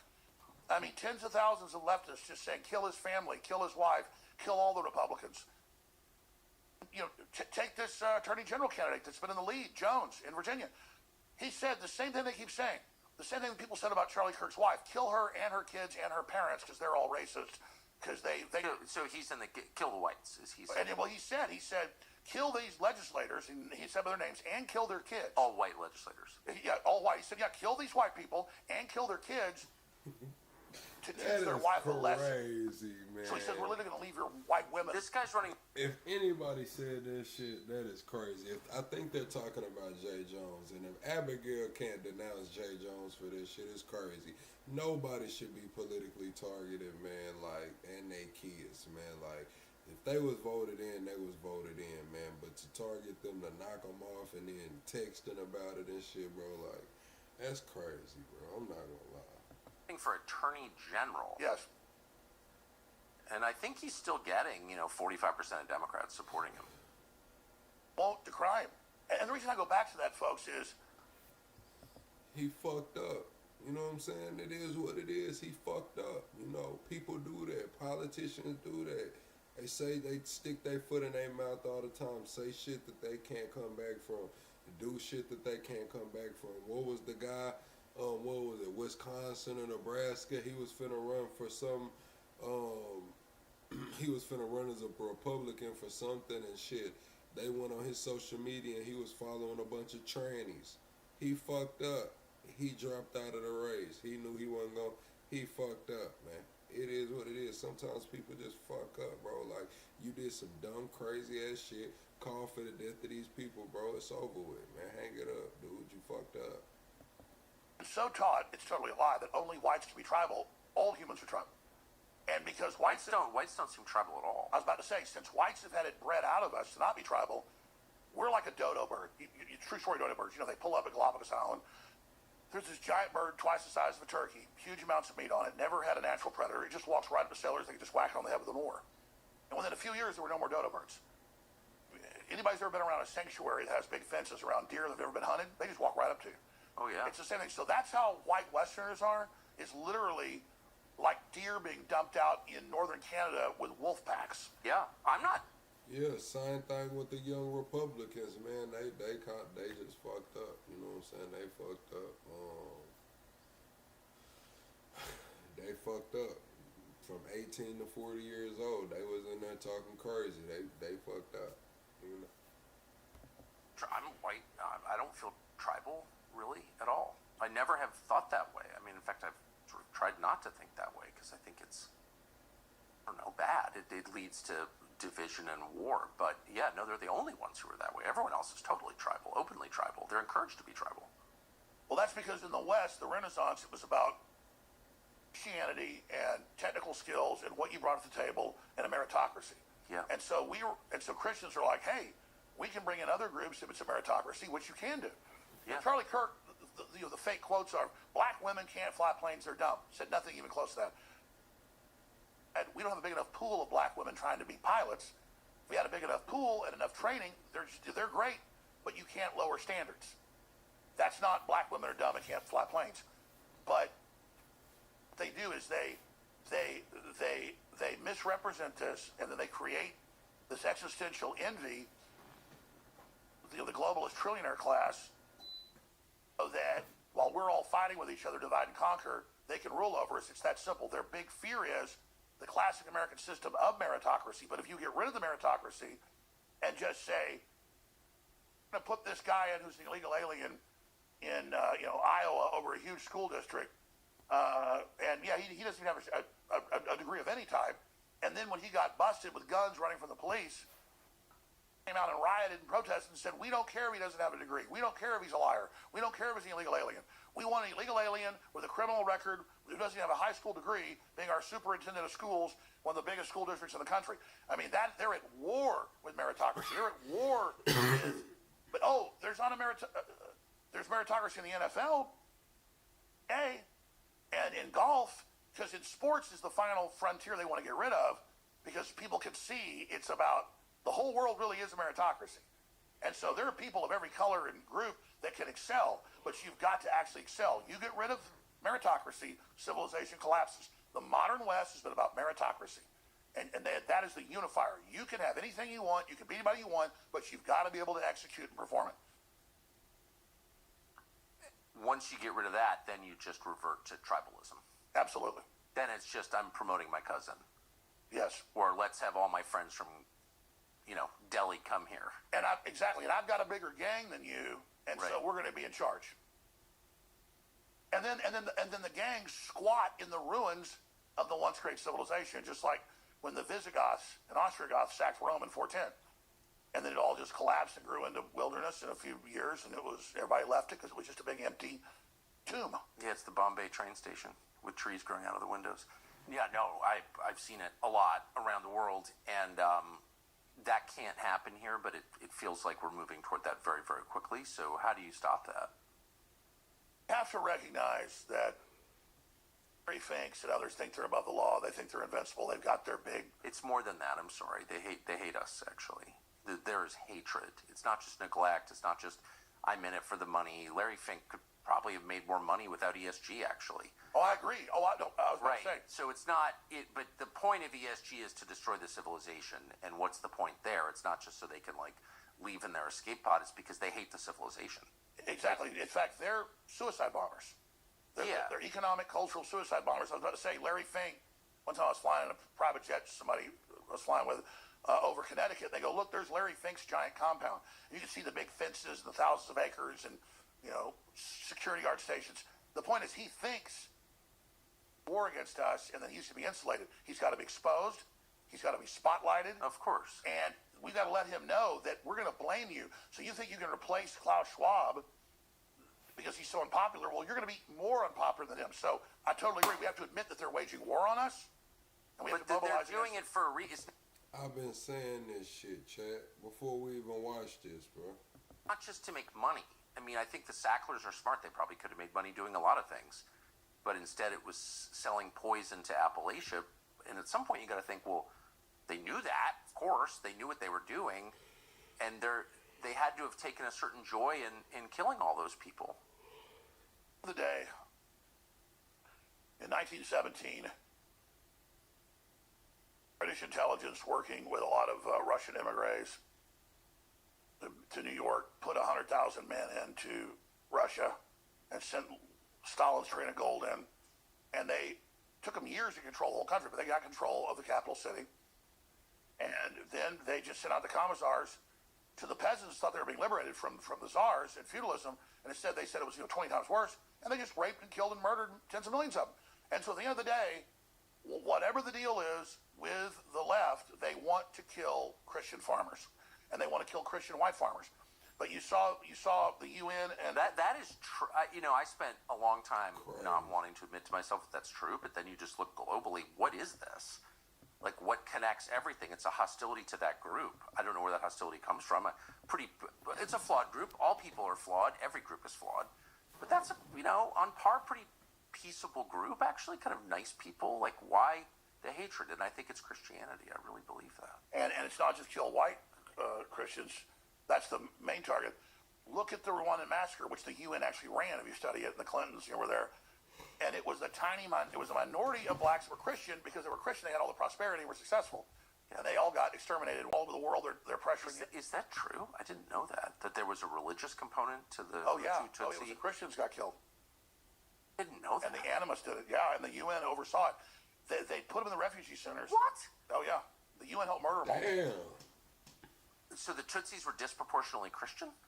Yes, the minority group that was killed was disproportionately Christian. Yeah, by the Hutus. Yeah. And the Hutus were animists. Why have I never heard that before? That was what I had guessed on at the time it was going down and covered it, yeah.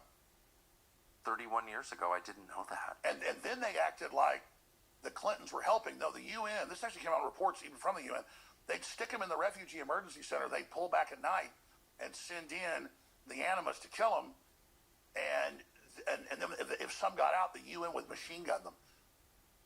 I knew that there were a lot of Tutsis killed in churches, but I didn't realize that they were killed by non-Christians. Oh yeah, and the larger thing was... Wow. The larger thing was these big global corporations... Blew my mind, Alex Jones. They wanted... I wish it wasn't true. They wanted the rare earth minerals. So they just used, obviously the animus never got any of that stuff they stole, and then the infrastructure all fell apart, just like, you know, getting rid of the white rule of apartheid. Not saying apartheid's good, but now it's 10 times worse. Or Rhodesia, super wealthy, you know, and then they get rid of all the white farmers. Where is it now? You know, Zimbabwe inflation. Yeah, poorest country in the world.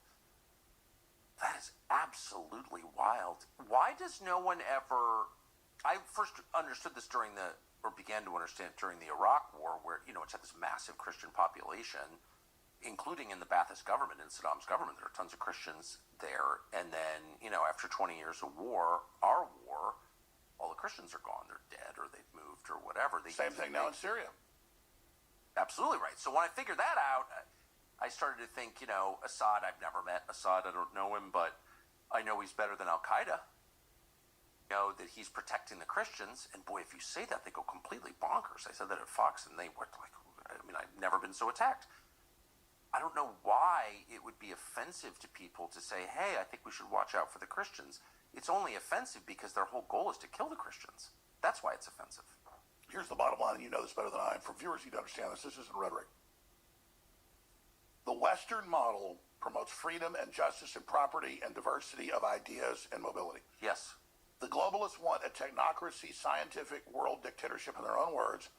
Yuval Harari, all of them, go read their writings, Ray Kurzweil.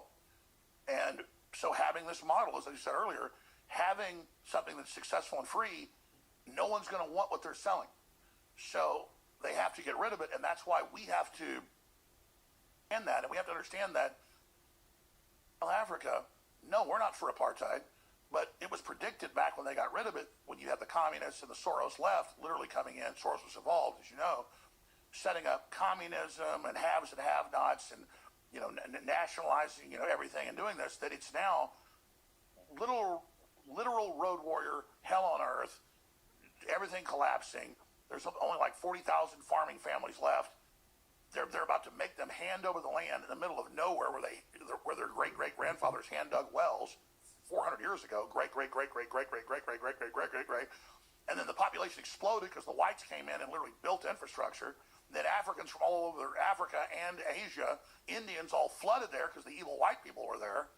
And then South Africa becomes this huge thing buoying all of Africa. And then now you blow that up, it collapses.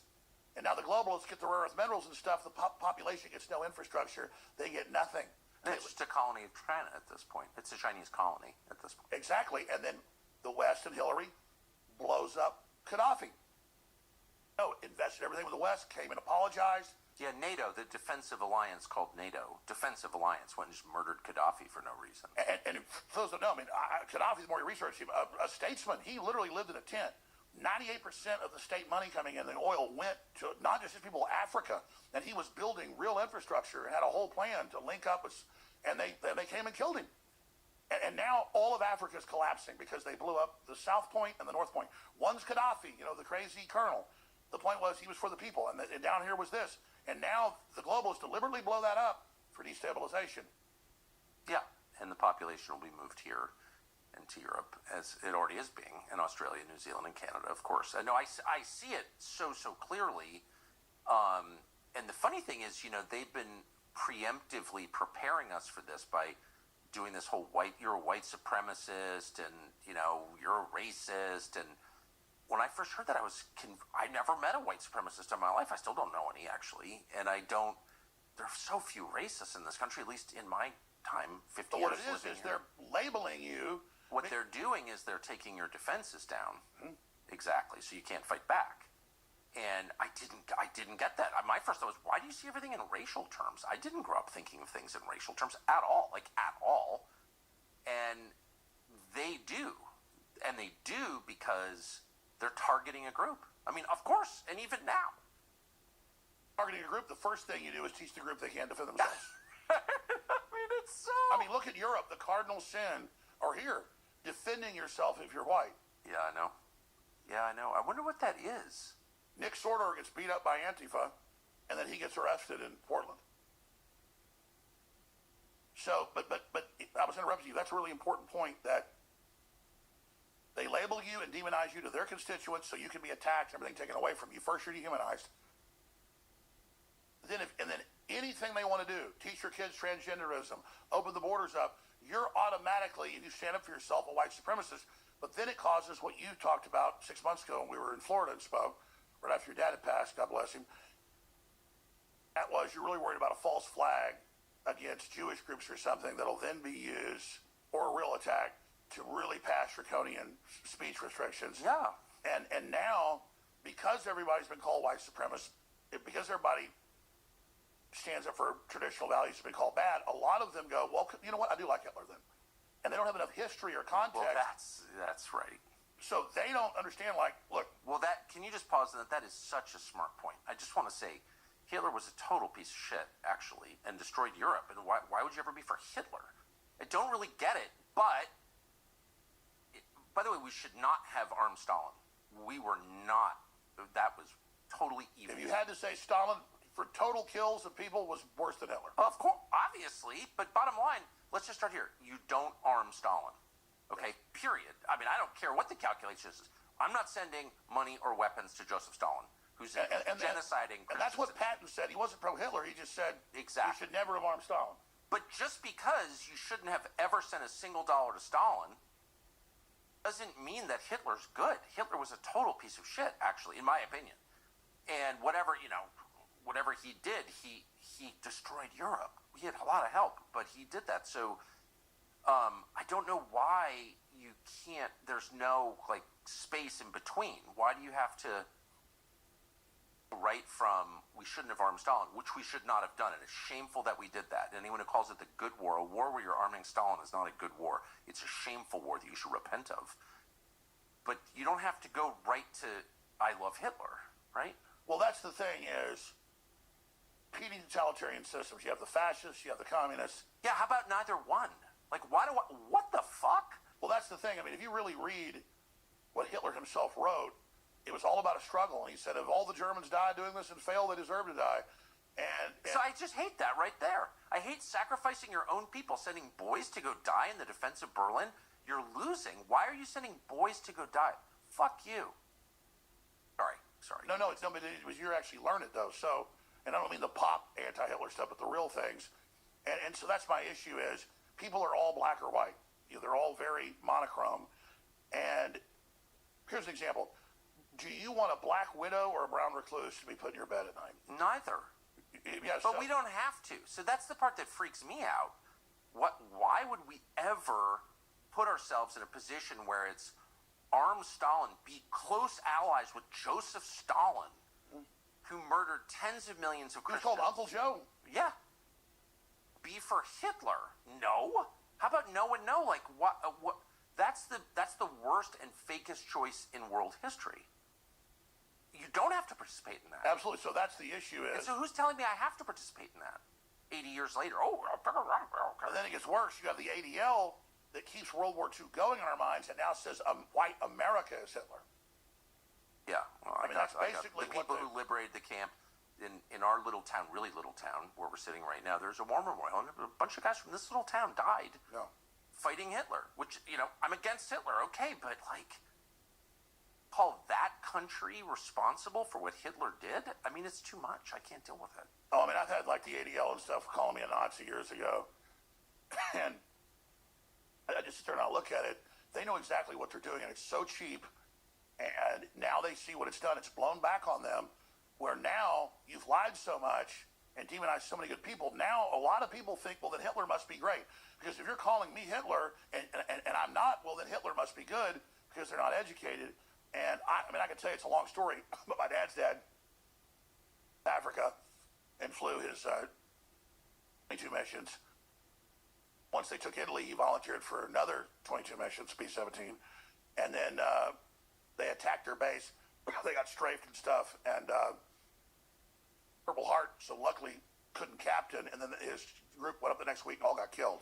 And then finally he stopped volunteering, so they only made you do 22 missions. But he then, as an officer, got put in charge of food trains and, food supply. And he described to my dad, never really told me the stories about all the starving Italians he saw and the death and how it really freaked him out. And then later going into Germany and just dead bodies just from disease and starvation, dead bodies as far as you could see, blackbirds eating people's eyes out. just stuff out of total hell. And that was the reality he saw about World War II. Grandfather was also the Army Air Corps, and but he, long story short, he didn't see a lot of action because that a technical thing. The plane crashed. He almost died. So he luckily lived because he had problems early on and didn't see a lot of action. How was World War I a win for anybody? Well, the British did start that one. Oh, of course. The one group that doesn't get the credit they deserve for making the world worse are the Brits. Even I'd like to see more anti-British conspiracy theories on Twitter, personally. I can listen. Their system of manipulation is really the model. But the reason I was going on that long story was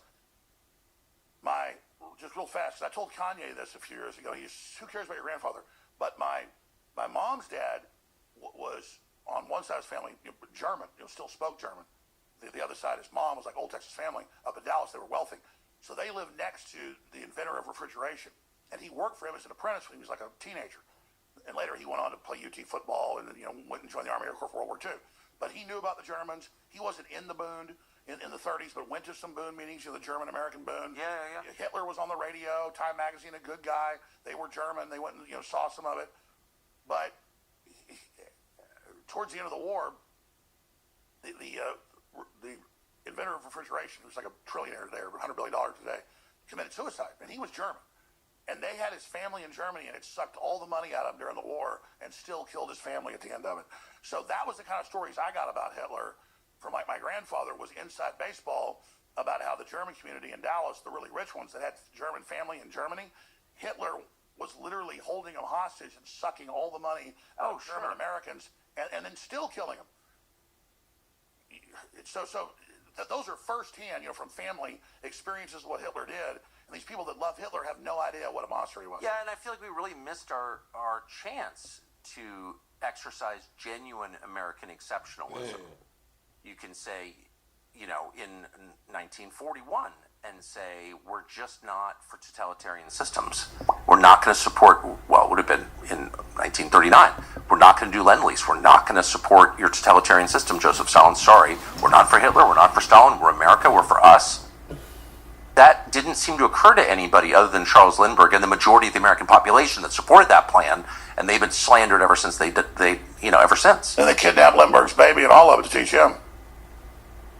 And so imagine the Russians and the Germans would have just spit each other out. Lost each other. The Soviet Union probably would have fallen. The Nazis would have fallen, I would imagine. We could have gone in there with just an expeditionary force at the end of it, cleaned it all up as liberators, but instead we got right in the middle of it. Yeah, or how about you tell the family, the moms in this town, what their son died fighting alongside Stalin's forces. I mean, really, it's so hateful. What happened to Kanye? Do you still talk to him? No, he's a bad person. I think he's disturbed. Yeah. And I think he got screwed over in business. I think a lot of what he said was true. But he'd be like, I'm flying to Austin to come on the show. And then halfway through, he'd call up and say, I think they're going to kill me. I'm turning back. A couple times he said that. I didn't believe he'd be there. So he flies in one night. I take him to a nice hotel. He doesn't like it. Leaves, middle of the night. I didn't babysit him. I dropped him off, left. And he went to some downtown hotel. Next day, my show starting at 11 a.m. Central. And I'm like, okay, it's the Ed and Vaughn. That's fine. Start my show. Pulls up, wearing a GIMP mask. And I said, look, you can wear it for a while, but you take it off. Do you have a lot of guests with GIMP masks on? No, I don't. and so he just goes on and says he loves Hitler over and over again, which I guess it presses on the nerve of edgelording. Yeah, no. So it's like, I'm being bad. That only goes so far. And then I think I understood why wearing the mask. Why? Well, after the show, he goes back there and pulls the mask off to eat salad. And the pupils were just pure black. Oh. So, what's that from? Just being high. 6, 7 hits of ecstasy, I think, when I do it. I don't know. I didn't have. That was like, he was, I've never seen anybody with pure black pupils. Really? He was, he pulled it off. It was like glowing. He was just, and I was like, he's sitting there eating a salad. And I went, oh, now I understand what's going on. I don't know, maybe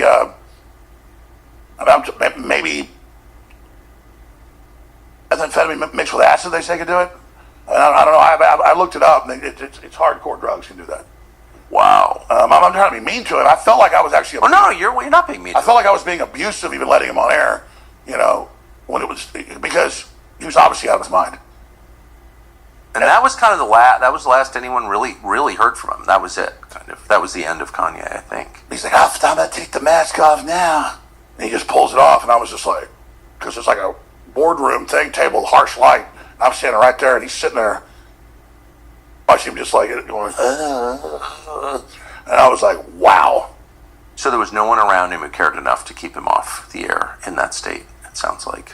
Yeah, well, he comes in wearing the mask. I'm like, hey, I don't think I'm going to do this. I'm fine. I'll take it off in a minute. It goes in there, and I go, take it off. No, I'm not taking it off. And it was just Hitler, like hit the button, Hitler. You know, it's like you can... Crazy.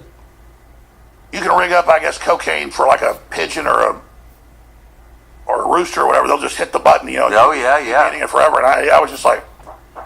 And like, that's the problem with getting those guys on the air. Because I'll have them on for a debate, but it literally, they just go, any of them now, they just go, Hitler. It's like, they just think it's like doing something. You're just sitting there, oh, this is really boring. Yeah, it's not that. I totally agree with you. And dumb. And also, you want to be on the side of, like, decency and kindness and life and, you know, babies. Like, you don't want to be on Hitler's side. You want to be on a good side. I mean, Hitler, people who studied him. I mean, he was a war hero, World War I, got gassed a bunch, won the Iron Cross first class, Iron Cross second class, that's a Congressional Medal of Honor. He was a war hero, that's, you know. And then he has a hallucination that he's going to rule Germany and have the Guter Damarong Battle of the Gods the next time he gets cast, and has this vision. And then he decides it's total war and all the rest of this stuff, and you know, and if the Germans don't succeed, all of them deserve to die. I mean, he wrote all this stuff. I mean, this is lunatic stuff. So I'm sorry, I don't think black tanks and black uniforms and skull caps and total war is cool. It's like 14-year-old kids listen to Slayer. It's okay when you're 14, but this is not like something we really want to do. But it's also a kind of occult tinged. Also. Oh, it's beyond. It's very satanic. Okay, so I'm against that. Yeah, me too. We should be against that. Plus, all these people that are attracted to that,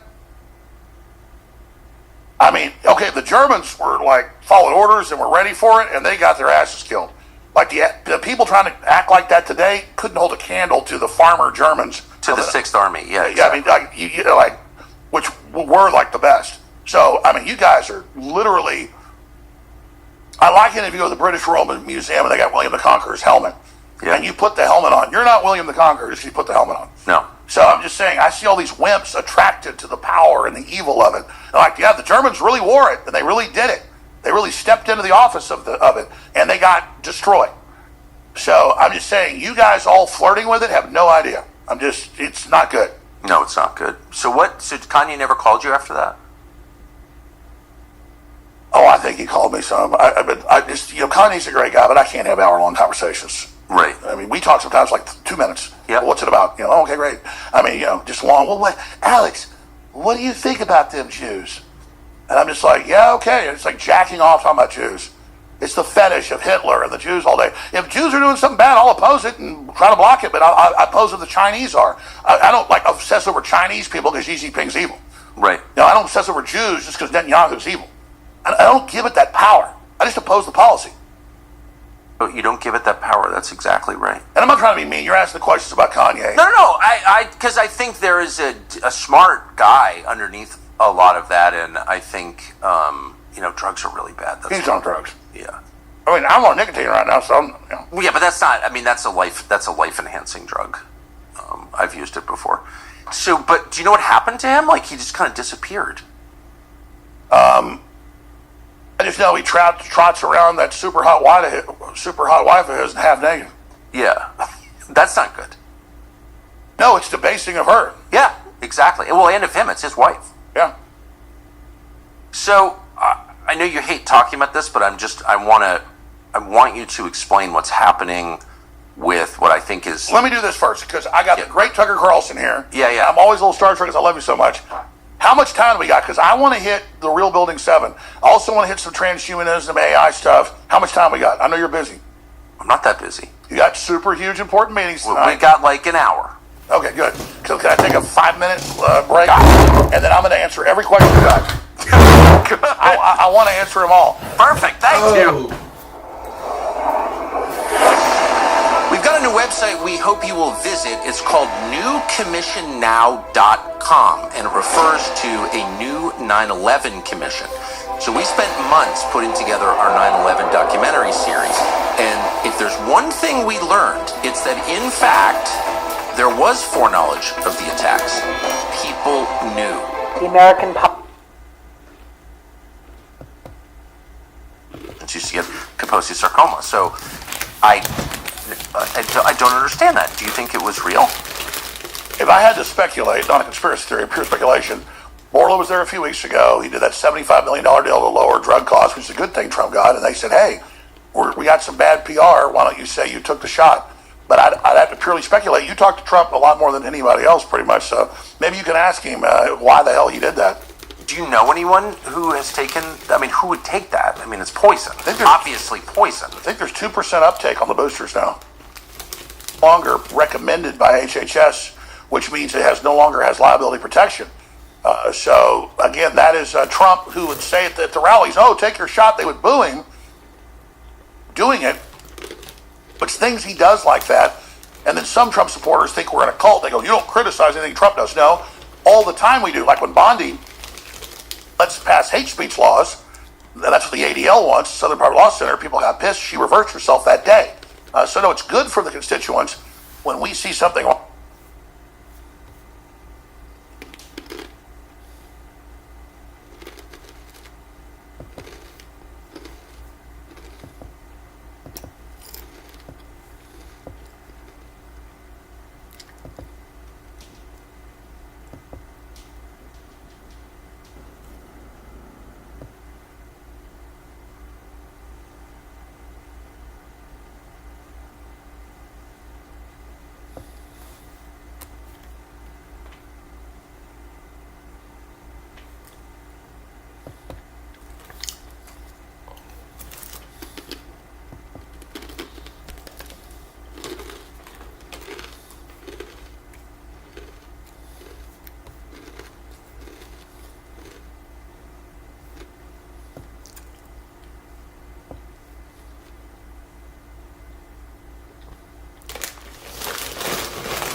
Oh, we back.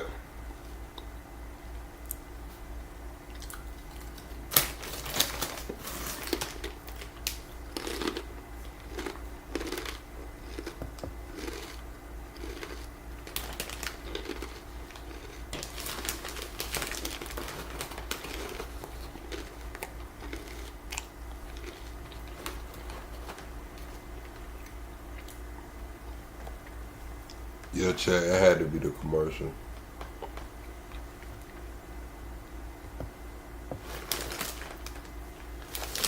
It had to be the commercial.